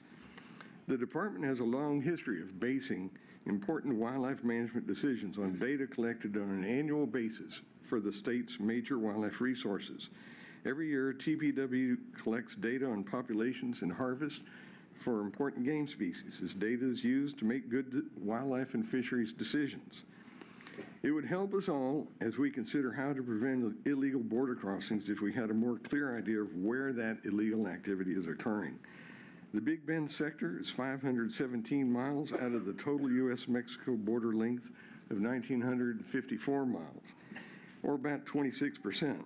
In fiscal year 2025, the Big Bend sector had 3,096 apprehensions in those 517 miles, out of the total apprehensions on the border of 444,000. So that's about 0.7% of all the total border apprehensions. It works out to be 8.5 people per day spread out over 517 miles, or about 1 person every 61 miles. The Big Bend National Park gets about 0.045% of all the illegal border crossings, 45 thousandths of 1%. There's just not that much happening in that region. How much is happening on TPWD lands in the Big Bend? Let's get an answer to this question. It's probably not much and probably not worth the expensive destruction now happening along the border. Please do whatever you can to prevent unnecessary destruction happening in the Big Bend border region. Thank you. Thank you. Mr. Wagner. Greetings, Chairman Foster and Commission members. I'm Matt Wagner, Executive Director of the Texas Chapter of the Wildlife Society. We're here today to thank you for your mission of protecting our natural resources and also to remind you of 3 conservation priorities for us. First, we join the others here today protecting our state lands from unnecessary construction of border infrastructure in the Big Bend region. Although we believe in secure borders, there are other technological options in this vast, rugged, and beautiful region. You'll hear enough on this issue today, so I don't need to talk anymore. Second, the department must remain true to protecting our wild deer from the threat of chronic wasting disease. In just this year alone, there have been 166 new CWD positive cases. The disease management plans being formulated seem focused on helping breeders dispose of deer by moving them under various scenarios. This creates the perception of how far can we go rather than how careful should we be.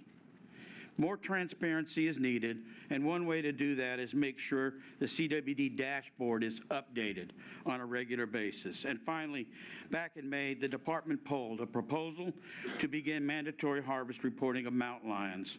Chairman Foster stated at the time that the stakeholders should reconvene and work with staff over the next year to improve data collection in a way that's practical and scientifically valid.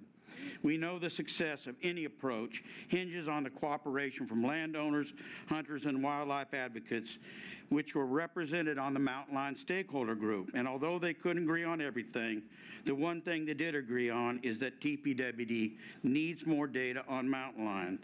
Please continue to make progress on this important issue. Thank you for all you do and for listening to all of us today. Thank you. Ben Masters, welcome. Good afternoon, Chairman. Good afternoon, Commissioners. Thank you for your time and for your service to Texas wildlife. Today I'm here, one, to encourage you all to make a strong position statement to limit the border infrastructure and construction that is going on, and two, to encourage you to continue looking at ways to monitor and manage mountain lions in Texas. Of the conversations that are happening around the border wall, I think one that is very important for us to recognize is that the border wall has been constructed or is nearly completed between Del Rio and Laredo. That border fence is going to limit or stop the amount of mountain lions moving from Mexico into Texas into the future. That population in South Texas is the population of mountain lions that people are most concerned about. And as of right now, we do not know if there's 25 mountain lions in South Texas or 50 mountain lions or 200 of them. We don't know if the trend is decreasing or increasing, and we don't know if that population is dependent upon dispersals out of Mexico. Over the last 2 years, y'all have done amazing things for mountain lions. Y'all have directed the department to put together the stakeholder group. I was a proud member of that stakeholder group. In May, there was a lot of us that were disappointed to see harvest reporting get tabled, and I encourage each of you to please continue to look at ways for us to monitor and manage mountain lions in this state so that we can continue to have this amazing species here in Texas. Thank you. Thank you. Pam Hart, welcome. Good afternoon. I am Pam Nelson Hart from Fort Davis. I'm here to speak about mountain lions and the current management plan at Texas Parks and Wildlife. It is simple for me. Do we have mountain lions in Texas? Do we have a healthy and viable population? I live on a ranch located in the Davis Mountains that is suitable habitat for lions. We have troughs and live water. We have white-tailed deer. We have mule deer. We have elk. We have aoudad. We have lots of mesomammals. We have a really good condition for mountain lions. However, in the last 3 years, I haven't seen a lion on any of our game cameras, so I'm concerned. Therefore, I want Texas Parks and Wildlife, respectfully, to maintain a thorough management plan so I do not have to depend on social media or anecdotal comments to know if we have lions in Texas. As a proud West Texas rancher and a proud Texas landowner, I encourage you to develop and support a plan to monitor and manage lions. Thank you. Thank you. All right, the next six, Roy Leslie, Brianna Fuller, Hillary Pierce, Cameron Crow, Catherine Clayberg, and Jerry Patterson. Mr. Leslie. Hello again. I'm Roy Leslie, speaking only for myself. Since 2015, my testimony here has urged you to follow your mission statement and stop the spread of CWD. I'm not letting you off the hook today, but I'm asking you to do everything in your power to halt the Fed's misguided attempt to physically barricade the Rio Grande. No matter how many times you click your heels, CWD won't magically disappear. The plans for border barriers, floodlights, and misplaced roads won't go away either, just because a Custom and Border Protection Commissioner decided to actually look at the river this week.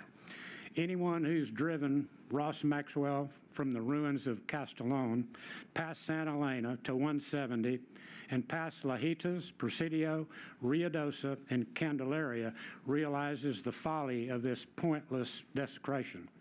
I first experienced the Big Bend area in 1967 when I skipped my high school graduation and spent 10 days and $20 camping in and around the park area.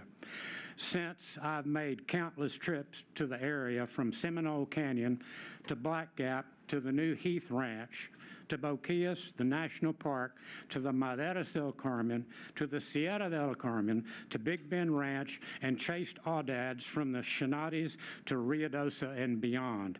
I wish I'd counted the low water crossings from the east boundary of Black Gap to 20 miles northwest of Candelaria. I'm not sure my finance degree taught me how to count that high.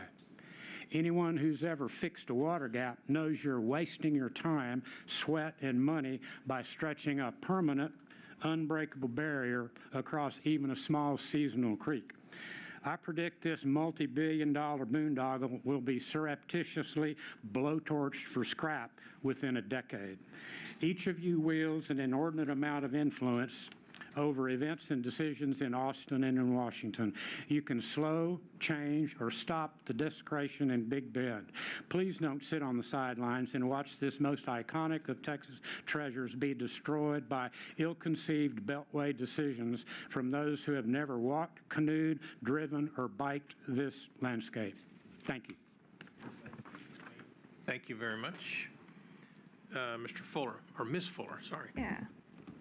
Good afternoon, Commissioners. My name is Brianna Fuller, and I'm a fourth-generation Texan, an LBJ School public policy student, and I've spent the last few years working in Texas water policy. I'm also a Stewards of the Wild member through the Texas Parks Foundation, which has deepened my appreciation for Texas conservation and our responsibility to preserve our state's wild things and wild places. I'm here today because I care deeply about the Big Bend region and stand firmly against any physical barriers and construction in the region. As you all well know, the Big Bend is a part of our history and our identity, and Big Bend Ranch State Park as public land belongs to the people of Texas. I also believe that our public institutions have a responsibility to protect places like this. That's why I believe the Texas Parks and Wildlife has a responsibility to speak clearly and help lead by example at this very important moment in time.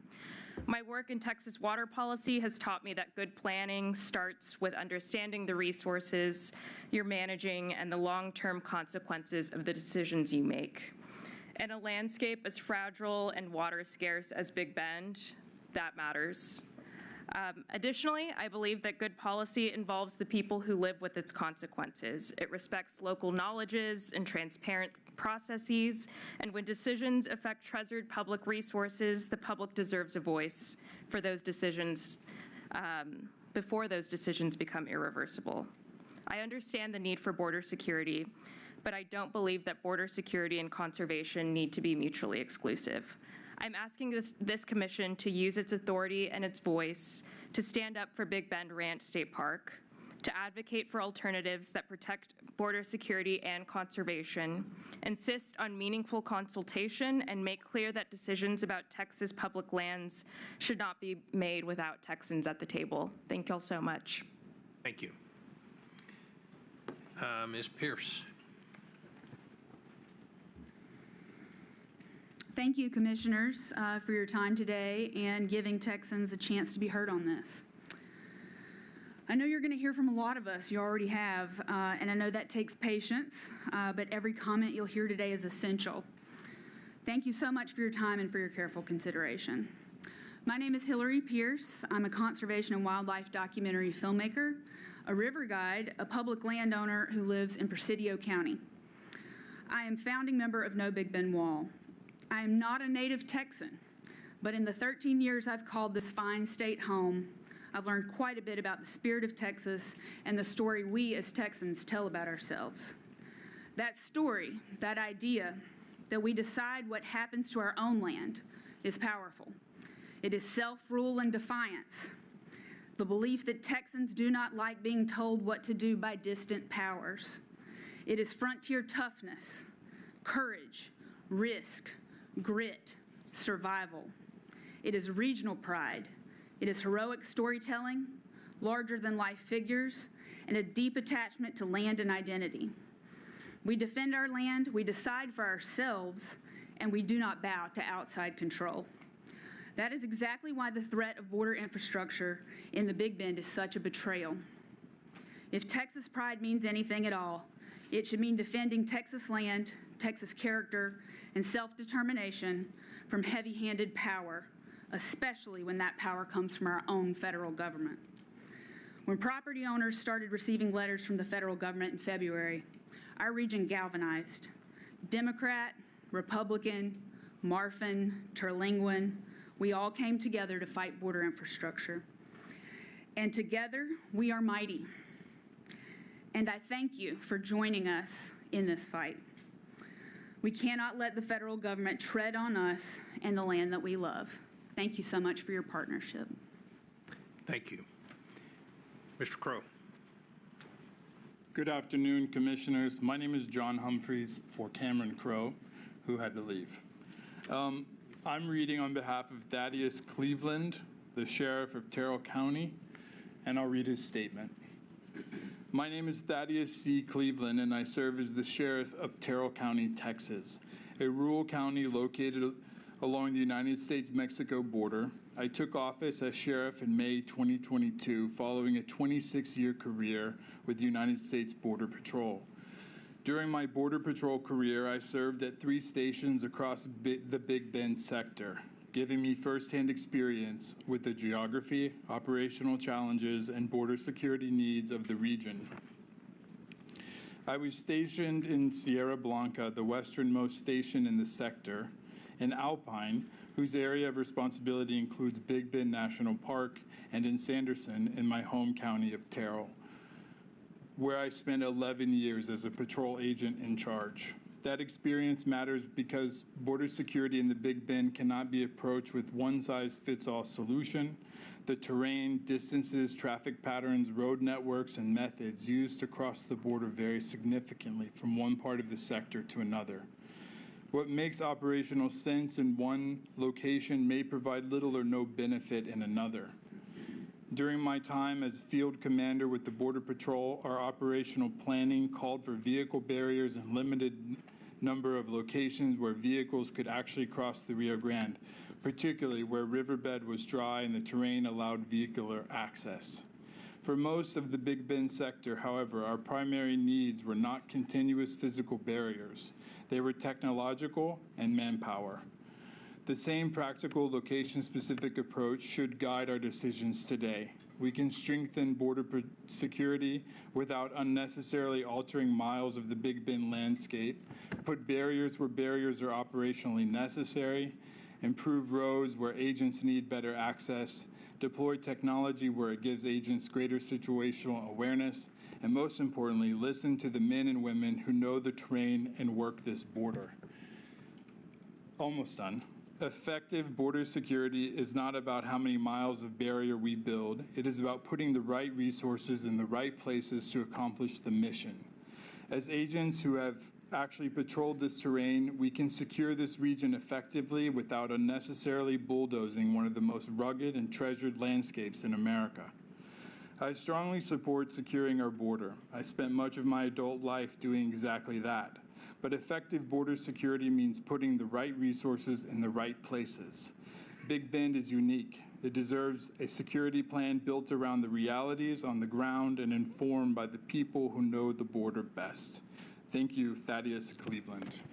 All right, thank you. Chairman, excuse me, this is D for the record. John Humphreys was number 41, so you can scratch through that number. Okay. Thank you. Ms. Kleberg. My name is Kathleen Kleberg. I am skipping my second day of 8th grade to speak to you today. My father, Jay Kleberg, served as Associate Director of Texas Parks and Wildlife Foundation for nearly a decade and rode horseback through Big Bend Ranch State Park and Big Bend National Park as part of the documentary The River and the Wall. I traveled to Big Bend about a week ago and arrived just a few hours after a bulldozer finished repairing new ground for a border wall. I was saddened to see the destruction after spending a full day circling the park from the hot springs to Santa Ana Canyon. In 1932, just a few years into his time on the Texas Game, Fish, and Oyster Commission, the predecessor to Texas Parks and Wildlife, my great-great-great-uncle Caesar Kleberg visited the Big Bend region. Soon after that trip, the district game warden, Pete Crawford, wrote Caesar a letter expressing his gratitude and appreciation. Quote, Mr. Kleberg, your interest in my country has been one of the most encouraging things that has happened in 7 years of struggle on my part. Knowing that you realize the possibilities of this district from a game and recreation view has given me new life, and I'm going to carry on here with new vigor and look forward to the proper assistance being forthcoming. On your visit, you immediately saw that the country would never support but a small population, but would support a great wildlife population, that it would never be a farming country, but to a certain extent remain ruralness, end quote. On my trip to Big Bend, I saw the entire Milky Way, looked for black bears in the Chisos, hiked Close Canyon, and glimpsed the hoodoos on the banks of the Rio Grande, just as Caesar may have done almost a century ago. So many people have worked to conserve this region so that I could add Big Bend to my top 3 all-time favorite places list. I'm counting on you to fight like they have to keep Big Bend wild and untouched. Thank you. Thank you. Mr. Patterson. Good afternoon, Chairman Foster and Commissioners. I'm Jerry Patterson. I'm a former Texas Land Commissioner, former state senator, and a retired Marine Vietnam veteran. And I'm here to ask what has been asked multiple times earlier. I'm going to try to avoid things that have been mentioned, but bring up a couple of new points. Just last week, I spent a week in the Big Bend area talking primarily, I'm a Republican, primarily to Republican elected officials and Republican officials. This is not a partisan deal. I have yet to encounter a Republican in the Big Bend area who does not oppose the wall. Everybody, I mean, it's universal. Now, one of the things that is interesting that hasn't been mentioned, it has been mentioned that the 1.3% of all illegal encounters occurred in the Big Bend sector compared to the other 8 sectors. There's 9 sectors from Boca Chica to San Ysidro.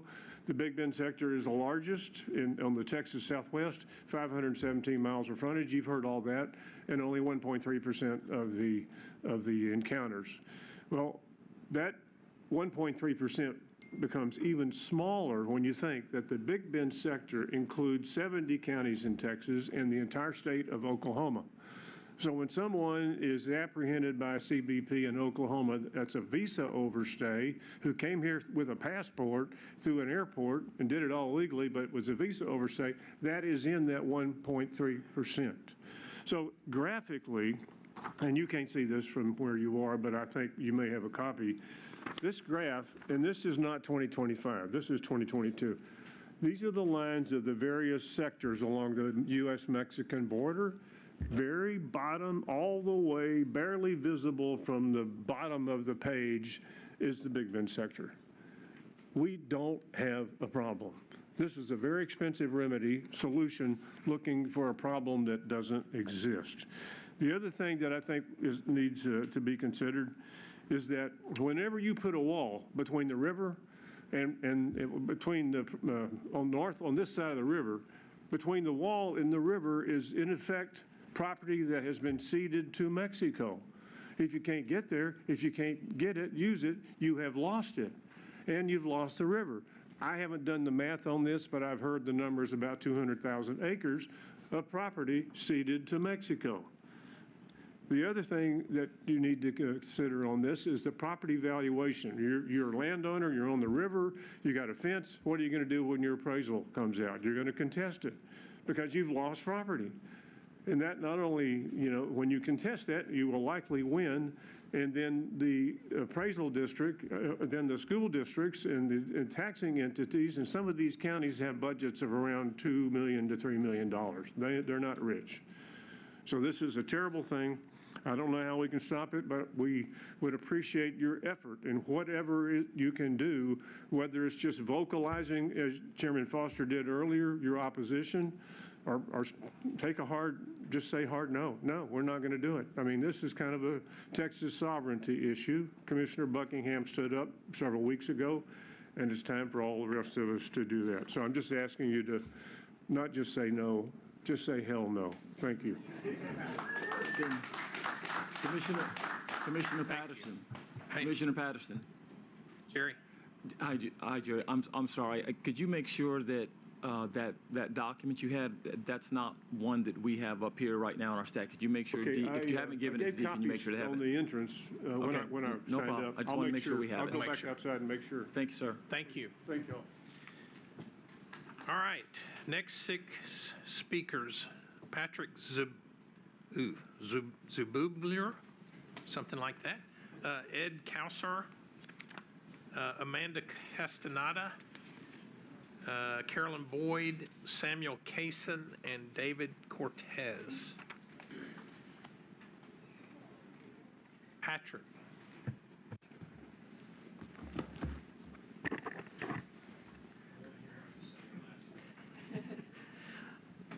Honorable Chairman Foster and Commission, good afternoon. My name is Patrick Zuberbuehler. I am a 4th-generation landowner in Valverde County. My family arrived there from Switzerland and Ireland as early as 1883. My paternal grandfather purchased land west of the Pecos River and eventually homesteaded additional land just a few miles short west of Comstock. Some of this land is now within the boundaries of Seminole Canyon State Park. Locations such as Presa Canyon and Black Cave, found within the park, hold fond memories for me. Prior to the establishment of the park, my family would visit these sites for weekend outings. As a family, we would picnic among the ancient rock art, with my parents taking the opportunity to teach me and my siblings to be good stewards of the earth by showing us Panther Cave and also meaning of why areas were given certain names, ones such as Black Cave. Throughout my childhood, archaeologists from the University of Texas arrived to document these sites. Their early research eventually led to the establishment of the park, but the story of this area, rich in history, did not end here or become 2 stories. The area of Presa Canyon, which still part of the Presa Canyon, is still on private property of my family. It speaks to the beauty of the terrain and the relationship my family has shared with Seminole Canyon. My ancestors faced many hardships as pioneers. Life for early ranchers was challenging, but the dream of owning land and producing Rambouillet sheep and Angora goats became a reality. This legacy of ranching continues today as my nephews become the 5th generation on this land we hold dear. This important legacy of agriculture being the backbone of our country. In addition, I attended Texas Public Schools my entire school from kindergarten through 12th grade. The importance of our state history has always been a valuable part of my own education. I'm also a member of the Comstock ISD Board of Trustees, and I take my role seriously in the education of our students and for future generations. School groups such as our local chapter of our FFA and our grade school students deserve to know the history within the walls of Seminole Canyon. I'm asking the Commission to use your authority that Texans have entrusted to protect the park and its care. Thank you very much. Thank you. Mr. Kosar Lalo.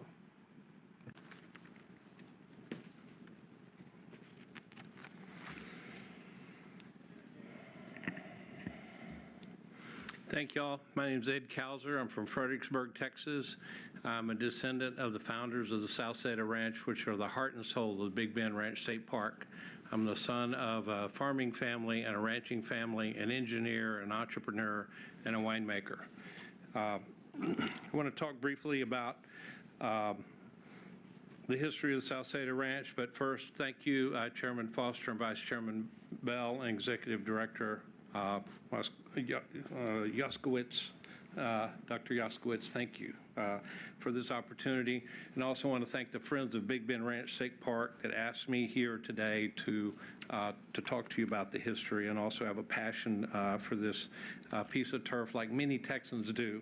And I want to really empower you all as the commissioners of Texas Parks and Wildlife to encourage the rest of the state, the statewide elected officials, and the legislature to support you in your efforts. You're not alone in this. This is a cross-functional and cross-department issue. So the South Zeta Ranch was formed initially in the late 1800s when my great-great-granddad, who was judge of Presidio County, W.W. Bogle, bought a couple of sections that were way south of what he had around Marfa. And then his sons came along and acquired the Chillicothe Ranch and added it to their dad's place, which was the South Zeta, and combined them. The Bogle brothers were my granddad, Graves Bogle, and Gus and Galley, and they ranched that place. My mom was born in Presidio, and she was baptized on that ranch. Many stories about the ranch. I won't bore you with that, but you could make movies out of it. They were all the right stuff, and they fought, and they were hard scrappers. Both my dad, my granddad, and my great-granddad rode the river, not just for the ranch, but for the government, and two of those great uncles did. In our family, we had a saying, "You'll do the ride the river with," and it meant I trust you. And you all will do the ride the river with. You didn't get here easily. You're appointed directly by the governor of this state, who himself defended our borders in the previous federal administration. Texas has been defending its borders since 1836. We have an ethical, a legal, and a moral responsibility to continue to do that if other people will not, and that's from the north and the south. However, we want to protect this land, and on this land are protected species, 11 rare and threatened species, including, has been talked about, mountain lions, black bear, and bighorn sheep, and many others. And I want to talk briefly about the bighorns. It's been documented that not only in Black Gap and the Big Bend National Park, but the Big Bend Ranch State Park, they need that water in the Rio Grande. And if you fence them out, that's a travesty. We, as Texans, have worked hard to restore the wildlife that was original flora and fauna to this country, including elk. And a lot of people are excited about that, and we should continue to protect those bighorn sheep that need that water. Cougar, black bear as well, peregrine fountain and mastiff bat, they can fly over it, but those other guys, they need that water. Also, ecotourism and art in Big Bend. In other words, what we want to do is protect this, so we're protecting the local economies. The ecotourism, there's Jeep rental companies, there's B&B, there's hiking companies, guides, restaurants. The whole town of Presidio and Lajitas, as my mother would say, Studi Butte, that area is a fragile ecosystem, and we need the tourism down there to continue. Also, the archaeology, there are 179 documented archaeological sites in that area, And I know there are more because my great-grandmother would visit her daughter and paint them, and I have paintings of buildings that are way out on the ranch that I don't believe Tim Gibbs has seen yet, and I'd love to talk to y'all more about that. And going back, Going to have to ask you to. more than generations, there's caves that need to be protected and geology. The only solitario in North America, this is the geological hub of Texas and North America. It's the intersection of the Appalachians and Rocky Mountains. That thing is very sensitive, but people love to hike there, and we don't need big bulldozers, D7s ruining it. But generally, the outdoor recreation combined creates a wonderful opportunity for Texans and really supports the governor's mission. We've seen the governor speaking up for Texas, recruiting companies here, employees, professionals that really stimulate our economy. And what do those people want to do on weekends? Wouldn't they want to go to the largest state park in Texas and experience it as it is right now, where only 1.3% of illegal crossings have occurred in that sector? So just want to encourage y'all to step up and support the legislature and the other elected officials in the state of Texas with the knowledge that you have and the passion that you have for these state parks. Thank you very much. Thank you, Mr. Counselor. Ms. Castañeda. Honorable Chairman Foster and Commissioners, good afternoon. My name is Amanda Castañeda, and I'm an archaeologist for Shumla Archaeological Research and Education Center.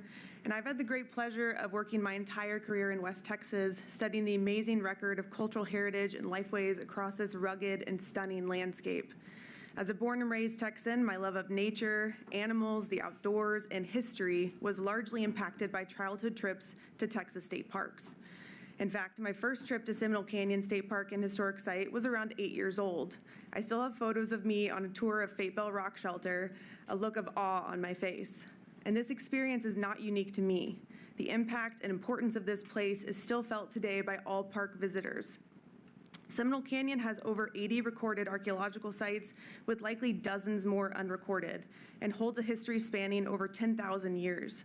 From indigenous hunter-gatherers who painted complex murals on shelter walls starting almost 6,000 years ago, to the 1882 Southern Pacific Railroad and historic ranching, this park contains a deep and varied history that Texans are proud of. The entire park is listed on the National Register of Historic Places for its exceptional preservation of cultural heritage. Now, federal border construction threatens to effectively split Seminole Canyon State Park in half, and it is unknown what access will remain for the public to continue recreation and visit important points on the landscape south of this barrier, places such as the Canyon Rim Trail and the overlook to Panther Cave. Federal laws that protect these places have been waived, but Texas laws have not. Now, as I walked in, I heard Chairman Foster say they share our sentiments and are working with DHS and our governor, and I encourage that the commission to continue its path of action and uphold Chapter 26 of the Parks and Wildlife Code to protect Texas public lands. Thank you for your time. Thank you. Ms. Boyd. Good afternoon, and thank you so much for the opportunity to speak today. My name is Dr. Carolyn Boyd, and as an 8th-generation Texan, my roots here run deep. I've been studying the rock art in Seminole Canyon State Park for 35 years. Panther Cave is among 27 rock art sites entrusted to the park.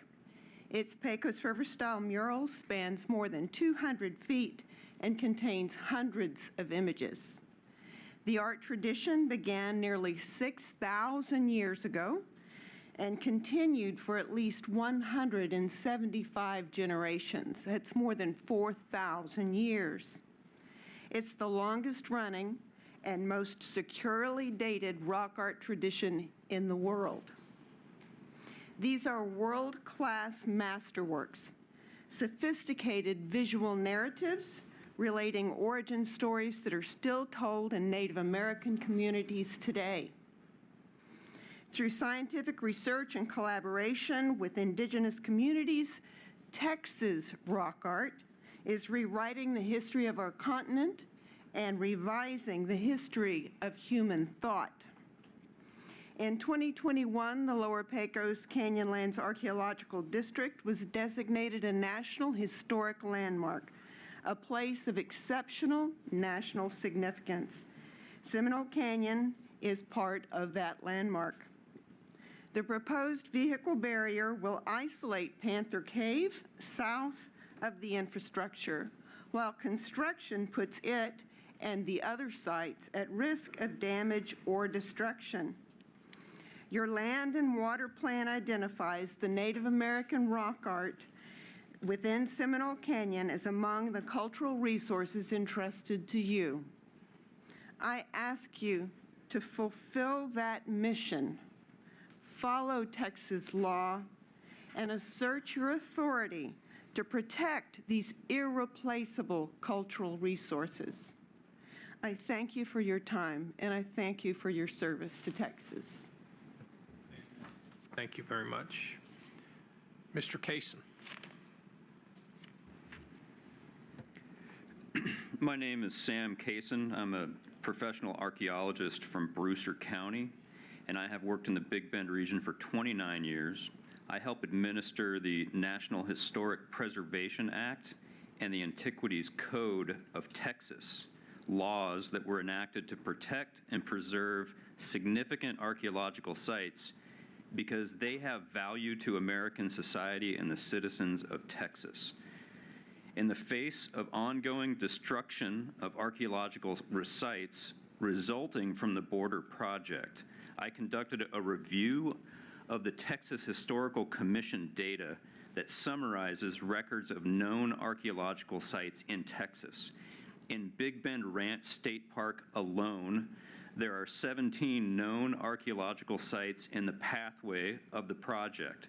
Some among them are significant because rigorous scientific study has demonstrated that they represent lifeways on the eve of European contact in North America, and they exemplify the character of cultural systems that are unique to Texas and the Rio Grande. Only portions of the TPWD land in the project area have ever been subject to archaeological study. As a result, there are additional undiscovered sites in the project corridor that could likewise be significant according to state and federal law. In foregoing the proper studies specified in Texas laws, the CBP is exercising unlawful federal overreach. It is unacceptable to proceed without further study of the archaeological landscape, and the TPWD must uphold its responsibility to protect significant sites. The federal government is illegally destroying Texas historical resources and significant archaeological landmarks on land owned by Texas. Texas citizens expect that the TPWD will stand up for the state's culture history and require the CBP to adhere to the rule of law. Thank you. Thank you. Thank you. Mr. Cortez. Thank you, Mr. Chairman, Commissioners, staff. Forgive me, I have to speak fast. My 8-year-old's waiting to be picked up from school, so I gotta move. My name is Dave Cortez. I'm the director of the Sierra Club Lone Star chapter here in Texas, and I just want to thank you all and your staff and the folks out there first. I don't know if you all know, there were 200 or 300 people outside this morning, and I've been here times before, maybe with a megaphone and a drum and things like that, and that was not today. Today, people were very gathered in community and respectful, and your staff was great. So I just want to make sure that you know that. There's folks out there from Marathon, from Dallas, from the coast, and from El Paso, like you and me, Mr. Chairman, all here united for the same cause. And Lord knows that you all in Sierra Club and some of the folks in this room and others, we may not always align politically on issues. Folks like I got to ask, when's the last time you saw a Republican land commissioner like Jerry Patterson and the director of the Sierra Club come before you on the same issue, aligned together? And that's what's beautiful about this community that's been outside and been contacting you all. I do want to apologize because I didn't get to hear your comments in the overflow room. The audio wasn't working, so thank you for making comments. But there's so much unity around this issue, and I want to invite you all in two ways to be part of this work, in addition to what you said earlier, Mr. Chairman. Number one, speak publicly. Lean into the opportunity for transparency on this issue and what TPWD is doing to assess the development of the border infrastructure in and around our state parks. Number two, leverage Chapter 26 of the Parks and Wildlife Code and activate your legislative authority to continue consulting, which I believe you said you are, with DHS and Customs and Border Patrol. Mr. Chairman and Commissioners, you know, I don't own land in West Texas. I'm not a rancher. I don't have a business out there.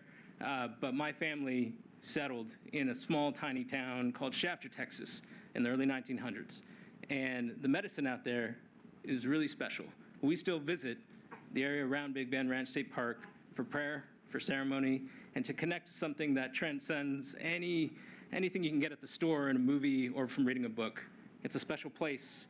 I want you to imagine your homelands. Let's just imagine the Ron Chisholm Trail or the Chamizal National Memorial and a bulldozer showing up and desecrating something special to us. Take that to heart. Think of your home, and please do everything you can to support the people who are here today. Thank you. Thank you.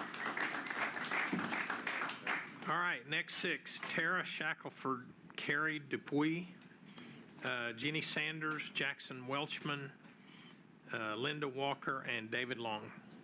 Ms. Shackelford. Hi. Thank you, Mr. Chairman Foster and Commissioners. Thanks for having me, or us, actually. My name is Tara Shackelford, and I am the granddaughter of a Big Bend rancher and the owner of Hidden Dagger Adventures, a local outfitter. I grew up swimming with my cousins in the Rio Grande at La Linda, a piece of riverfront property newly acquired by Black Gap Wildlife Management Area. With the Rio Grande levels dropping dramatically in recent years, La Linda has become the most common river access point for my business. Boquillas Canyon and the lower canyons makes up 99% of our multi-day river trips, which runs through both state and private land. Sorry. Black Gap was created, as you know, to protect wildlife and the precious 25 miles of river frontage. And as I speak, a 450-person man camp is being created right outside of Black Gap and 20 miles from La Linda. What is now happening in our state parks will set the precedent for how future administrations view and treat our public land. Since February, the uncertainty of border wall plans has weighed on my mind and my heart. Will construction block our access to the river?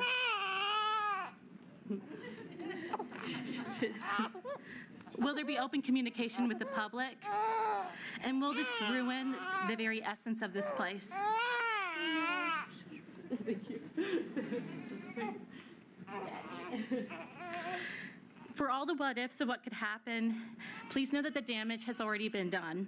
For my family, projects to expand our business have been halted, and for the last 6 months, our time and energy has been put towards protest and outreach to stop this unwarranted abuse to our land.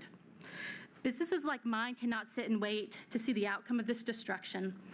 We will close our business, we will leave our home, and my 5-week-old daughter, who will be the 7th generation to live in Big Bend, will never know it for as it should be known, a land that's wild and free.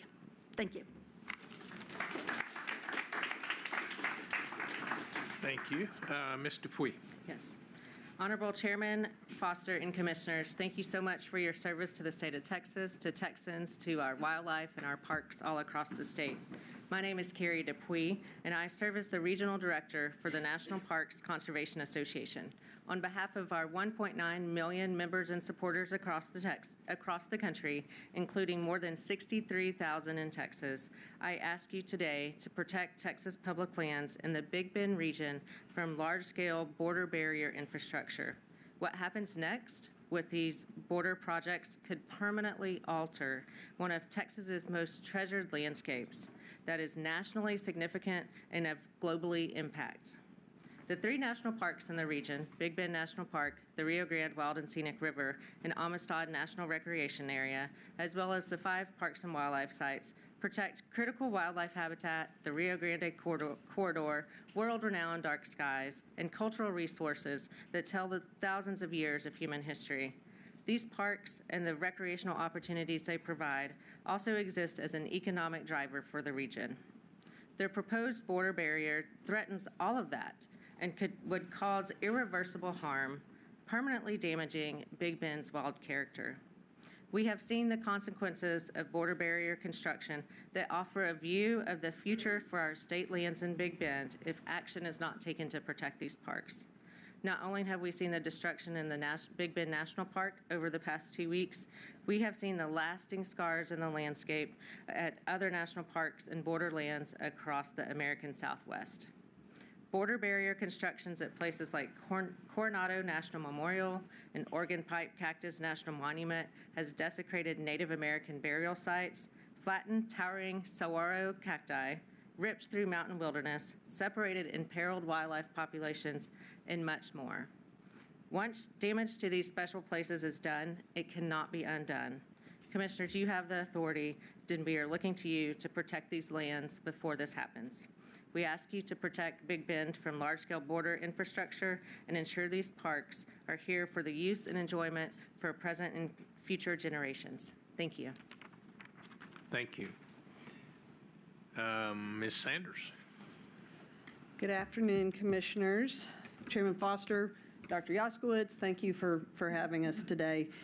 My name is Jenny Sanders. I know you thought maybe you'd get away without CWD today, but a few of us want to say a few things.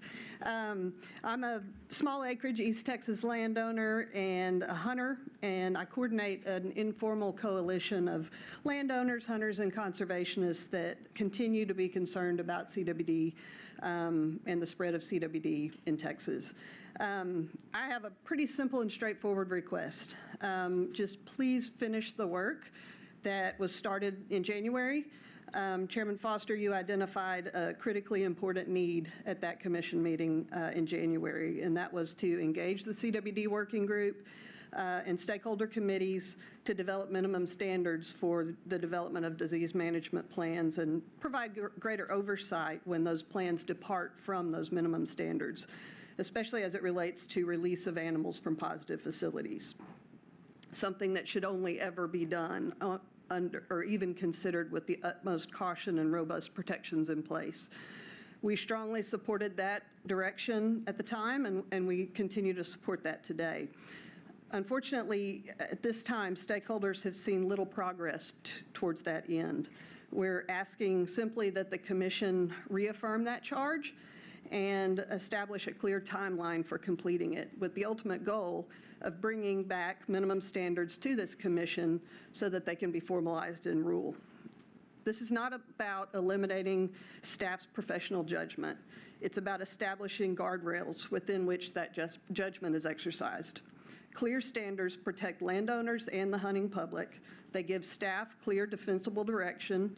They also protect the department by ensuring that decisions are grounded in science and established standards, which reduces uncertainty and unnecessary legal exposure. Chairman Foster, you gave prudent direction in January, and we're simply asking that the Commission follow through and see that through. Thank you very much. Thank you. Mr. Welchman. Honorable Chairman Foster, Commissioners, my name is Jackson Welchman. I'm an 8th generation Texan.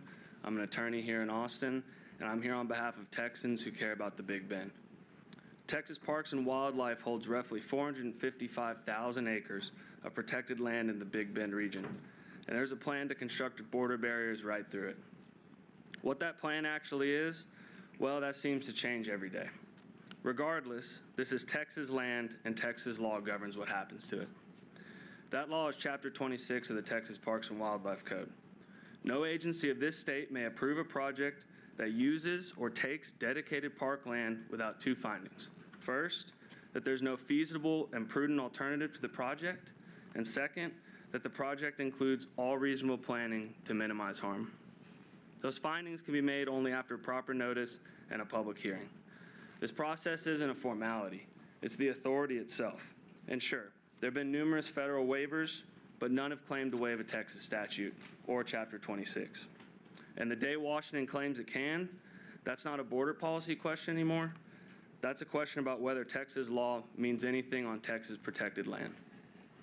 You've already told us this applies to easements across your own land. In May, this commission ran the Chapter 26 process for a pipeline crossing 6/10 of an acre at Trinity River Wildlife Management Area. 3 weeks of published notice, a hearing, and both findings. Deciding to approve is your judgment, but following Chapter 26 is not.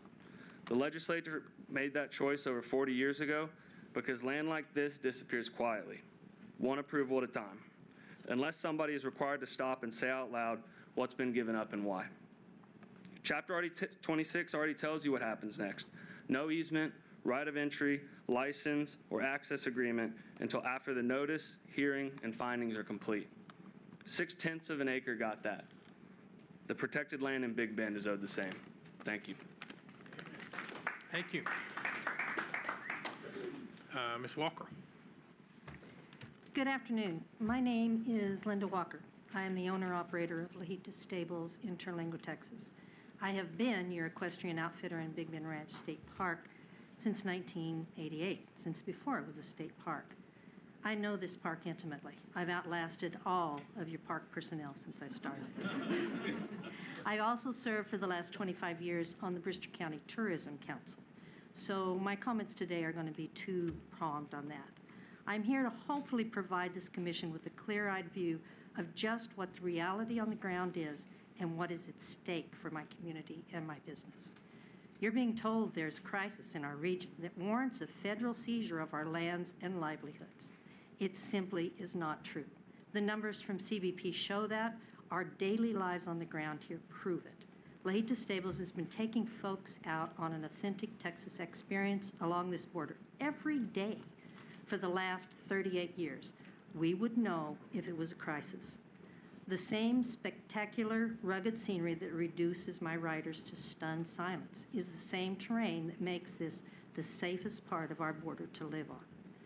On the tourism board side, we are tasked with using our hot tax collections to promote visitation to the Big Bend region. This year, our collections from the Terlingo Marathon area was over $2 million. Tourism accounts for approximately 80% of our county economy. It drives everything. Big Bend Ranch State Park is a vital part of that draw. The state park visitation numbers do not accurately reflect just how important you are to us. The river corridor is where the vast amount of your use occurs. It is rightfully billed as one of the top 10 scenic drives in the U.S. according to National Geographic. The uncounted majority of your visitors are not buying a pass because they're just driving along the river. They're taking that obligatory wow picture from the top of Big Hill, and they're stopping to briefly stick a toe into the Rio Grande. All of that experience will be gone if the plan for the border, as it is being proposed, is implemented. If this happens, our prediction from the Tourism Board is that we are going to have a drop of at least 30% to our visitation to the area. And this won't be a one-off. This damage to the land and our livelihoods will be permanent. 80% of the visitors to Big Bend are Texans. We have done 3 major surveys over the last 20 years that taught us that. The decisions destroying lands that belong to the people of Texas were made by suits in Washington, far away looking down at the lines on a piece of paper. To label this a federal government overreach and land grab is not an understatement. There are 21st century solutions that are far more effective and less intrusive than an antiquated ideas involving steel barriers and fences. Not a single person in my community, not a single person, is against border security, but we are united in being against the destruction of land that belongs to the people of Texas. I ask you to step in, step up, and save a Texas treasure for our future generations. Thank you. Mr. Long.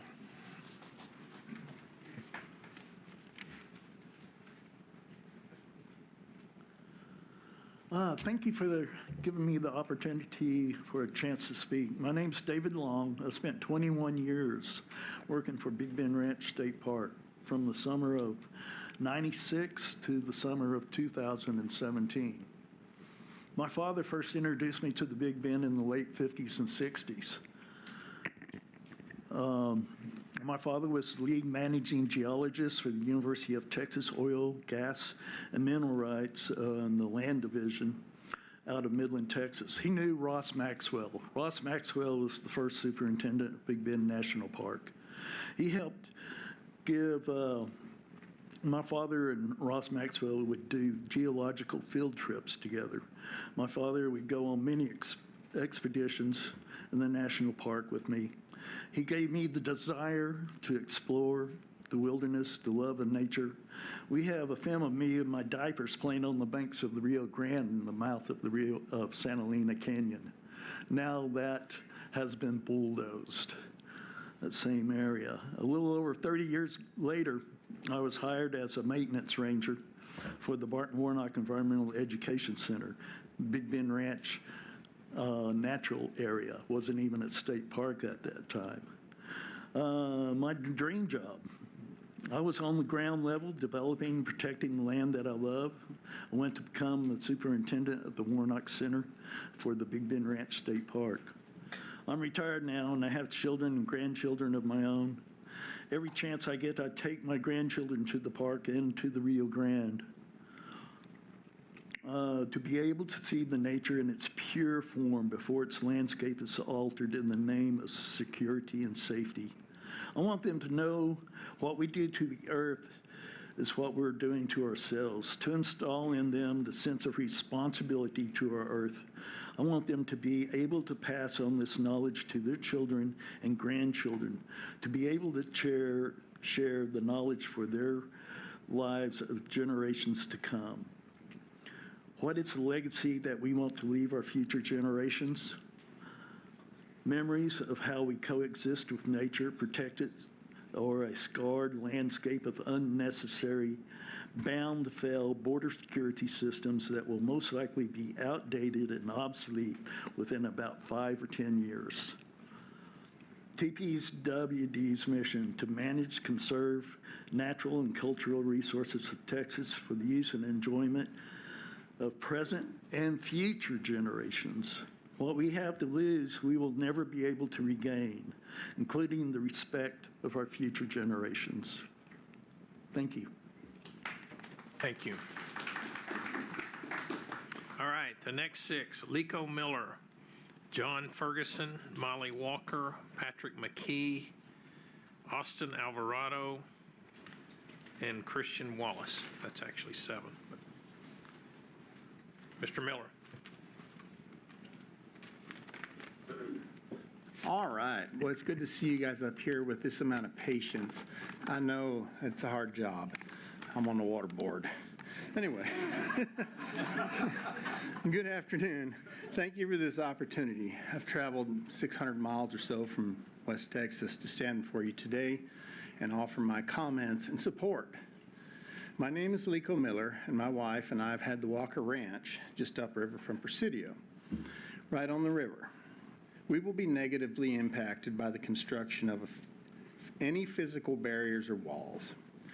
As a fellow landowner, you guys in all of Texas, I want to encourage you to fight the construction of any physical barrier on our lands. Border security is important to all of us. It can and should be achieved with technology, so as to preserve our pristine and delicate desert ecology, not to mention our livelihoods. We are wholly dependent on tourism in our area. I have only 2 asks today. It's not a lot. That you listen to and support the local people that depend on Texas parks and wildlife land to make a living. We really need you.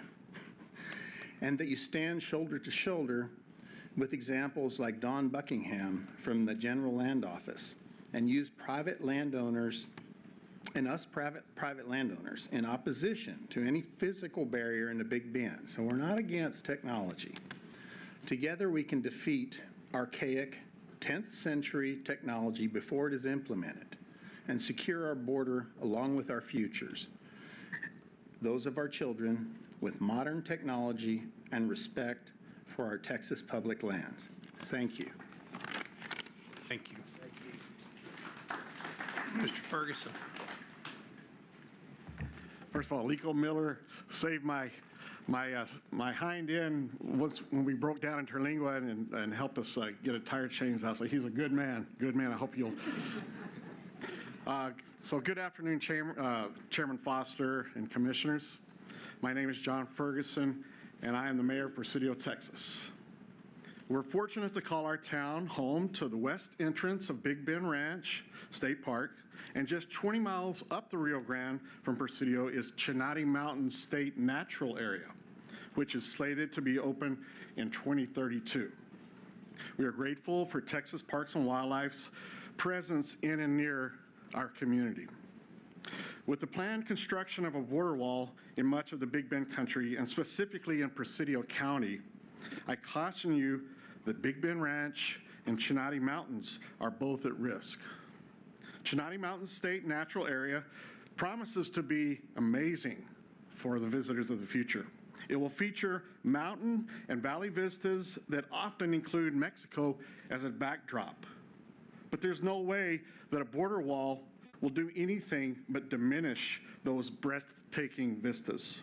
More importantly, the disastrous consequences of a border wall will be all the wildlife being cut off from their principal water source, which is the Rio Grande. Given these two concerns, Chinati Mountain State Natural Area may be open someday, but significantly marginalized. Please use your authority to not let that happen. At Big Bend Ranch State Park, the same could be said about wildlife being cut off from their water source. Because the majority of Big Bend Ranch visitors mainly enjoy the park along the Rio Grande, a border wall will spoil that experience. In addition, Texas' most scenic drive, El Camino del Rio, will be significantly spoiled if there's a wall that the visitors see instead of the Rio Grande. So I want you to please bear that in mind. Please preserve Big Bend Ranch and Chinati Mountains just as they are for all generations that will follow. On behalf of all Texans, thank you. Thank you. Thank you. You don't look like Molly Walker. I'm not. Ms. Walker. Honorable Chairman Foster and Commissioners, this room is full of people that watched their home bulldozed last week. We appreciate your patience. I am Molly Walker, born and raised in Brewster County. My family has been stewarding Texas land for generations, from the Brazos River to the Rio Grande. West Texas, the river and canyon lands are my family's sanctuary, and I have been a persistent advocate for her protection throughout my life.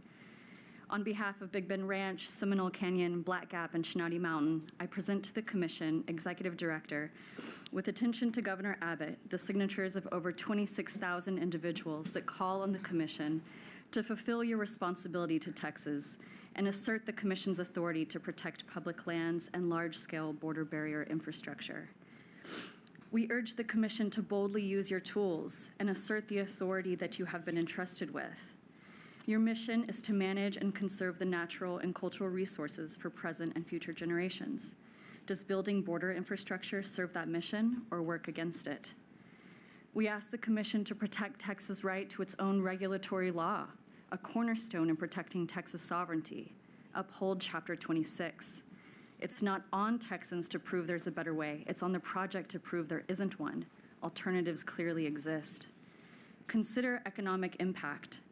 Tourism tied to public land access in the Big Bend region drives the regional economy. Generations of Texas investment in land, infrastructure, and stewardship are on the line. Object and don't grant access. Texas is not obligated to grant access. The state has the authority to object, as it has many times before. Enforce accountability. Frivolous destruction is not permissible on Texas land. Stand with landowners. As a major landowner and the steward of public lands held for the people of Texas, over 200 landowners in the Big Bend region are boldly denying access and upholding their rights as landowners. Texas Parks and Wildlife should do no less. 26,000 people request the Commission and Governor Abbott. The request of 26,000 people is simple. Continue to use your authority and influence and protect public lands for Texas and generations to come. Thank you. Mr. McKee? Thank you. I'm Patrick McKee, representing Friends of Big Bend Ranch State Park. We're a 501c3 nonprofit. We provide advocacy, opportunities, and resources to support and sustain Big Bend Ranch State Park, enhance the visitor experiences, educate the public on the wonders of the park, and the importance of their natural and cultural resources. We have raised and expended well over $100,000 supporting the park, the staff, and its activities. Texas is recognized and known worldwide as a state that offers diversity of natural, geographic landscapes, nature, and history, and all with Texas parks welcoming everyone to explore it all.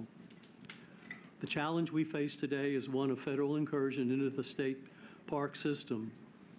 This incursion will diminish the pristine natural landscape that attracts so many and provides opportunities for so many, including local businesses. Will we stand up and prevent it? Texas Parks manages and protects this land held in trust for us all. I'm here today to respectfully plead with the Commission to fulfill its responsibility and exert to the fullest extent its authority to protect Big Bend Ranch State Park and the access to it. We have a legacy and heritage to protect for future generations. How will those future generations judge what happens to Big Bend Ranch State Park? Thank you. Thank you. Mr. Alvarado. Good afternoon, Chairman and Commissioners. My name is Austin Alvarado. I grew up here in Austin, Texas, and I am a filmmaker, but more importantly, I'm a proud Texan. Like many Texans, I didn't grow up with a lot of access to big landscapes. I grew up inner city punk, but I was lucky enough to call West Texas home for all my 20s. And having the opportunity to live among the landscape and experience the landscape out there is really where I learned what being a proud Texan was. Big Bend Ranch is where I learned what true wilderness is and what the importance of a connected landscape is. Black Gap showed me what land management truly was, and that stewardship means responsibility. Seminole Canyon gave me a window into 6,000 years of human history, and that protecting our ancestry is important. And the Chinadis set an example of what Texas resilience and due process can lead to.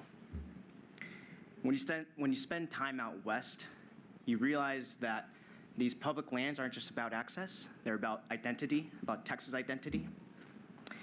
And any federally imposed border wall or border structure on any of these lands isn't just destroying the landscape.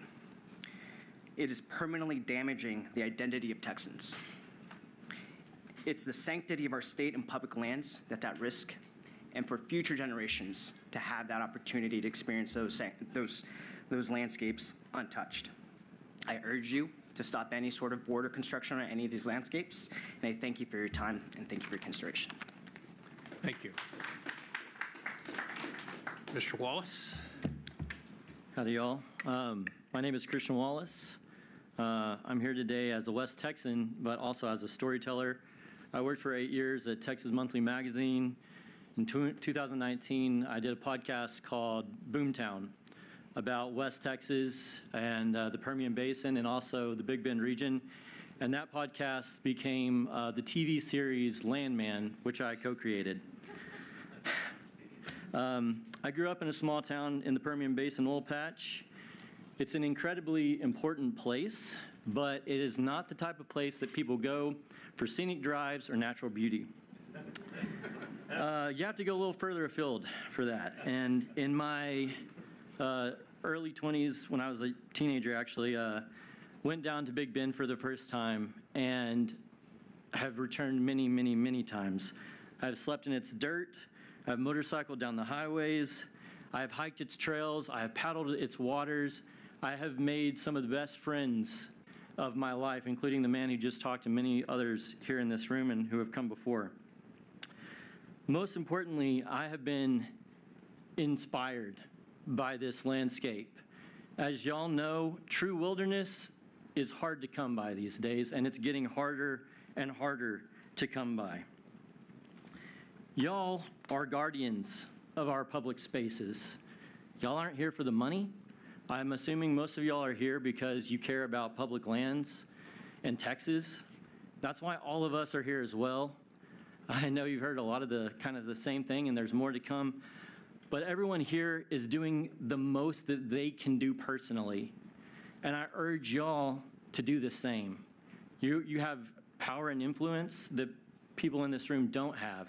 Please take these things that you've heard and put them forward to the governor and others at the federal level. To me, this is not just about a border barrier. It's about legacy. It's about my legacy. It's about y'all's legacy. It's about all of our legacy and what we're going to leave behind. The future storytellers, the outdoor enthusiasts, they deserve to know the Big Bend region exactly as it is today, which is a wild, awe-inspiring place. We owe it to them, and we owe it to ourselves, and I really appreciate y'all's time and your service, and I appreciate y'all doing everything y'all can for Big Bend. Thank you. Thank you. All right, next, Johanna Buck, Sean Fitzgerald, Abby Halata, Sage Keith, Colin Bibb, and Billy Bartko. Ms. Buck. Mr. Chairman, Commissioners, thank you for having us here and for your patience with us. My name is Joni Buck. I'm from Houston, and I am a 7th generation Texan. I'm not here today as an environmentalist, a geologist, or a biologist. I'm none of those things. I am here as a Texas Parks and Wildlife volunteer. We are the same people, you and I. We're all volunteers. We pour our personal funds and our free time into helping the public enjoy our state parks. In my case, Big Bend Ranch State Park. I'm Vice President of Friends of Big Bend Ranch, the official nonprofit partner of Big Bend Ranch State Park. We work closely with park staff to make sure that every visitor to Big Bend Ranch has a safe and enriching experience at the park that represents what's left of the Texas that we are all so proud of. In the 6 years that I've served on the board of Friends of Big Bend Ranch, I've poured thousands of hours and just as many dollars into the park, building websites, fundraising, and now advocating for the preservation of what is maybe the last wild part of Texas. Disturbing the park with any type of intrusive barrier, be it a fence, a wall, a patrol road, or security lighting, deprives the public of the very thing that the park is supposed to preserve: wilderness. A place where you can look up at the sky and actually see the stars. I live in Houston, you can't see stars. Mountains that don't know borders, a place that truly inspires awe of the natural world. And that's a world without fences. What's happening now threatens that seclusive beauty. I'm here to ask you to do something about it. Stand up for our park, say something, fight for it, because it's important enough to fight for. It's our duty as volunteers to do everything that we can to protect it. Thank you, and thank you for your time. Thank you. Mr. Fitzgerald. Honorable Chairman Foster and Commissioners, it's a privilege to stand before you. My name is Sean Fitzgerald. I'm a professional photographer, and I've spent much of my career photographing and telling stories about Texas and Texans on public and private land, much of which has been guided by the impulse of Texas Parks and Wildlife to create a generation of land stewards. I thank you for that. And that brings me to the reason why I'm so frustrated and mad about this entire situation. I've been across this state. I'm kind of like the Johnny Cash song. I've been everywhere, man.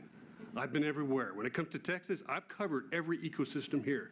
And there's nothing like Big Bend. This entire region is one of a kind. I should mention, too, that before I was a photographer, I was a lawyer. And so part of what's got my panties in a twist is the legal part of this. There are some things that just stick in my craw as a Texan that is just wrong. The first one is that this is an incredible example of federal overreach. The federal government is attempting to quite literally bulldoze the Big Bend, including its state parks, without any accountability, transparency, or consideration of the damage it will cause. That's unacceptable. They're bulldozing over the rights of Texas private property owners and the laws of our own state, including those that govern TPW. That's unacceptable. These are clear-cut violations of our state's rights, and the key point is it would set a monumentally bad precedent that would affect us and weigh us down for generations if we let this go. My belief is that Texas Parks and Wildlife has not only an inclination, but a duty to stand up and protect Texas. And I have a couple quick requests. One, the General Land Office, what they did when a federal border wall contractor cleared state land without authorization, the GLO ordered the work stopped and demanded restoration. If it comes to that, I hope Texas Parks and Wildlife does the same. I have two simple requests that will maybe help guide and give us much more authority and more transparency of what we can get from from you guys. One, if no work has been authorized, it would be very helpful if Texas Park and Wildlife would say so publicly and defend its property in accordance with its broad mission and Texas law, including the aforementioned Chapter 26. Second, if agreements have been made, Texas Parks and Wildlife should show complete transparency about those agreements. Just expose this whole thing to daylight. That's what we hope and are counting on you to do. This is a historic, monumental event. We are relying on Texas Parks and Wildlife for leadership. What this commission decides will affect Texas not just now, but for generations. We ask that you do the right thing for Texas, stand up for the people of Texas, and fulfill the duties that you are entrusted to perform. Thank you. Thank you. Ms. Alada? Good afternoon. My name is Abby Halata. First, I would like to thank the Commission for hosting this hearing, as I know you have no obligation to do so. I would also like to make clear that though I am a conservationist by trade, and I'm very proud of my organization and the work that I do, I'm not here on behalf of my organization today. I'm here as a constituent of the Trans-Pecos region to speak on the proposed border barriers. As I mentioned, I am a conservationist. I am also a writer, a hunter, an occasional wildlife photographer, and a rancher. But above all else, I am a West Texan, a fifth-generation West Texan at that. The draws and mesas in question are not just scenic backdrops to me. They are my home. They have names. They are the settings of my fondest childhood memories. They are the teachers of lessons that no other place can teach. The sound of silence. The resilience of a creature that quite literally may not have a drop to drink. The humility that comes from looking up at a sky so much older and larger than me. It is one of our last truly wild places, and it has not remained that way by accident. It has remained through years of commitment and tireless protection from sheep and goat raisers, cattle ranchers, cantaloupe farmers, river rats, conservationists like J.O. Langford, storytellers like Etta and Peter Koch, and families just like mine who saw the value and beauty in leaving this place unchanged. The wildness of this place is not a lack of or an aversion to progress. It is the measure of what we West Texans value and have chosen to protect. That commitment is not lost on me, and I would be remiss to let generations of safekeeping, stewardship, and preservation slip away overnight.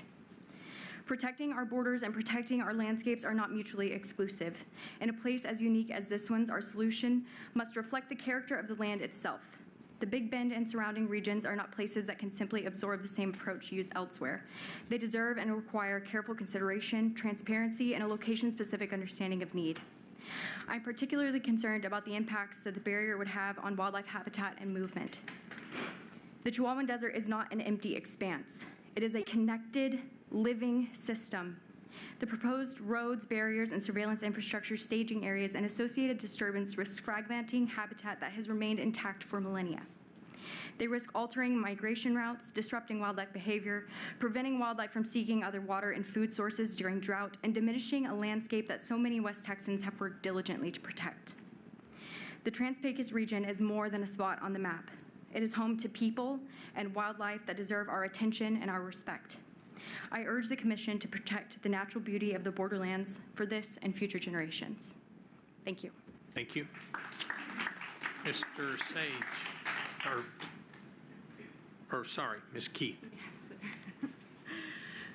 Good afternoon, Chairman and Commissioners. My name is Sage Keith. I was born and raised in Alpine, Texas, and I'm a lifelong resident of the Big Bend region. My father served for 3 years as president of Friends of the Big Bend Ranch State Park until his passing. And I've spent the last 10 years working as a river guide in this region. My husband and I have owned and operated our guiding business for nearly 6 of those years. Big Bend Ranch State Park and Black Gap Wildlife Management Area are deeply important to me personally, but they are also essential to our livelihood.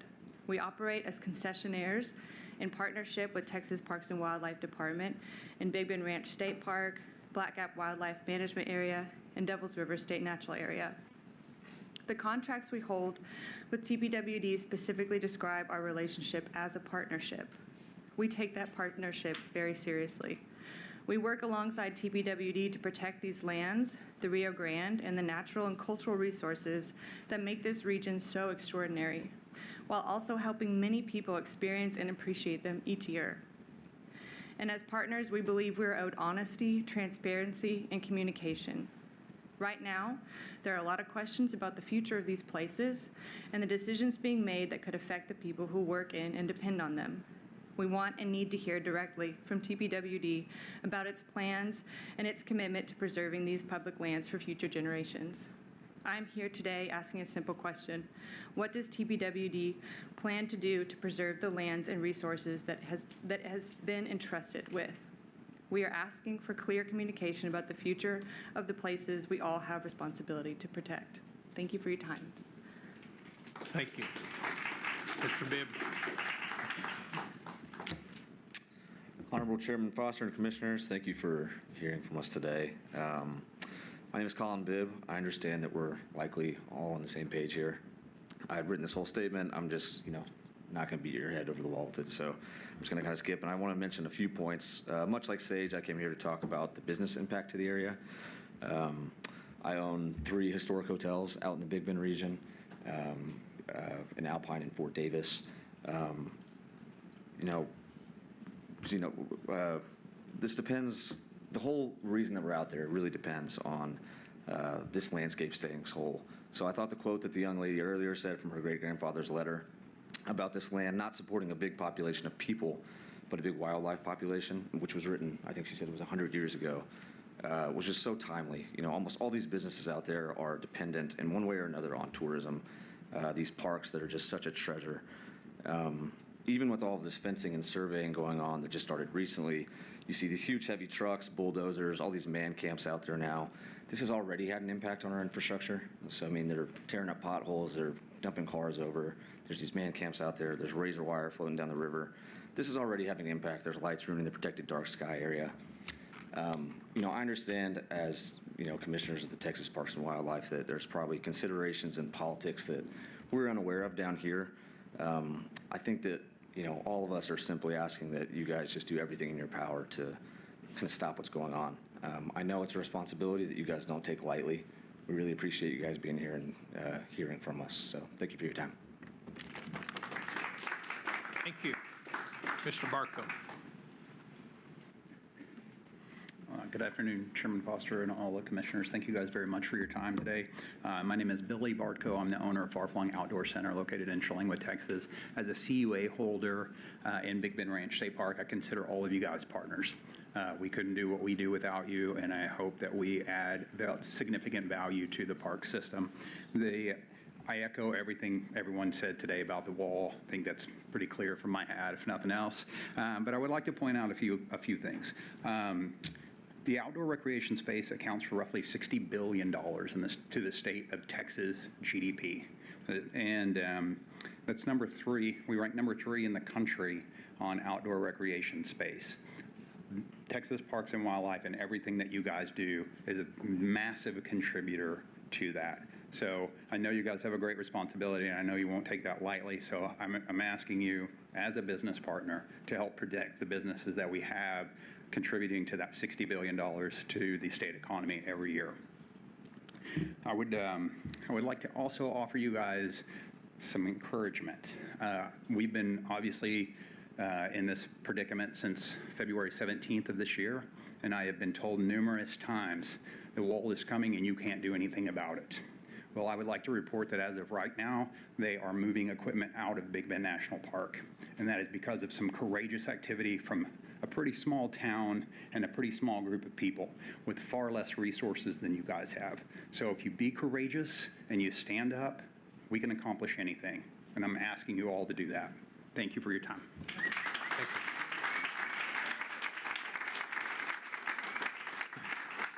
All right, Brian Devonshire, Tyler Priest, Scott Whitener, Crystal Albright, Sarah Riza, and Samuel Stavanoa. Mr. Devonshire. Greetings, Honorable Chairman Foster, Commissioners. Thank you.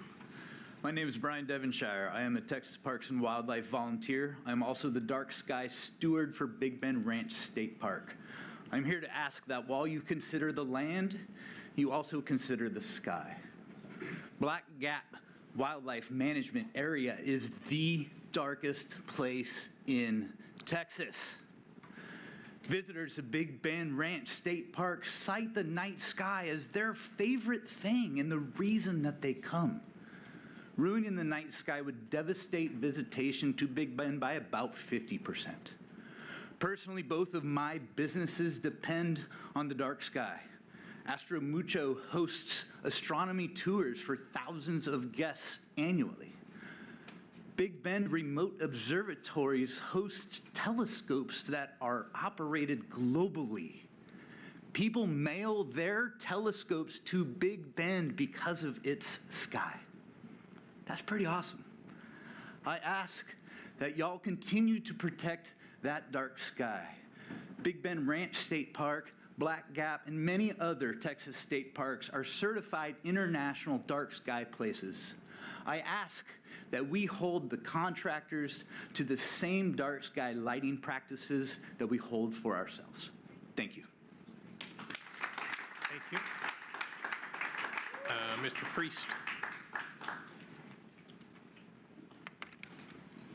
Chairman and Commissioners, thank you for your time today. My name is Tyler Priest, 8th generation Texan. I'm a former state parks employee, and I'm in my 4th year as a hiking and backpacking guide in the Big Bend. The last 6 months have been an exhausting, emotional roller coaster.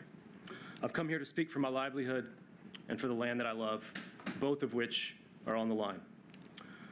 While a chorus from across this country has erupted against these unjustifiable assaults in the Big Bend borderlands, it's been radio silence from our state officials, and it's been deafening. Just last week in the national park, I saw firsthand the bulldozing of Texas' most sacred and cherished landscapes. In the neighboring state park where I lead backpacking trips, it feels like we should be bracing for more of the same, regardless of what CBP's flip-flopping smart wall map may say today. We need a voice in this fight that we can trust, and that's y'all. We need transparency. We need reassurance that y'all are defending our wild places and upholding the mission of this beloved agency to conserve this fragile beauty for present and future generations. We need a promise, not another stone moved in our parklands. No roads, no walls, no lights, no wire, no way. And we've got to think outside the parks as well, because as I learned in my time in state parks, everything is connected. What happens upriver will impact Big Bend Ranch and Black Gap downriver. And protecting the view sheds like Chinati Mountain State National Area is crucial to the experience of a wild place. A 30-foot steel wall would be visible from almost every angle on the western and southern slopes of the Chinati Mountains State Natural Area. And that kills not just the views and the vibe and the feel of the place, it'll kill the wildlife seeking a drink of water. This is your watch, this is your legacy. I ask that you meet the moment and defend the last and best wild places in Texas. I urge you, commissioners, to use your power to its fullest extent to defend the Big Bend and the mighty Rio Grande, because once the damage is done, our present and future generations will never get it back. Thank you. Thank you. Mr. Whitener. Hey, good afternoon, Chairman Foster and Commissioners. My name is Scott Whitener. I am a former Big Bend Ranch State Park Superintendent at the Barton Warnock Visitor Center. I am running on a little bit of caffeine and sleep deprivation. I drove in from Marfa this morning at like 2:30 in the morning, so bear with me. Just like a lot of these people back here behind me, me and Crystal didn't time this pair. We just know each other, and I love her business. So anyway, represent. I'm actually reading on behalf of Chris Ruggia, Director of Tourism in Alpine. He is the Director of Tourism, as I just said. To be clear, I and my fellow public servants strongly support efficient and effective border security. What we oppose is unneeded, unstudied, and unaccountable infrastructure that permanently damages the public lands this commission exists to protect. Alpine is the seat of Brewster County and one of the gateway communities to Big Bend National Park, Big Bend Ranch State Park, of course, Black Gap. It's a thoroughfare to get to Seminole Canyon, on over to Chenati Mountain State Natural Area. Our economy rests on public access to wilderness experiences and the landscape that the proposed border barriers, lighting, and infrastructure threaten across CBP's entire Big Bend sector. Nature tourism and astrotourism are our primary economic engines. As many as 60% of our visitors come specifically for the night skies of the Greater Big Bend International Dark Sky Reserve. Hunting outfitters, hunting leases add further revenue that rural Trans-Pecos communities depend on. Border walls, vehicle barriers, and lighting anywhere in this sector near the River Road, Big Bend Ranch State Park, or elsewhere along the river degrades the regional nature tourism product that Alpine and Brewster County sell to Texans and the rest of the world. It sets a precedent that threatens every other mile of our wild and scenic river. That is why I'm asking this commission to act within its own clear authority to steward our public lands. TPWD's mission is to conserve Texas's natural and cultural resources, provide outdoor recreation for present and future generations. Border security policy is not this agency's concern, but protecting public land is. You don't need to hear Section 26 again and again and again.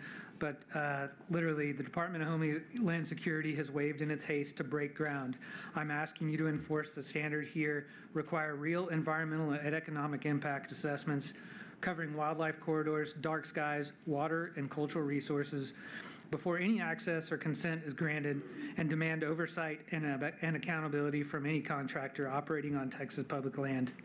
Finally, I ask that you use this platform to demand better alternatives. Remote detection technology developed together with local sheriffs and landowners can secure the border with a fraction of the footprint, not to mention the cost of permanent barriers and lighting. And I, steering from this letter that I've been asked to read, I don't know how I ever made it as an interpreter. I just get so worked up. I'm a property owner in Presidio, Brewster, and Jeff Davis counties. All the people in this room have just been fighting like hell. And I just hope you guys listen to everybody in this room. Take it seriously. We're losing everything we love, and it's happening right now. So thank you for your time. Thank you. Ms. Albright. Guess what? Thank you for this opportunity. My name is Crystal Albright, aka Tia Crystal, and more recently, Tia Noel. I'm here to share concerns regarding border barrier system in Big Bend, in our public lands, in our state parks, including Big Bend Ranch State Park, Black Gap Wildlife Management Area, and Seminole Canyon Historic Sites. My husband, Mike Long, and I own and operate Desert Sports, and for 30 years, we have worked closely with Big Bend Ranch State Park to maintain trails, clean the river corridor, host events, and offer adventure tours and self-guided support so that people from all over the world can have unforgettable, life-changing experiences, whether by traversing the land or by following the flow of the Rio Grande. I speak for the outfitters and dedicated career guides. A border barrier system, whether it be a wall, vehicle barriers, new roads, razor wire, or bright lights, would be devastating to our livelihood. Visitors come here to experience wilderness, not destructive construction, especially construction that is not needed, as accounted for by 5 county sheriffs and 14 county judges. Imagine the contractor's money being used for much-needed infrastructure in the state park system, as well as maybe an increased pay for our state employees. The outfitters and the guides are stewards for the parks. We apply for permits, file reports, pay our fees, follow the rules, and attend meetings and training. We educate the visitors and raise their awareness so that they have a memorable and safe adventure. I stand here in the huge boots, of Jim Carrico, who was a partner in Desert Sports, a project manager of planning in the formative years of Big Bend Ranch State Park, and a lover of public lands. He would not tolerate wilderness destruction. He would advocate for alternative solutions. Please, Chairman and Commissioners, be stewards for the people that love Big Bend and continue to be stewards for public land. Thank you for your valuable time and attention. Thank you. Ms. Reiser. Ms. Reiser. Honorable Chairman Foster and Commissioners, thank you for the opportunity to speak before you today. My name is Sarah Reiser, and I own the Desert Air Motel in Sanderson. I am here on behalf of over 100 businesses with the Big Bend Tourism Alliance. We urge you to weigh the economic impacts to tourism from proposed construction in Big Bend Ranch State Park, Chinati Mountain State Natural Area, Black Gap Wildlife Management Area, and Seminole Canyon State Park, as well as on private lands used for hunting. Our business alliance spans these lands within the Chihuahuan Desert. We've invested our lives into our businesses and the tourism economy of our region. Whether it's for a repeat customer or someone visiting West Texas for the first time, we're proud to support nature tourists with food, lodging, gear, gas, souvenirs, and guiding services. Texas Parks and Wildlife's 2025-2030 Texas Outdoor Recreation Plan refers to state parks as rural economic engines, providing significant benefits to local economies. And I couldn't agree more. As the report states, investment in state parks is crucial for the economic prosperity of Texas communities. Across the greater Big Bend region, the Governor's Office of Economic Development and Tourism puts travel spending at $4.6 billion. These dollars reach towns like Terlingua, Marathon, Lajitas, Presidio, Marfa, Alpine, Comstock, and Sanderson. Small communities where tourism is the primary economic backbone. On behalf of a region whose tourism economy depends on these lands, we urge you to follow the required process and please protect our state parks and wildlife. Thank you for your service and for listening to the voices of our region today. Thank you. Thank you. Mr. Stavino.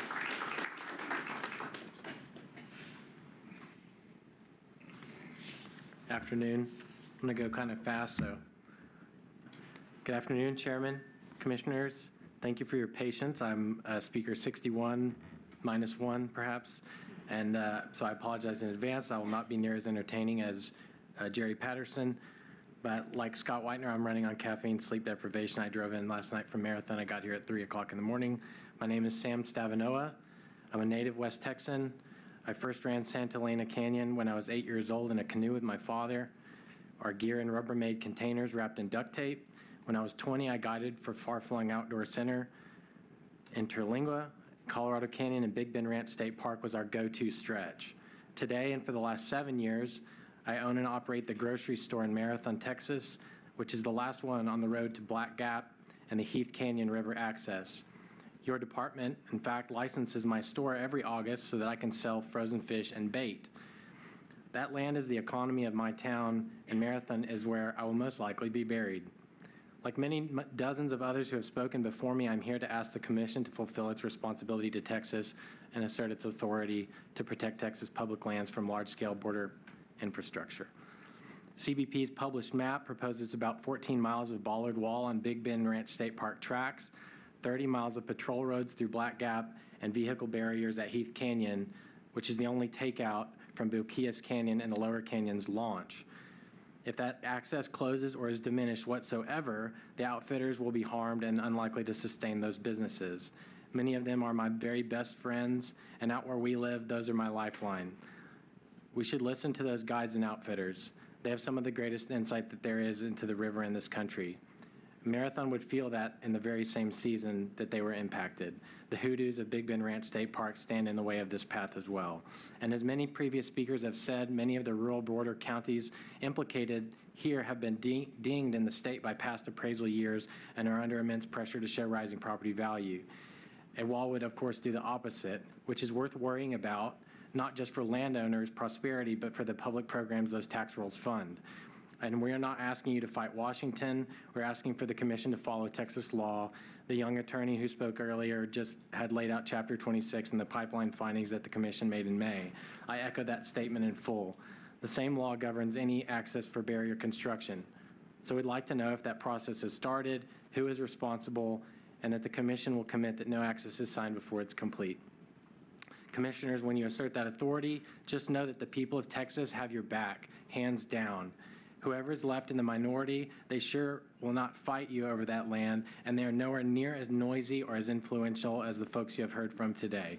Myself and many other West Texas entrepreneurs here would very much love to just get back to focusing on our businesses. My preference clearly enunciated, this land stays whole. However it goes, it will be obvious in hindsight. If the crown jewel of Texas can be taken this way, every public acre in America can.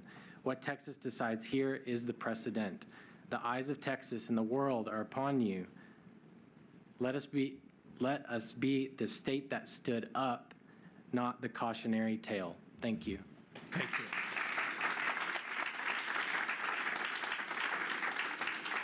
Hey, Brandy Bradford, Rebecca Evans, Katie Baldock, Glenn Smith, Susan Hayes, and Amy Concilio.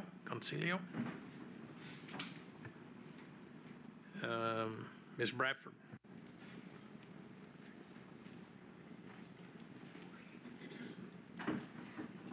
I'm going to get in all kinds of trouble for not reading notes.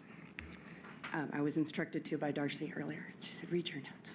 My name is Brandy Bradford, and I am a former Texas Parks and Wildlife employee many, many moons ago, and a retired National Park Ranger and National Park Manager as well, and a seventh-generation Texan, and back home here in Austin.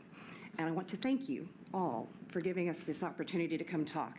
I'm not going to talk about the dark skies, about all of the other things that everybody else has mentioned, the economic devastation. Just kind of wanted to tell you why I'm here. I live around the corner, and I couldn't not take this opportunity to speak up when such an important thing is happening to our state. And just, again, I should be looking at my notes, but after spending an entire career trying to protect our public lands and teach our children how to protect lands and to be responsible, this just seems so incredibly irresponsible, and not on your part, on the part of what's going on. And we're here to beg you for your help. You are the voices that can make a difference, that have the access to the governor, that have access to the federal folks who are ignoring environmental laws, just ignoring just ignoring the law. That's just the plain fact. And I was blessed to be on the Buffalo Soldiers trip many, many moons ago, where we did the trail ride with fifth graders over across Big Bend Ranch State Park. And it was one of the most amazing experiences of my life, and it's been on my bucket list ever since to go back and float the river. Still haven't had a chance to do it, and I'm truly terrified that I will not have that opportunity, and my nieces and nephews will not have that opportunity either if we don't stop it right now. And as the gentleman before me said, this is the precedent for the rest of the country. And so we can't fix this. There's just simply no way to fix this. Once the river canyons have been blown up, once the river has been blocked, there's no way to fix this. There's no way to recover those cultural resources or the natural beauty. And the wildlife corridors, it's just gone forever. And I couldn't spend my entire career trying to protect them and educate about them and not come and speak to y'all. So thank you so much for this opportunity. You're our voice. We put our lives in your hands. Thank you. Ms. Evans. Chairman and Commissioners, thank you again. It's 5 o'clock. I think you've still got 30 people to hear, so we really, really appreciate you. Thank you very much. Please also extend our thanks to your staff. They've been wonderful in hosting us today. As you can tell from the accent, I am not a fifth, sixth, or even first generation Texan, but I did get here 20 years ago, and when I did, I moved to West Texas, and I've been there ever since. So I feel pretty tied to the place, even though I sound funny, so forgive the accent. My name is Rebecca Evans. I'm here as, basically, I'm a board member with the Big Bend Trails Alliance. We build, maintain, and advocate for trails in the Big Bend region of West Texas, and we've partnered with Texas Parks and Wildlife for more than 20 years. If you or anybody you know has ever hiked, run, ridden horses, ridden mountain bikes in Big Bend Ranch State Park, you will have been on trails that we have designed, planned for, built, and maintained. Texas Parks and Wildlife holds us to a high standard. Our design and planning, routes and reroutes are subject to significant scrutiny to ensure that we do no damage to cultural resources, we do not hinder wildlife, and that we take into account vegetation disturbance and rehabbing. And we take this very, very seriously. We are a skilled volunteer group, and we pride ourselves in meticulous trail building practices. Which brings me to Chapter 26 of the Parks and Wildlife Code. I know that Jackson earlier mentioned this, so I draw your attention to it. You're fully aware of what it is. I bring it up. We currently have trail projects that are on hold because we have no idea what the infrastructure needs of the project are. We don't know where they're putting man camps. We don't know where they're staging machinery. We don't know if that's running through our trails. We don't know if that's going through future projects. The federal government has changed its mind on this project many, many times, and we ask that you demand to know the plan before you consider allowing them to start. Your mission statement is to protect our parks for the use and enjoyment of present and future generations. The scale of this project is such that our children and grandchildren are going to be looking at a very different landscape than the one we gaze upon today. We ask that you hold the federal government and their agents in this project, which will effectively be thousands of men with hundreds of heavy equipment, bulldozers, heavy machinery, to the same standards that you hold us, a group of volunteers with hand tools. Thank you for your consideration. Thank you. Ms. Baldock. Hello, my name is Katie Baldock. I'm from Marfa, Texas. I'm reading a statement on behalf of Amber Harrison. Amber is a former park ranger at Big Bend Ranch State Park, led efforts to have Big Bend Ranch State Park Complex and Black Gap Wildlife Management Area certified as Dark Sky Places, and is currently the Dark Sky Places Program Manager at Dark Sky International. This letter is from Amber. I am writing to urge the Texas Parks and Wildlife Commission to oppose construction of a border wall and/or associated security infrastructure through or adjacent to Texas Parks and Wildlife administered lands in the greater Big Bend region. Of particular concern is the threat this development poses to one of Texas's most extraordinary and internationally recognized natural resources, its exceptionally dark night skies. The greater Big Bend's darkness has been intentionally protected through an international network of dark sky places and supportive communities. The region forms the southern extent of the Greater Big Bend International Dark Sky Reserve, the largest binational certified international dark sky reserve in the world. These designations represent years of conservation work and reflect a resource Texas Parks and Wildlife is uniquely positioned to protect, the ability to experience a natural night where the Milky Way remains visible from horizon to horizon. A border security corridor threatens that resource, not only through its physical presence, but through the infrastructure required to construct, operate, and maintain it. The Texas Parks and Wildlife Department maintains a dark skies program, works with McDonald Observatory and conservation partners, improves lighting practices, monitors sky quality, and provides night sky education and staff training. The Big Bend's night sky is internationally significant, economically valuable, ecologically important, and increasingly rare. Texas Parks and Wildlife has demonstrated that it understands this through its Dark Skies program and its 7 certified international dark sky places. That leadership makes it especially important that the department not allow a major infrastructure project to undermine the very darkness that it has worked to conserve.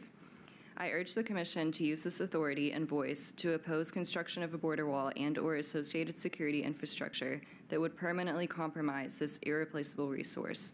Protecting natural darkness is part of Texas Parks and Wildlife's responsibility to safeguard ecological and recreational values entrusted to it, and part of the public trust placed in the department to steward these extraordinary lands. Thank you. Thank you. Mr. Smith. Mr. Chairman, Commissioners, thanks for having us here all day. Appreciate it. I really appreciate your time.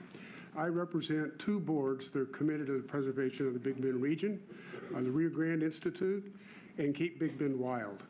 And some of what I'm about to say is just my own belief, but I'm here representing them. I'm going to start where somebody that can't be with us, but I'm hoping to represent, and that's Hallie Stillwell. Hallie Stillwell was a pioneer woman who had the Stillwell Ranch that you'd find halfway down towards LaLinda today. You know, Hallie would be laughing at a man camp on her ranch property today, I'm afraid, but she'd be fun about it. She had a saying, she said, if you love this land, it'll love you back. If you don't love it, you may as well leave. That might be a message for some of those folks that have less than love for the land. I really only want to give you one message today, and I don't need to go on about it. We can let the rest of these speakers come up here. When you acquired the Heath Canyon Ranch, which was a lifelong dream of the founder of the Rio Grande Institute, Tyrus Fain, you closed the last piece of property from the east side, downriver, from the west side to the east side. Now you are contiguous with what could become a 3 million acre international, binational preservation area. It's now all there to be done. 3 million acres, including those acres that are preserved on the Mexican side and what you hold and the federal government holds on our side. There's nothing like that in the world. That's how unique it is. We can take advantage of that now, but maybe not if we let the federal government come and carve an ugly scar right across between it. That doesn't need to happen. It's not necessary. We can secure the border without it. And then we can just go forward and take, I mean, just think about the role you could have in developing that 3 million acre conservation area. There's nothing like it in the world. I don't need to go on about it. I can let other speakers come up here, but I want to leave you with that because I think if you pursue that with the grit and determination that Bob Armstrong did in acquiring the Big Bend Ranch State Park, I think we can get it done. Thank you all very, very much. Thank you. Susan Hayes. My name is Susan Hayes. I'm an attorney and an incoming Presidio County Commissioner. And today I want to urge you to both beware and use your power. In Presidio County, Parks and Wildlife not only controls the Big Bend Ranch State Park and the Chenati Mountains Natural Area, but also several parcels that are riverfront. No doubt the Army Corps of Engineers and Bernard Construction has already approached this agency by getting right to entry letters to survey, looking toward building a wall through those parcels. Do not trust them. They have, but particularly the contractor has already misled and lied to landowners. They have already clear-cut state land and built roads without permission through private land. Protect what land the state owns along that river. Their motivation seems to be to spend the money of the billions of dollars in no-bid secret contracts, to build just to build whether it's needed or not. Also beware, they have their eyes on Pinto Canyon Road, one of the most beautiful drives in Texas, the gateway to the Chenati Mountains. They have not revealed their details. All I've seen is a slide flash on the screen with the color coding of what they were going to do. Don't let them. That will affect both the parkland and the county roads that is. And finally, each of y'all are here, you're commissioners, because the governor put you here. Please utilize that relationship. Help this state stay strong against the federal overreach and with the destruction of the border, of the greater Big Bend, not just the parks, but everything that is special about that part of the state and what everyone in this room loves so much. Thank you. Thank you. Ms. Concilio. Hello, Honorable Chairman Foster and Commissioners. My name is Amy Concilio. I'm a professor of environmental science at St. Edward's University with expertise in land management, restoration, conservation of grassland, montane, desert ecosystems. Although not originally from Texas, I moved here about a decade ago and fell in love with the diverse ecoregions, parks, preserves throughout the state, many of which are managed by TPWD. So I want to thank you for your service on this commission. I also serve as the board president for the Texas chapter for the Society of Ecological Restoration, but my comments today are my own. I want to echo the things that many of the others have said. I know it's speaker number 67. It's been a long day. This is a really important region to so many Texans and so many Americans. This region that we're talking about is part of the Chihuahuan Desert ecoregion, and this is the most diverse desert in the Western Hemisphere. Unfortunately, it's actually not that well documented. So when we found out that there might be some border construction in the region, a bunch of us scientists, Texas scientists and naturalists, organized what's called a BioBlitz, where you go and document all of the species that you can identify in an area. We got people out there with very little advance notice in a weekend in July when it was like 115 degrees, and we were able to identify over 2,000 we made 2,000 observations and identified over 500 species in just a few weekends. So this is ongoing. We're going to be going back out in September. There's a lot of interest in helping out with this. That's because, a lot of the Chihuahuan Desert ecoregion is not under protection and has been subjected to extensive resource extraction. However, the lands that are owned by TPWD and by the federal government have received really excellent stewardship over the last half century. TPWD has put in decades of managing and restoring this region, and we don't want to see that all go to waste. Unfortunately, the construction of the border infrastructure threatens those efforts. We know from lots and lots of scientific studies that walls, roads, barriers of any sort, so not just a physical wall, but roads, affect all kinds of taxonomic groups, including birds that you might not think would be impacted.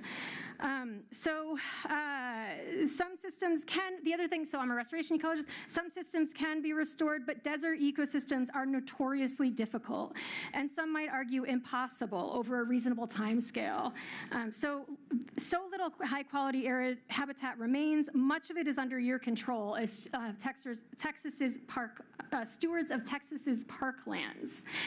So I ask that you fulfill our shared responsibility to Texas, use your authority to protect Texas public lands in the way that they were meant to be protected in perpetuity, and please hold firm and allow only border protection approaches that require no new infrastructure, constructions, or disturbance. And thank you for your service to this beautiful state.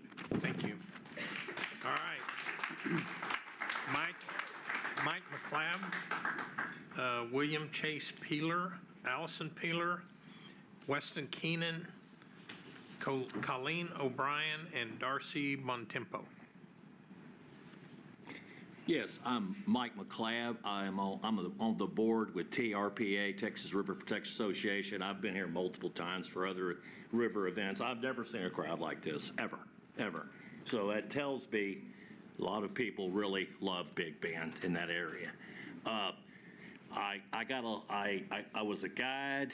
I was a kayaker back in the 90s. I've paddled that Rio Grande multiple times. I've hiked all of that place. I'm a paddler. I love paddling, and that's one reason we got involved with a can ban, and I got elected to the office, and I can understand all of y'all's position. Being up there is not much fun, because I've done it. But I did the right thing. We supported New Braunfels, and we got a can ban in Martindale, and we eventually got it in San Marcos, and that's my legacy. And I'm going to tell you, this is your legacy, okay? This is your legacy. This is a Teddy Roosevelt issue. He was a Republican, but he made the national parks. And you guys need to stop what's going on. I know you can't do the feds, but you can do the state. And he's turning over in his grave. I mean, this is sacred ground. And I hope all of you do the right thing, because you know what? We're all here for a short period of time. But you know what? If you do the right thing, you've got a legacy. And when you got a legacy, you're remembered. Thank you for your time. Thank you. Mr. Peeler. Good afternoon, and thank you, as others have said, for your patience or for your attention today. It's been a long day, I know. My name is Chase Peeler. I live in Waco now, but I was born in Midland. I'm a proud fifth-generation West Texan. I've spent a lot of my life in the Big Bend. Our family began visiting Big Bend Ranch State Park in the early 90s, shortly after it opened to the public. As an adult, I lived in South Brewster County for a time and visited the park often. And last month, I had the privilege of bringing my 2-year-old daughter to the Big Bend, to the state park, for her first ever visit. And I know we're short on time, so I'll resist the strong urge of a dad to come up and show you pictures of her on my shoulders in Closed Canyon. The truth is, while the national park gets so much of the attention in these conversations, and deservedly so, it's amazing, the ranch is quietly one of the most spectacular places, not just in Texas, but in any park system anywhere in the nation. As an avid hiker, I have backpacked in 26 states. Nowhere I've ever been, nowhere, is the hand of modern mankind less evident than it is in Big Bend Ranch. I say modern mankind, of course, because evidence of our prehistoric ancestors is everywhere in that park, as others have pointed out, and there are certainly many sites that have yet to be discovered or excavated. What is clear to anyone who has spent time in this landscape is that the proposed border construction in the state park is, in a word, unnecessary. I recognize that a secure border is critical for a sovereign nation, but the border isn't one place, it is many places. And this project in this place just doesn't make sense. Not strategic sense, not environmental sense, and certainly not economic sense. But the cost of the proposed construction is clear. The Big Bend may look tough, but the landscape is incredibly fragile. While political winds shift quickly, the environmental impact of this project will outlive our children and our children's children. So on behalf of my family, my fellow Texans, and especially on behalf of my daughter, I humbly ask you to use every lever in your power to preserve this, to prevent this construction project from continuing. Thank you. Thank you. Allison Peeler. I'm his mom.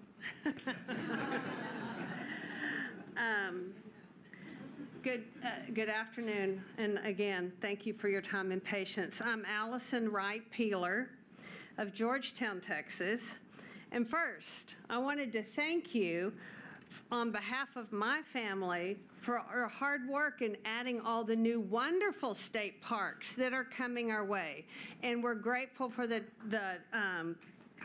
Centennial Parks Fund that has helped make that happen. So we are all very grateful for that.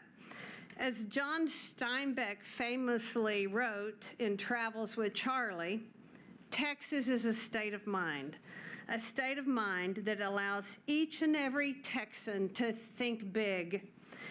Our beautiful, diverse population reflects that spirit in so many ways, in our creativity, in our entrepreneurial spirit, and most importantly, in our commitment to our natural resources and our public lands. There's perhaps no greater reflection of that spirit and our diversity of our 93 state parks, and I may be wrong in that number, I may be off, and that list continues to grow. Big Bend Ranch State Park is an exceptional part of this story. As the largest state park in our system, over 300,000 acres, it embodies that uniquely Texas big and can-do spirit. My father, who is now 93, first came to Big Bend region on a spring break trip from while he was in high school. And I have been traveling and hiking and camping and bird watching and photographing and floating and stargazing in all the wild places with my family and friends for 68 years, because today is my 68th birthday, and it is a great privilege that I get to share my passion with all of you. I remember when Big Bend Ranch State Park opened to the public, as my son mentioned. We traveled there in search for the solitario. And when my kids were all small, we hiked through Closed Canyon. And I don't know if y'all have ever experienced this, but the shadows on the walls of Closed Canyon were actually thousands of daddy long legs that just absolutely fascinated my children. Today, I'm asking you to help protect Big Bend Ranch State Park and fight for the entire region to stop the destruction that the border walls and roads could bring to this extraordinary landscape. While living in Midland, Texas, I served for many years on 2 nature center boards. During my tenure on these boards, I was shocked at the number of children who had never left Midland County, had never seen a jackrabbit, had never heard a bullfrog, and in many big cities, I hear there are many children who have never seen the stars. That is my passion, because my 3 children were able to experience that, and I want my granddaughter Clara to be able to experience that as well. So please help us keep the vast, wild, and irreplaceable Big Bend area and the state parks and the Chenati Mountains and the Pinto Canyon Road, which my 93-year-old dad still wants to go drive down every time we take him to the park, take him to the Big Bend. So let our children take a hike in the wild to experience true wilderness. If you can think about it when you close your eyes tonight and imagine that there are children that have never been able to walk on a dirt trail and see the landscape open up before them and not see a single man-made structure, and the awe and the inspiration that that will bring them for the rest of their lives. And that's what we are all in this room fighting for. So let's think big. Let's protect what makes Big Bend Ranch State Park, the Chenati Mountains, all of the future state parks in Texas so special. Let's use our already functioning monitoring systems that all of the experts have already said are working. And let's keep our dark sky dark and our wild places wild. Thank you. Thank you. Mr. Keenan. Good evening, happy birthday, and thank y'all for having us here. Mr. Chairman, Commissioners, thank you for having me and frankly all of us here today. My name is Weston Keenan, since we're all saying it, 6th generation Texan. I'm here representing myself. From a very young age here in Central Texas, I was one of the lucky ones who was raised by a family who utilized our parks, lakes, green spaces, fisheries, and I've always been a hunter. Fast forward 30 years, I've expanded this passion and have made it my mission to get involved and give back as much as possible to conservation efforts, which have given me so much in my life. I'm the former co-chair of the Austin Stewards of the Wild chapter, which represents the engagement arm of the Texas Parks and Wildlife Foundation, which has been a partnership beneficial for this organization. I'm a mentor on adult learn to hunt outings. We heard a lot of those individuals earlier today. A hunt master, a certified hunter education instructor, and actually operate a little side outfitting business where most of our clients are fathers simply trying to get their kids out to enjoy their same passions and share that with them. As of this year, I'm now a board member of the Hill Country Conservancy, which has had a long history of preserving vital natural resources through conservation, community collaboration, and engagement to sustain our region now and, more importantly, forever. Through my involvement with these organizations, I've had the chance to meet many wonderful leaders sitting in here today, and enough times with some of them now that I can actually pronounce Dr. Yaskowitz's name without looking up on Google prior to introducing him at Stewart's events. I've spent some time in the Big Bend region of our state, and I've learned from someone actually at TPWD, as well as Darcy, who used to work at TPWD and is a new friend of mine sitting in the back now, that Big Bend is the most biodiverse region in our state and actually the most biodiverse national park in our country. I've driven the River Road from Presidio to Lajitas and can confidently say it's the prettiest drive I've experienced in Texas.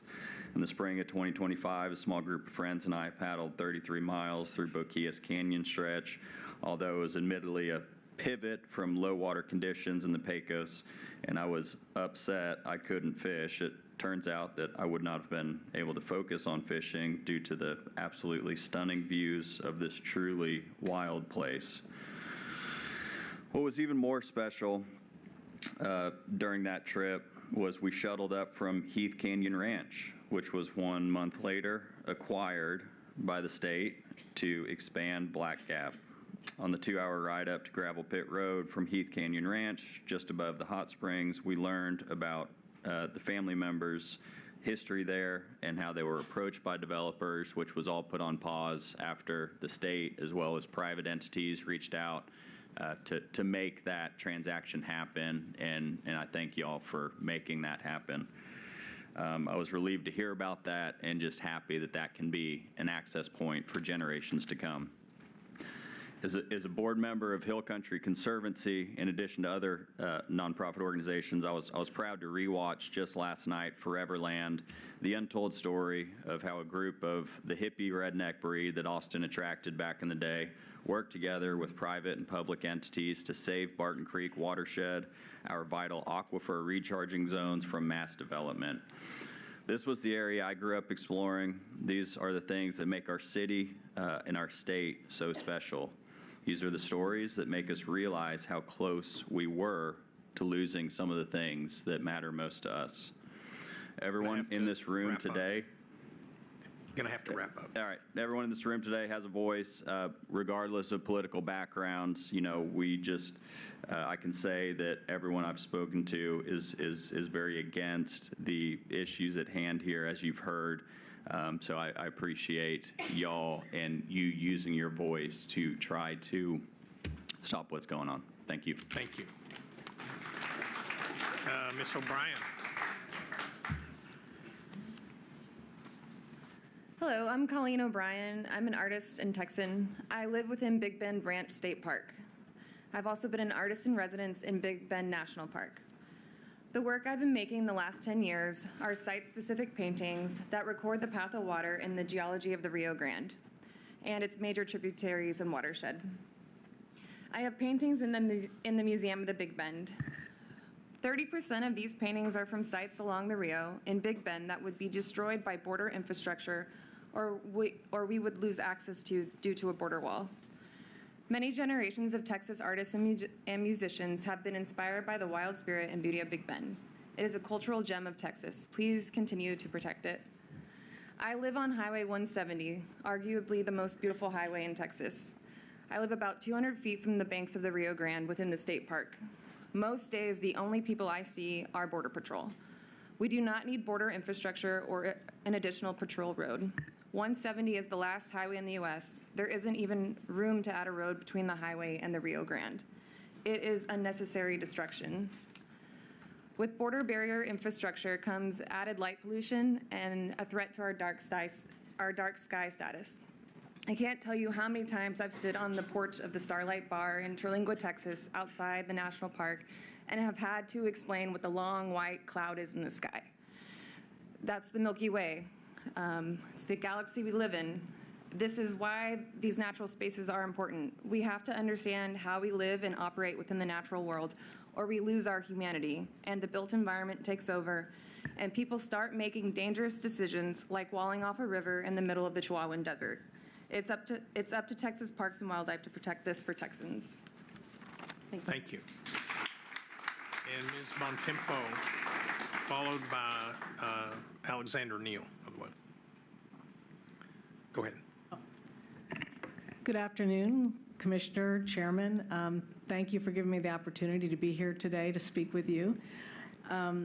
My name is Darcy Bontempo, and I know I'm the number 73, so everything that I've been wanting to say probably has already been said. But I hope you will forgive me. I just don't think I could forgive myself if I didn't take time to come and speak to you. So again, the issues, I'm actually speaking not just for myself, I'm speaking for my family, my friends, so many of them that I've visited and stayed at the Big Bend National Park, Big Bend Ranch State Park, the Big Bend area, and also for my grandchildren. I have 3 grandchildren, and for so many future generation children who have not even been born yet. They're not here to talk with you, so I'm doing my best to come and tell you, please, do not rob them of this incredible experience. Those, for future generations, they deserve to be able to see the beautiful places, the natural beauty of the places in Big Bend National Park, Big Bend Ranch State Park. I think that, I hope you believe, as I do, that it's your duty, your sacred duty, in fact, to protect and ensure that these priceless experiences are available for the future generations. Also protecting the struggling populations of wildlife. I care very much about native wildlife. We don't often hear a lot about that, but they need your protection. To preserve the magic of the dark skies for people as well as for migrating birds, and to protect plant ecology and save the nature-based tourism you've heard so much about here today as well. So I'm going to keep it short. I just beseech you and to do everything possible to protect these magnificent public lands. Work with the governor, work with the federal government as well to find a smarter and more responsible way to address border security. And thank you very, very much. Thank you. After Mr. Neal, we have Carrie Brett, Raphael Rositas, come on up, Catherine Crane, Walter Martin, and Will Blackstock. Mr. Neal. Thank you, Chairman, Vice Chairman, Commissioners, Dr. Yaskowitz. My name is Alexander Neal. I'm the Secretary of the Texas Rivers Protection Association, 5th-generation Texan, descendant of patriots of the American Revolution, and I live in Caldwell. I'm also a former employee of the State Parks Division.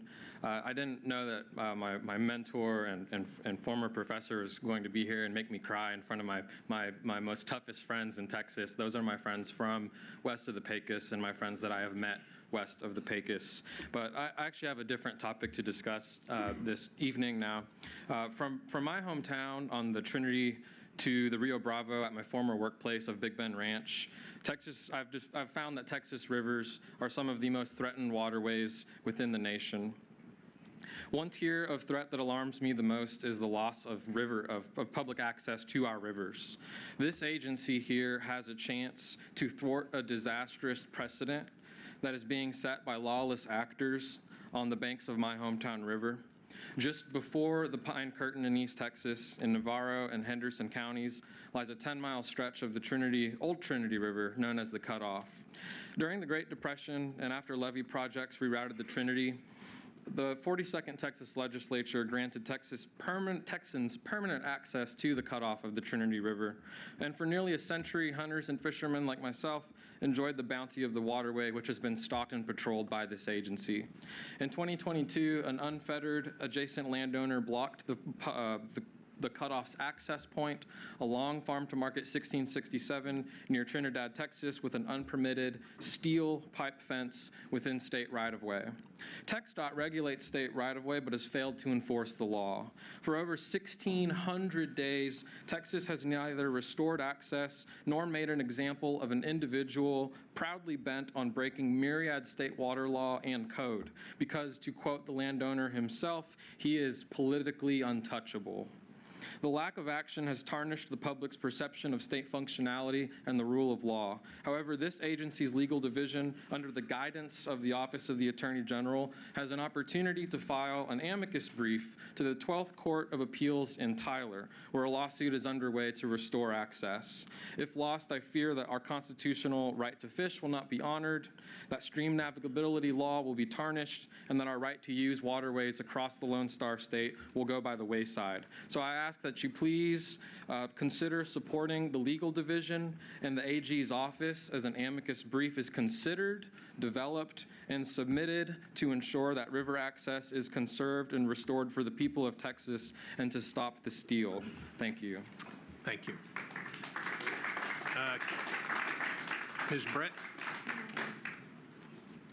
Wow, thank you. Honourable Chairman, Foster and Commissioners, I speak as an immigrant from the UK and a US citizen who has always lived in Austin, Texas.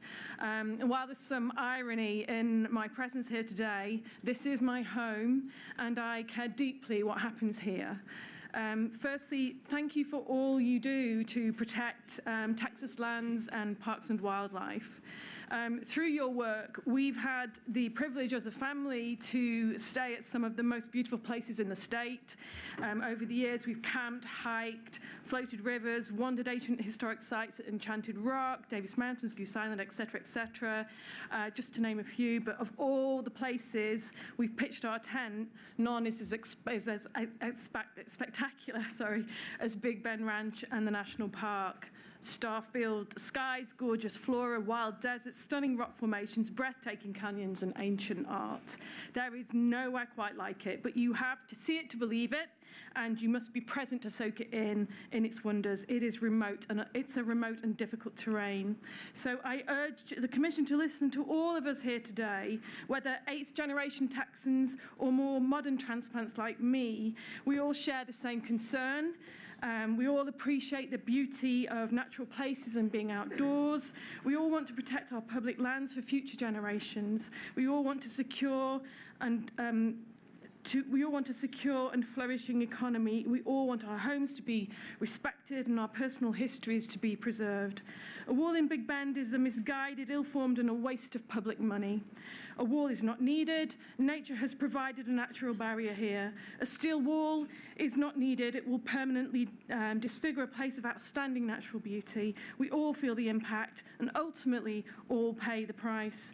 Please use your voice, your influence, and your power to join us in creating a secure future for all Texans without unwittingly destroying the very place we're trying to protect. Keep Big Bend beautiful. Thank you for listening.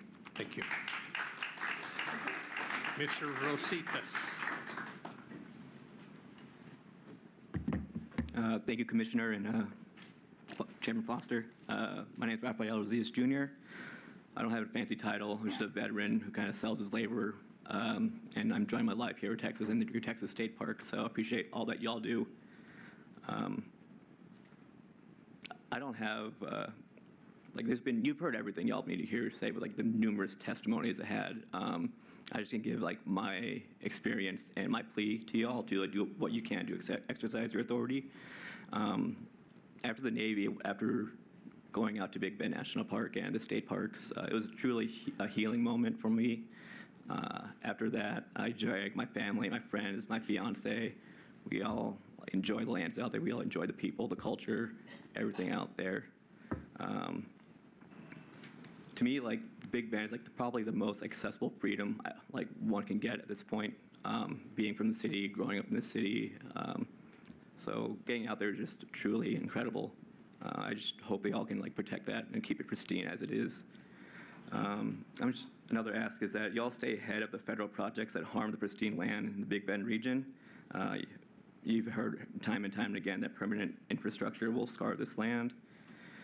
This is a plea to meticulously scrutinize barrier options, such as like razor wire buoys that have already floated down the Rio Grande out in the South Texas part. It's an ask to defend Texas sovereignty and demand the governor's office to stick up to federal contractors. The damage is already done in the national park. It took a people's movement to pause that. I pray that another people's movement is not required to stop any kind of federal interference. Thank you for your historical pedigree of preserving ecology and land. You have authority over, so appreciate y'all. Thank you. Thank you very much. Ms. Crane. Honorable Chairman Foster and Commissioners, thank you for having us here today. My name is Kathy Crane. I'm a member of Forward Texas, which is a grassroots civic and political action group based in Austin, Texas. I'm here to tell you that Texas is grieving. On Wednesday, October 1st, I woke to a flood of social media posts showing construction in the Big Bend area, actual footage of bulldozers tearing through the brush. I pulled out a piece of cardboard and I began painting. I'm not a painter. Honestly, I have no idea what I was painting or why, but I kept painting that night and all the next day. On Friday, August 6th, I woke at 6:45 a.m. and texted my friends at Forward, should we go with this tomorrow? I shared a photo of my painting of the wall and a brief outline for a rally march the next day. They replied, you mean the 15th, right? And I said, no, I mean tomorrow. People are feeling this. After several conversations, we posted a flyer and we planned together. When I arrived at City Hall the next morning, there was one woman waiting for me, Beth. The moment I saw her, I knew we had made the right decision. People were grieving and they needed a place to gather. We became a small but passionate group of 27. We sang, we marched, we yelled, we hugged. We tried to convey the unique beauty and irreplaceable value of Big Bend, and that is exactly why so many of us are here today. As we have heard repeatedly today, Big Bend is the place that teaches us to love Texas. It is a place where you can look down and spot an arrowhead that has been sitting untouched for 2,000 years. It is pristine, remote, beautiful, deadly, complex, frustrating, hard-edged, and yet there are few places that will make you feel more alive. Coupled with its remarkable dark skies, it is the core part of every Texan's heritage, and it should be protected at all costs. There have been no environmental impact studies. There was no meaningful public debate. There was no clear press releases outlining final plans. State and federal laws, including critical environment protections, have been waived. Contractors just showed up and started leveling ground in Big Bend. For a sector of the border responsible for 1.3 of border crossings, which we have learned today is actually exaggerated, related contracts have totaled $7.5 billion. As a nation, we have recently witnessed the damage that rushed timelines, poor oversight, and flawed execution can inflict on a short-term cosmetic project like the resurfacing of the reflection pool in Washington. Imagine the lasting harm these crews operating under waived federal and state laws without full environmental review could inflict on Big Bend. Thank you. There's no demonstrated need for the project at this scale and speed. There's certainly no urgency that justifies rushing forward in secrecy and without public oversight and without a detailed plan shared with the American people.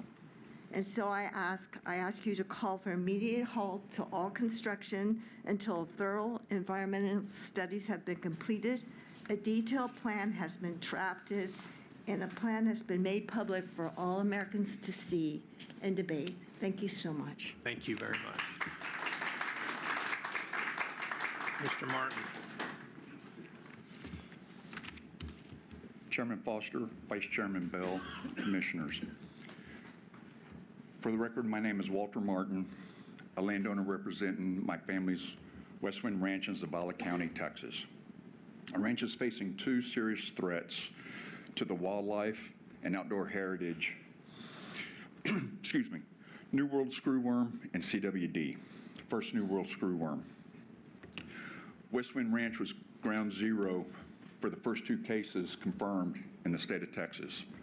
The first case was on our north neighbor's property line, and the second case was to our south neighbor's property line within 400 yards of both of our common property lines. This is why I wanted to recognize our Parks and Wildlife biologist, Mary Beth Forster, and our state game warden, Chris Stutzenberger. The response was outstanding.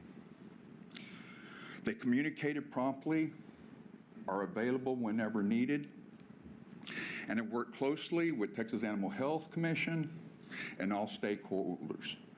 They're an exemplary example of how interagencies can coordinate and come together in a response of this New World screwworm. Second, CWD. I want to thank this commission for its leadership in regards to CWD, and Chairman Foster for directing a pause for deer movement of from positive facilities.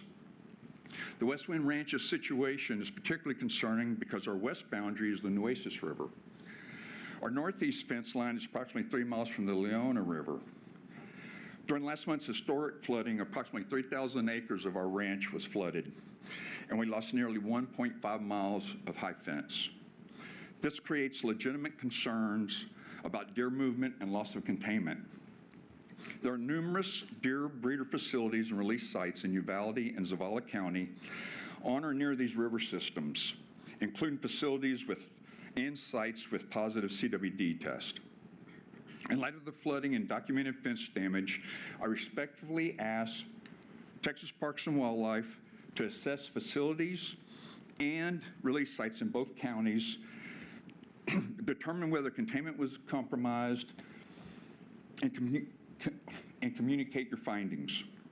Most importantly, I ask this commission to maintain the pause on movement or release of deer from CWD positive facilities until this commission can establish clear, enforceable minimum standards in rule for the movement and release of deer from positive facilities to protect free-ranging deer, neighboring landowners, and long-term health of Texas wildlife resources. Thank you for your time and your consideration. Thank you very much.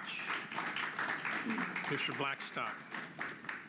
Good afternoon. Thank you for having us all here. My name is Will Blackstock. I was born and raised in Terlingua, Texas, outside the Big Bend Ranch State Park and Big Bend National Park. My mother's family came to Big Bend 115 years ago when they drove a herd of 300 goats from Menard, Texas to the banks of the Rio Grande to Homestead at Mariscal Mountain, which is now in the national park and the site of current wall construction. For the last 2 generations, we've worked primarily in tourism and a lot in river recreation in the Big Bend industry. So I'm speaking today as a river outfitter on the Rio Grande down there. And what I have is perhaps kind of a mundane list of questions about very area-specific things that I think it is shocking we have not been communicated with about. These are not casual questions. The answers to these questions determine whether, we sell all of our stuff and move on to something else. So I'll go through this list. It's, again, perhaps strange to come to Austin to ask about these small little places in Big Bend Ranch State Park, but we've had no transparency and no communication. Will the Arenosa, Rancherias, Hoodoos, La Cuesta, Madera, and Grassy Banks river sections and accesses be available? Will the Contrabando day use and movie set be destroyed and decommissioned? Will all public river campsites and recreation areas be eliminated from state park property and decommissioned along with their infrastructure and services? Will the Hoodoos and closed canyon hikes be accessible? Will hunting and fishing in Big Bend Ranch State Park and Black Gap still be possible? What is the estimated damage to wildlife populations when water is inaccessible? Is there a plan for stock tanks or any kind of water system? Is there an idea of a budget for that and what that would require? If we do have an emergency on the river, what will our options be for emergency services? Assuming access points are either non-existent or severely diminished, how will we use those access points if they exist? If delayed response or access results in severe injury or death, what will be the liability of the state government, if any? As commercial outfitters, what kind of language should we include in our waivers to protect ourselves from liability in this situation? The Rio Grande and its side canyons often see floods of up to 20 to 50,000 CFS. As the river, what will the state park undertake operations to remove segments of wall or razor wire that are washed into the river and across the river during those flood events? This will likely require teams of people trained to do that and, a real plan to make that happen.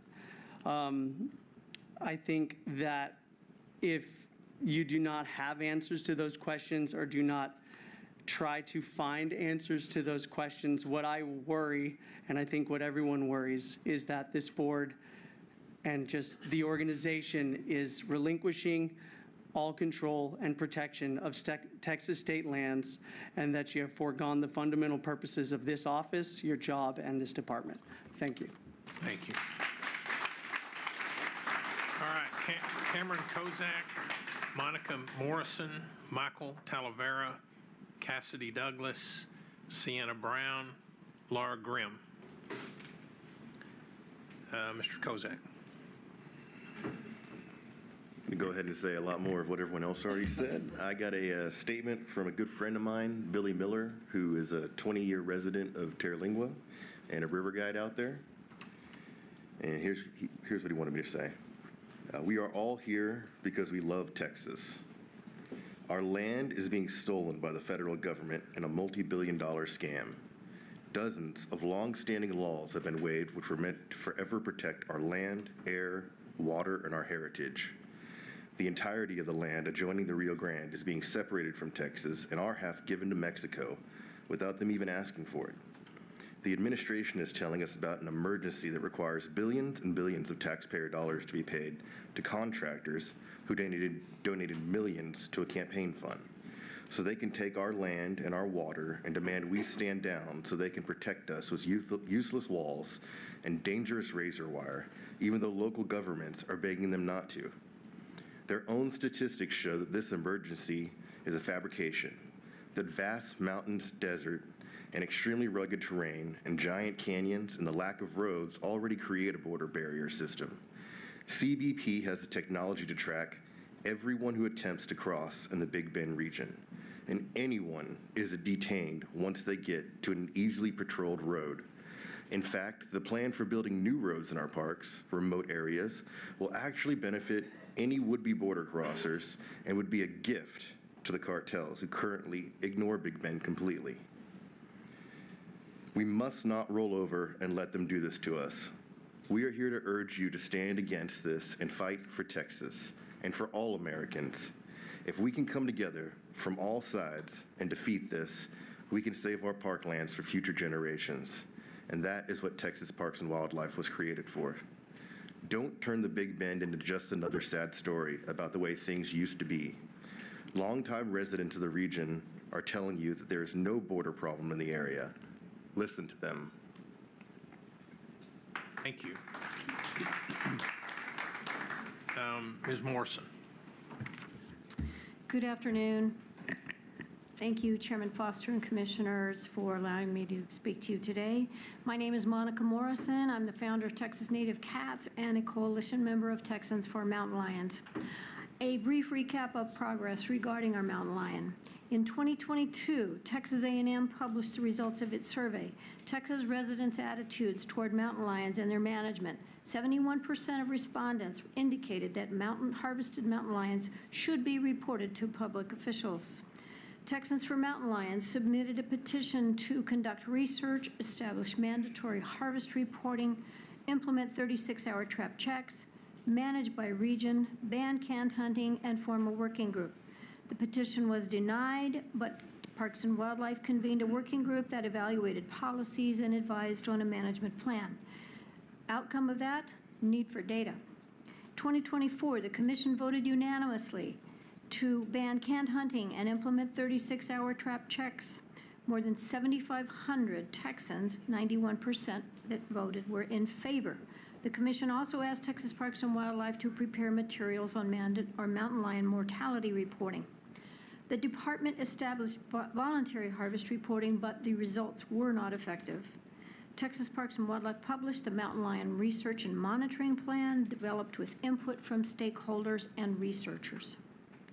In 2026, the commission directed staff to proceed with mandatory harvest reporting, the next steps. And a majority of individuals who responded to Texas Parks and Wildlife public comments requests were in favor of it.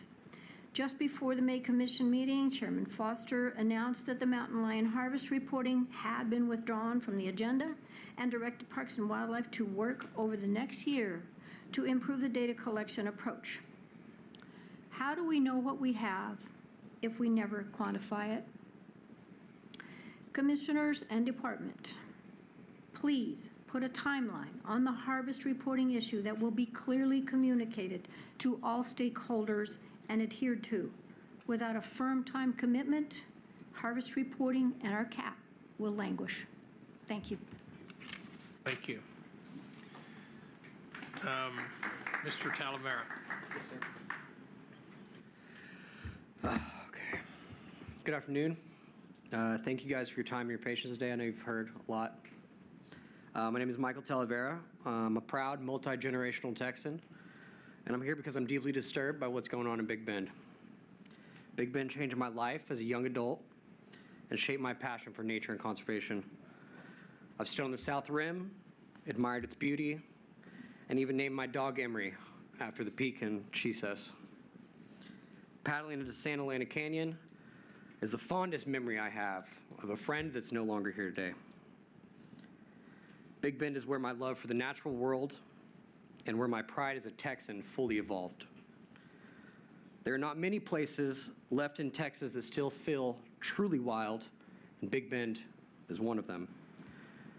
We're watching that wilderness get carved up. And while that work may be paused right now, nobody should confuse pause with protection. I'm not here to argue that the border should not be protected or secured. I'm saying that bulldozing one of the most extraordinary landscapes in Texas is lazy, reckless, and needlessly destructive. Better tools and better judgment exist. Texas does not roll over just because Washington wants to play performative games with our land. This land belongs to Texas, belongs to the public, and you guys were entrusted with protecting it and helping us do that. I ask that you do not voluntarily hand over this wild country for abuse and destruction. I ask that you demand for alternatives. I ask that you demand transparency. I ask that you demand reason as this goes forward. Once you cut up these roads, or once you cut roads through these lands, light it up, fence it off, and tear apart the desert, we do not get to call it wild anymore. I ask you to be the commission that stands tall as Texans and do everything you can to protect this region, its landscapes, its waterways, its people, and its wildlife. Big Bend is where the wild heart of Texas still beats. Let's keep it beating. Thank you. Thank you. Mr. Douglas.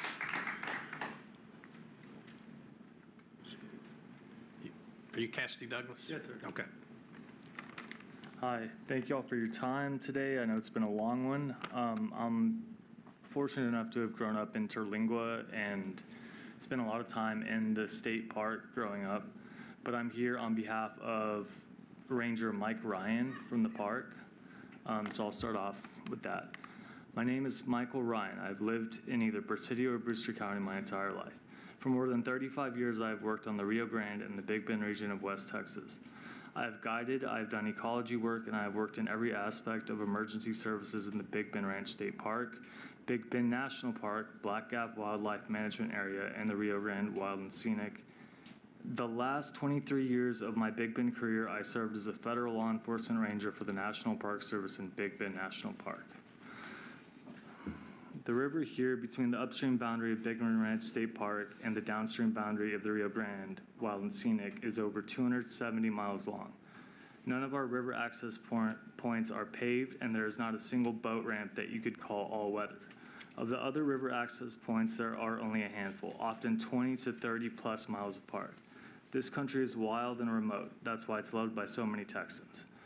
The remote and rugged beauty is why Texans come from across the state to visit. Our state and federal elected leaders have chosen to designate both state and national parks along the river, providing them with the toughest and most thorough protections available by law. Therefore, river access is critical to anything related to the safe and efficient management of public and private lands in the Big Bend region, from recreation, ecology, monitoring, and emergency services. We will not be able to do our jobs along the river without the access that we have now. We will not be able to provide emergency services. We will not be able to manage our resources. We will not be able to respond to law enforcement calls, and we will be completely blind to what's going on our own river. Thank you, guys. Thank you. Appreciate it. Sienna Brown. Hi, thank you for your shared space and allowing me to speak up here. It means a lot to me and it's a blessing. So I'm talking about what everybody else is talking about. But for me, I feel like it's a lot of the transparency and communication. There's so many people who think that the Big Bend Wall is a massive wall that's being bent, but recently Rodney Scott said that it was a road, and then Greg Abbott not too long ago was talking about how it was other construction, like wasn't being very clear about that. So I think a lot of people are a bit confused, and you know, I don't think a lot of us, especially I doing the research, don't understand how the vehicles, patrol roads, cameras will affect the tourism. First off, because tourism contributes 56.8 million with the Big Bend, you know, and then the animals as well. I mean, with the animals and the machinery and all that type of stuff, like I personally doing my research don't know like how is that going to affect them and their space and the wildlife and all of that, you know, and then the lighting that's going to be used for the building, and maybe even after it's built, how's that going to affect the litmosphere? So I understand that there's no specific jurisdiction for all of the wildlife and all of the parks, and I'm just kind of asking that, you know, we understand what's going on in the areas that it is possible for us to know. So anything that is affecting neighborhood, like neighboring wildlife and neighboring, you know, creatures and animals and all that type of stuff, because I think they deserve a life as good as we do, and we can only live in unity with nature. So, thank you. Thank you. Laura Grimm. Yes, thank you for having us today. I'm Laura Grimm, a geologist, lifelong Texan. I had a daughter who had two big loves, God and the wilderness. When she was young, she declared Big Bend Park the biggest playground in the world. 8 years ago, I lost her to a terrible illness, and I feel closest to her in the Big Bend region, in sight of the Milky Way. The profound, untouched solitude of Big Bend Ranch State Park is astounding. I have not found this remote experience anywhere else outside Alaska. We all know that wilderness is ruined with roads and vehicles. It is ruined with razor wire and bright lights. It is my hope that generation after generation of Texans will discover the raw, rugged, quiet beauty of the Big Bend with no razor wire, no roads, no lights. I hear my daughter in the quiet, and I feel her in the landscapes. I hope none of you ever have to go to the wilderness to feel God or your child. But if you do, may it be there if you need it. Thank you. Thank you. Courtney Wurtson. Thank you. Followed by Mark Mitchell, Kevin Good, Robin Schneider, Hannah Phillips, and Mike Hemker. Thank you all for listening to us. I can see that you are listening, and I really appreciate it. My name is Courtney Crow. I'm a 7th-generation Texan. My maternal line traces back to the DeWitt Colony and the Immortal 32. I was born and raised in Austin, Texas, and I'm here today to express my grave concerns over the destruction of sacred lands at Big Bend.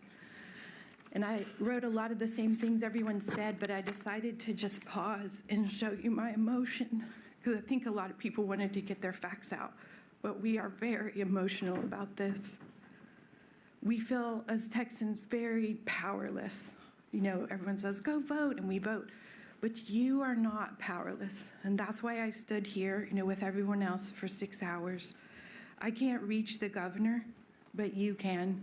You guys have his ear. So much right now about this is out of our control. A lot of us are devastated from the destruction that's already happened. We are worried. We are very concerned, and we're heartbroken for a reason, because this matters. I know this is a little woo-woo, but the land is crying out for us to care, and a lot of us do, and Texans are feeling it. Texans deeply love this place. One year on my way to Big Bend, the front wheel shot off of our car, and we spun out and wrecked. But we put all our stuff in another car, and we went anyway. That's how special this place is. Big Bend is inhospitable to the unprepared. Anyone braving those brutal elements for a crossing is in desperate need indeed, and these remote boundaries can be effectively monitored by electronic means. A physical wall is invasive, expensive, and frankly, ridiculous. And I think we all know that. Y'all all raised us with a simple rule: don't mess with Texas. And I'm asking anyone within earshot of my voice to step up and demand the right thing. Stop messing with Texas. Stop messing with Big Bend. Thank you all so much for your time. Thank you. Mr. Mitchell. Yes, thank you for hearing. My name is Mark Mitchell. I returned to Austin in 1977. Since then, I've made a great home here, married, had 2 kids, and Big Bend was a big part of that. In 2000, my family and two other friends, family friends, hosted a rite of passage experience for our 3 oldest boys, and we did it at Big Bend Cottonwood Campground. It was a phenomenal experience. Then we set them out on some of the plateaus and made them spend the night with just them, their tent, and some stories and letters that we gave them. So it's kind of a spiritual place for us. But really, the pit of it is I need to ask, because I need to stand for what's true. We need to stop that construction, and everybody here knows it. You know, it's almost kind of ludicrous. The financial burden of building walls, roads, vehicle barriers in this terrain is enormous, and the environmental and economic damage to Big Bend region is even greater. These protections threaten communities, wildlife, tourism, and natural resources that make Big Bend one of the Texas' most important and irreplaceable treasures. The return on investment is zero. Zero. This is not responsible environmental stewardship or the use of taxpayer money. It is not sound policy. I adamantly oppose this construction and within Big Bend or State Park or even downriver or upriver. Any surveillance should be virtual, not by physical barrier. These are environmentally sensitive areas, and they are also contain important indigenous and archaeological sites. Moreover, a vehicle barrier is senseless because Regular vehicles cannot traverse the river in rough terrain there. This is a waste of taxpayer dollars and a destruction of public lands that belong to the people and wildlife and the future. Thank you. Thank you. Mr. Good. Good afternoon, or evening, I believe it is now, Chairman Foster and Commissioners. My name is Kevin Good, and I'm speaking today on behalf of Texans for State Parks, a nonprofit partner of Texas Parks and Wildlife. I'm here today to praise the great work of the State Parks Director Rodney Franklin and all the other staff members of the division, as well as the other divisions of the agency that support state parks. Once again, they have hosted almost 10 million visits to state parks in the past year. That's millions and millions of childhood memories, millions of hours of quality family time, and countless lives enhanced through encounters with the outdoors and an increased understanding of the natural and cultural heritage of our state. In addition, I want to point out the contributions of the thousands of individual volunteers in state parks, many of whom you've heard from today, as well as the numerous friends groups across the state. These partnerships not only supplement the work of park staff, but also enhance community outreach and understanding and provide public input and build relationships with businesses and the public that work with state parks. I'd like to close today by also thanking each of you for the service that you provide to the agency and applaud your help and support of expanding the state park system and protecting these resources for the future generations. Thank you. Thank you. Robin Schneider. Hi, my name is Robin Schneider. I live here in Austin. I am married to someone who's a fourth-generation Texan. I've been here 30 years myself.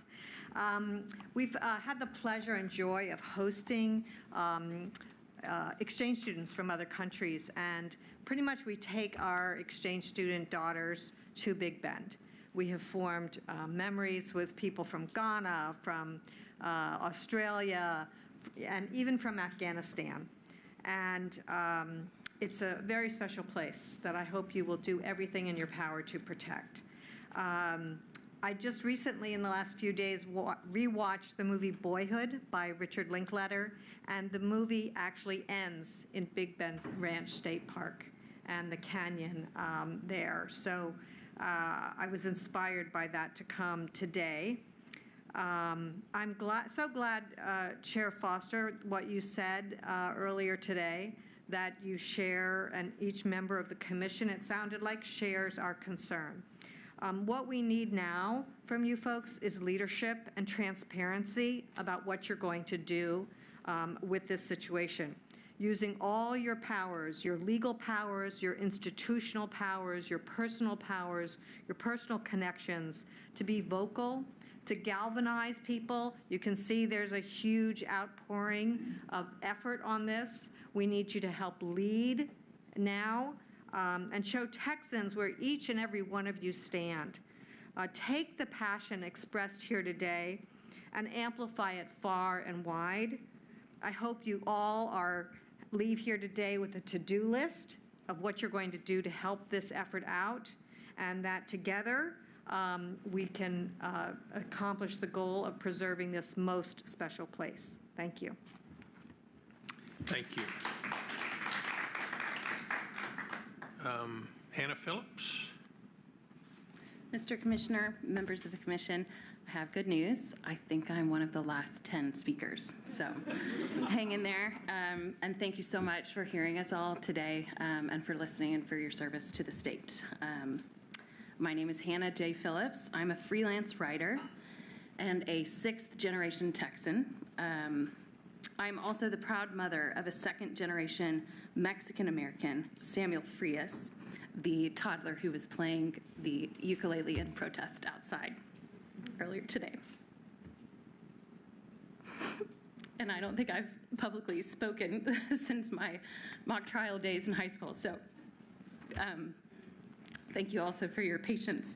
My ancestor, J.D. Grossbeck, landed in Galveston in 1836, the truest embodiment of the phrase, he wasn't from Texas, but he got here as soon as he could.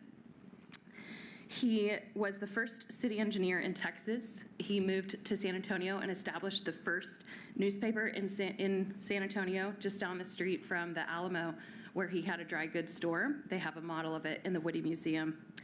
And he eventually supplied those goods out to the farthest reaches of Texas as it existed, to the western frontier forts.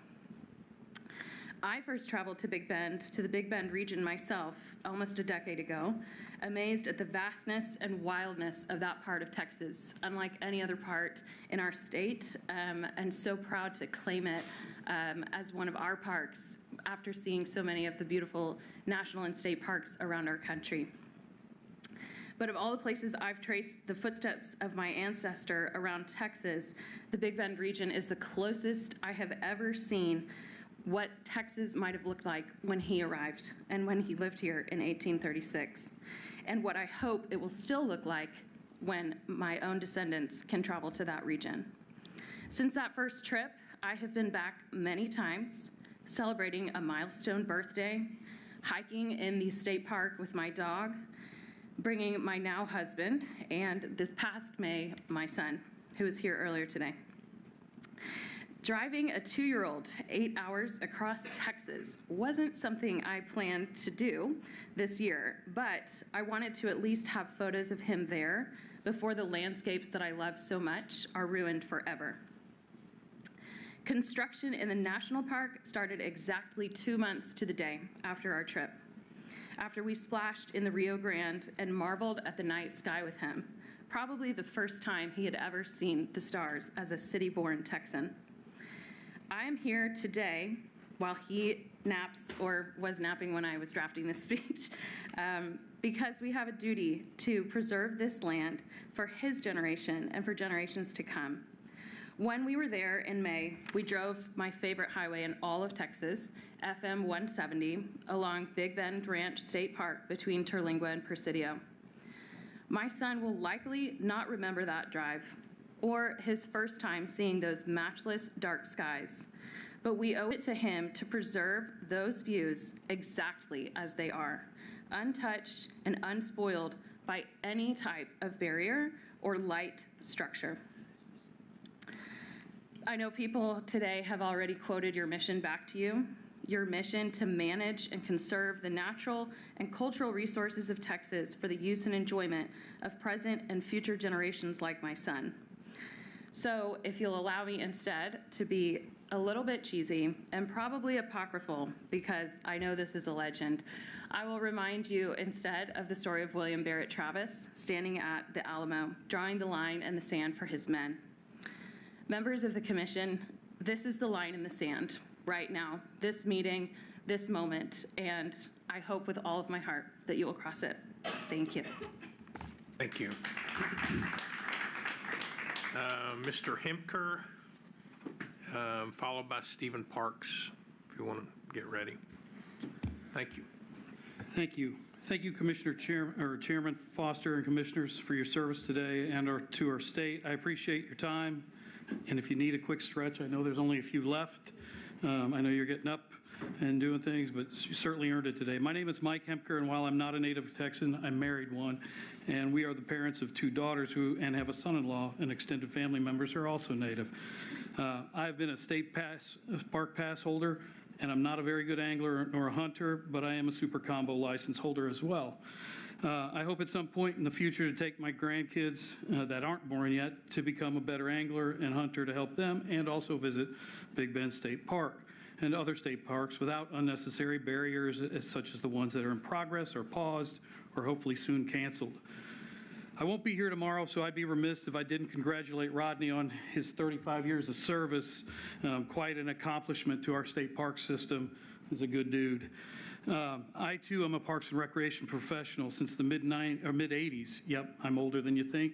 And I have a lot of family and friends and professional colleagues who also enjoy these wide open spaces, many of whom are not able to be here today. I've been listening in and modifying my comments as today's progressed, and doing it on a phone is ridiculous, but I tried. So thank you for letting me speak. I think there are only a few more people, but hopefully I might be last. I don't know. Yes, the Big Bend issue is what brought me here today. While my comments are my own, I cannot guarantee that I'm not going to share personal and work experiences in this set of comments. That said, I hope all of you have been to the region at some point, and if not, please do so as soon as possible. You have that responsibility to Texas and the Big Bend region, especially now. I can tell you on 3 occasions I've seen the beautiful yet treacherous landscape that Mother Nature, evolution, and time have taken care of, securing our southwestern border. If you haven't, you will see the same when you visit. I appreciate many of the previous speakers' points of emphasis, and I am impressed upon the youth that spoke early today at the beginning of today's meeting. And you might thought of another place where, have you thought of another place where conservancy begins? I believe that question has many answers, but with a growing population in Central Texas and across our state, the introduction to outdoor recreation starts locally, at local parks. How might you ask? There's a domino effect from those locations. I live in and have worked for communities that have earned and have been awarded the TPWD Local State Park Grant. I've been here to accept it on behalf of those communities and been here multiple times to report on that. Local parks have events, camping, family camping events, in which introduce folks to that, and in fact, TPWD and the local fisheries and local Learn to Fish events have come out and supported those. That then domino effects when the folks get introduced to those people, members of TPWD personnel, and they've come out, and one of our local Parks Board members has shared his experiences with those that visited to the Big Bend Ranch State Park. That later influenced myself and my family. I've taken those 3 trips. I have visited Indian Lodge, Davis Mountains State Park and Trail, Balmaray, and the cool spring water in the pool, and that sparked 2 other visits with other family and friends during the pandemic. These trips opened my eyes to a lot of different things. I know my time is up, so I will try to just wrap up by saying, like a seedling benefits those many years after a tree or a seed is planted, what you do today is going to affect those that can visit the region. So if you choose not to decide, you still have made a choice. A quote from Rush, lyrics by Neil Peart. Thank you for your service today, and I hope you will please make the right choice and keep the process open and transparent like the local park grants process has for years. Thank you for your time. Thank you. Mr. Parks is next, followed by Melissa Cigaroa, Ashley Unbehagen, Romy Swanson, Diana Sims, Bridget Malone, Becky Woodward, and Bridget Guess. Mr. Parks, appropriately named, I'm about to say. Yes, waited all this time to be able to use that last name. Yeah. Hello, thank you. I'm Stephen Parks from Missouri City, Texas. Thanks to all of you for sticking with us this evening, but it's important that we express how special Big Bend is to us. It's hard to believe that this is a discussion we have to have, but here we are. I know everyone involved in this movement is going to stick around to see this through. So many others have already recounted how rare illegal crossings are in the Big Bend sector, how pointless vehicle barriers would be in an area where it's impossible for vehicles to cross, how devastating walls would be to wildlife, and how destructive new roads would be to the grandeur of our parks. So instead, I was going to share my own experience with discovering the Big Bend parks and what they mean to me and so many others. But I couldn't even get through reading my own notes without getting hopelessly choked up. But what we have in Big Bend Ranch in particular is truly unique and special in a way that I've not found anywhere else that I've explored. Everyone I've introduced to the area agrees, even if they were sure they didn't like the desert before they went. I trust that you share our passion. Texas has a limited amount of public land compared to many other states, so it's critical that we safeguard what we do have for future generations to experience. Please always remember that public lands belong to the people, never any political party or private interest, and we count on you to do everything that you can to help protect them. Thank you very much for fighting for us and standing up for Texas, to prevent irreversible damage to beautiful Big Bend. Thank you. Thank you. Ms. Figueroa. Good evening. Thank you so much for your patience, for listening to us all. Really so appreciative. My name is Melissa Cigarroa, and I am a council member, although I'm here in a personal capacity, for the city of Laredo, the largest inland port in the Western Hemisphere. I want to publicly thank our Commissioner Ana Galo for her excellent representation of our city and her service to this great state. I came to ask for this commission's support in opposing the whole federal smart wall infrastructure project currently proposed for the Big Bend State and National Parks. I also ask that this commission protect the other wild areas that are threatened by the same infrastructure project. State parks whose lands will be seized by the federal government and irrevocably altered in addition to the Big Bend parks include Falcon Lake Park, the City of Roma's Municipal Park, Benson Rio Grande Valley State Park, the National Butterfly Center, Anzalduas Riverside Park, Santa Ana National Wildlife Refuge, and the Sable Palm Sanctuary, which serve millions of Texans and millions of visitors. But these are not the only parks along this river. In Eagle Pass, we have seen the installation of barbed wire and shipping containers that have effectively shut down Shelby Municipal Park in a city of just over 30,000.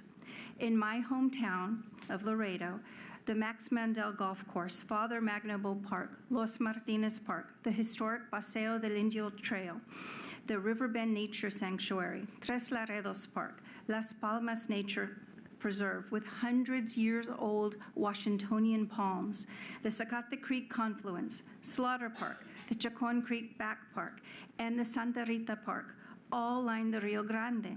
Because, of course, in any city, a river is a tremendous natural asset.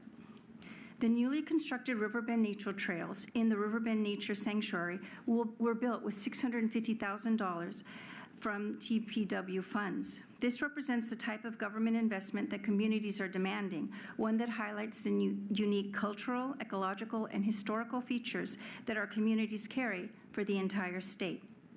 All of these areas are held by the City of Laredo in a trust for future generations, and all will be seized by the federal government, with the majority losing so much land as to be effectively destroyed. Access to the river will be denied, and Laredo will lose its #1 natural asset. Laredo is the safest city in Texas and the 6th safest city in the country, and we do not have a border wall. As others have mentioned, border security can be attained with technology and personnel, as Laredo has proven all these many decades. Big Bend deserves all the attention your work with the governor's office can give it. Please also include all the beautiful natural places along this river that daily serve the people who live along it. We are Texans who ask that this commission place their mission to protect and provide access to Texas's natural beauty now and for the future on the line, and demand that the federal government lift the federal waivers that are based on claims of an invasion that is not happening. Without the waivers, the federal government would be forced to follow those laws that can protect our state heritage, which is an inheritance for our children's children. Thank you so much for your time. Appreciate it. Thank you. Ms. Unbehagen. Yes. Hi, I'm Ashley Unbehagen, Ashley Murkison Unbehagen, 6th-generation Texan. I really hand it to everyone who spoke before me. They spoke with such poise. And to you all who have listened so attentively, and that's a rare thing these days. So thank you for that. I've been so emotional and quite frankly angry that I couldn't write this with the same poise. And so I asked my husband to do it, and he did. I scratched half of what he wrote because you've heard it 95 times. But I read this on the behalf of both of us. As lifelong Texans, we have always been proud to call this home. We've been proud of our independence as Texans, as our strength and our extraordinary diversity of our people and landscapes. For generations, as someone mentioned earlier, Texans have embraced a simple message: don't mess with Texas. It reflects more than our pride. It reflects our determination to protect what makes this state unique. That is why this continued construction of this border wall and the silence from our state leadership until Monday is so deeply troubling. This project has advanced without meaningful public input, without adequate hearings, and without any environmental studies to necessarily understand its long-term consequences. Our elected officials have avoided responsibility and have remained silent as the construction has moved forward. Texans deserve transparency. We deserve a voice. Texans deserve leadership that represents its constituents and protects our natural resources that have no voice. Leadership is not reacting when political power is at risk. True leadership requires courage, accountability, and action that reflects the greater good. And I'll add what that sweet young man said early today, leadership is about making the hard decisions. We have seen none of these qualities in the decisions leading to the building of this Big Bend Wall. Lastly, I'll say in 1902, President Roosevelt passed the historic conservation legislation that created our national parks.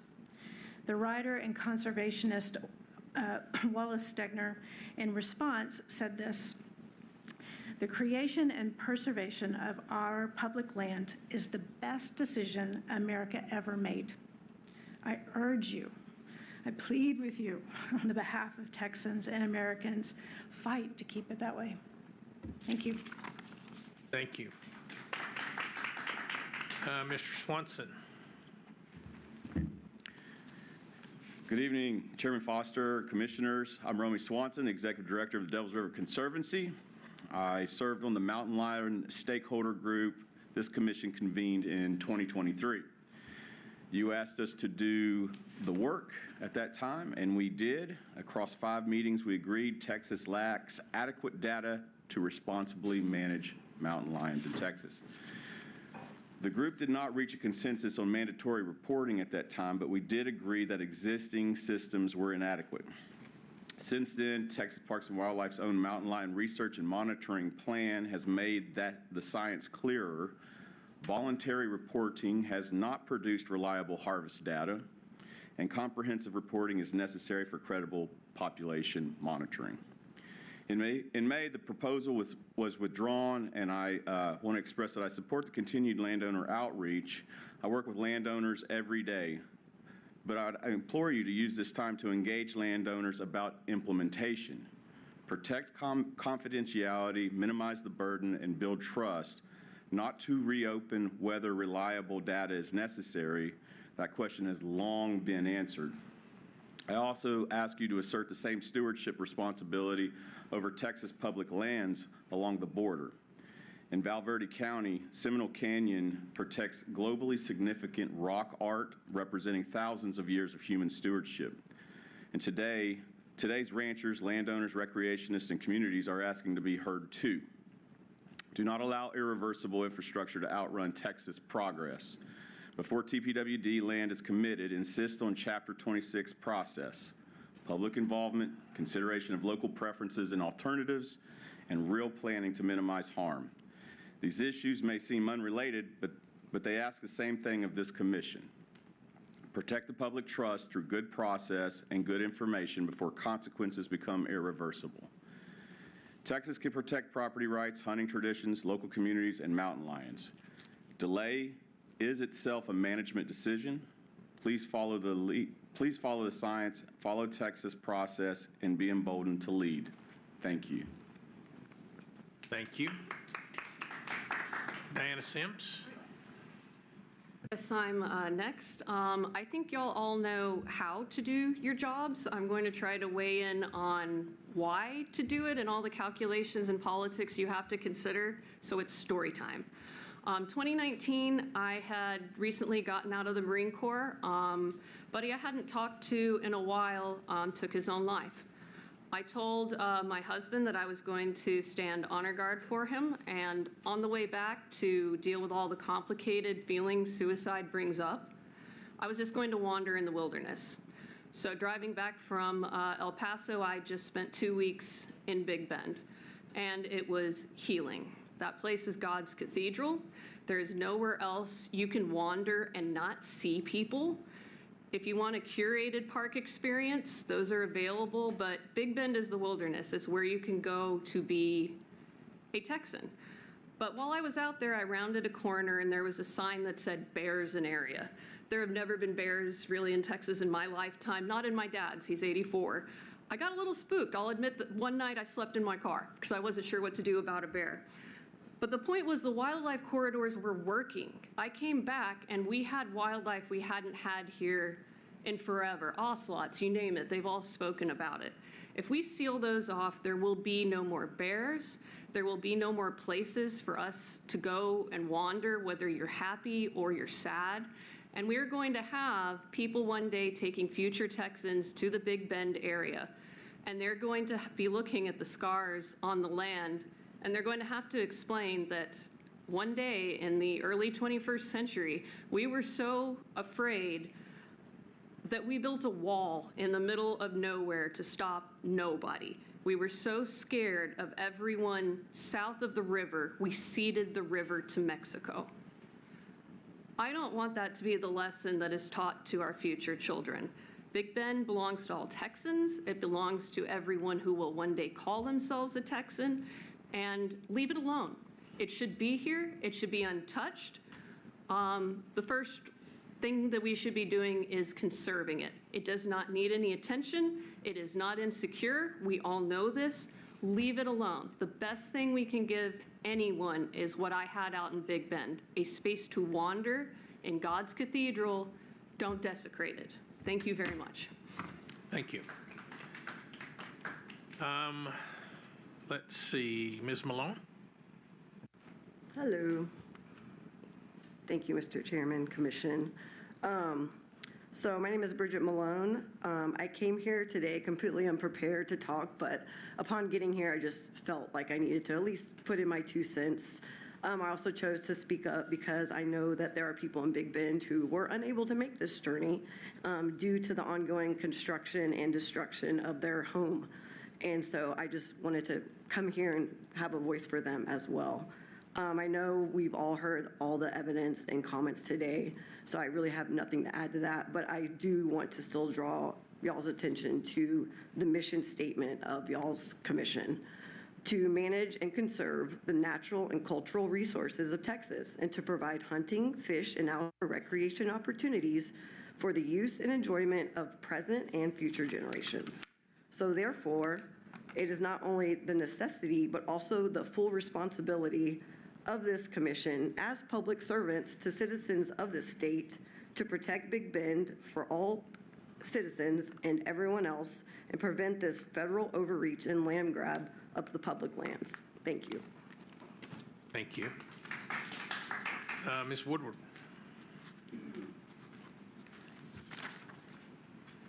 I'm officially number 100. Congratulations. I don't know if there's anyone behind me, but hopefully not for you guys' sake. There should be one more. But oh, okay, 101, 101. Well, hello, Chairman Foster and commissioners and you good folks. I just wanted to start off by saying that y'all have been so attentive. I know there's times where you're not, but I've been to a lot of commission meetings, City of Austin, City Council meetings. I've never really seen anyone so attentive, so I really do appreciate you guys, and it's been a long day. My name is Becky Woodward. I'm on the board of the Society for Ecological Restoration Texas chapter. I'm a professional biologist. I work for Travis County. I'm here in my personal capacity. I'm an AFSCME member, and I live here in Austin.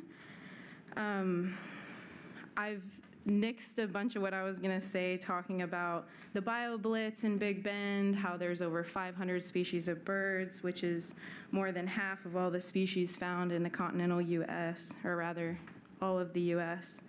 But now, as the Big Bend borderlands contain the largest expanse of protected desert in North America, yet they remain one of the least documented landscapes on the continent.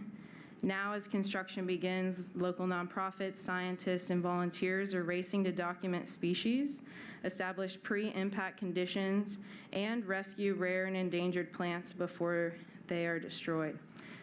Since we're now in a position where construction has begun, please give us time to do this work before construction continues. The contractors can wait.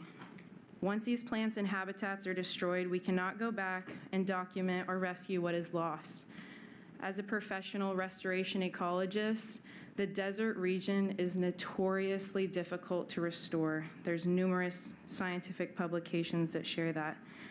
But I wanted to share some of my personal ties to this land. I want to carry on my conservative, die-hard Republican father's legacy, going out to Big Bend after every Thanksgiving lunch and spending that time with family. I want to keep the tradition alive for me, my future kids, and I actually did it this past November. I went out with Far Flung, went out and kayaked and canoed through Black Gap Wildlife Management Area. It was really special, and I did not see a single other person on that multi-day raft trip out there except for the folks that went with us. When I first told my father about the construction, he genuinely didn't believe me. He really didn't. It took me sending him photos, sending him evidence, and now for the very first time ever, he is calling and emailing his representatives. He is taking part in our democracy to voice that this isn't a partisan issue. People are united. Nobody wants increased lighting, adding fiber optic cables, border walls, vehicle barriers, new roads, and neither does my Republican father. My father and I don't always see eye to eye, and I love that. I think, you know, through disagreements comes great, innovative solutions. So please, I ask you to do all that you can to protect the Big Bend region. Texans are united on this. Thank you. Thank you. And Ms. Bridget Guess, number 101. Hi, good evening. I did not plan to be here today. I didn't really know this was going on. And I thought there was like a little party in the parking lot, and I came dressed for that. And I did not feel comfortable speaking, so I went home and changed. But when I was sitting there, and I don't know what I'm gonna say. I've rehearsed a few things on my drive, but I knew that I would regret if I didn't say something. This place means so much to so many people. I can't believe that it's gotten to this point. It is wild, and thank you. There's a lot of voices that have been very loud for a long time, and I'm so grateful that it's getting the attention that it is now.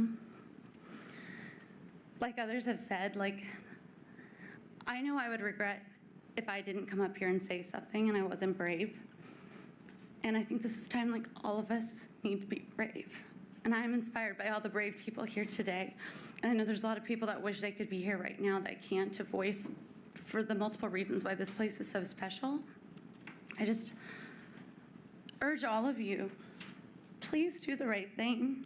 I don't think, like, we all know this ain't right. Like, it's not. This is insane.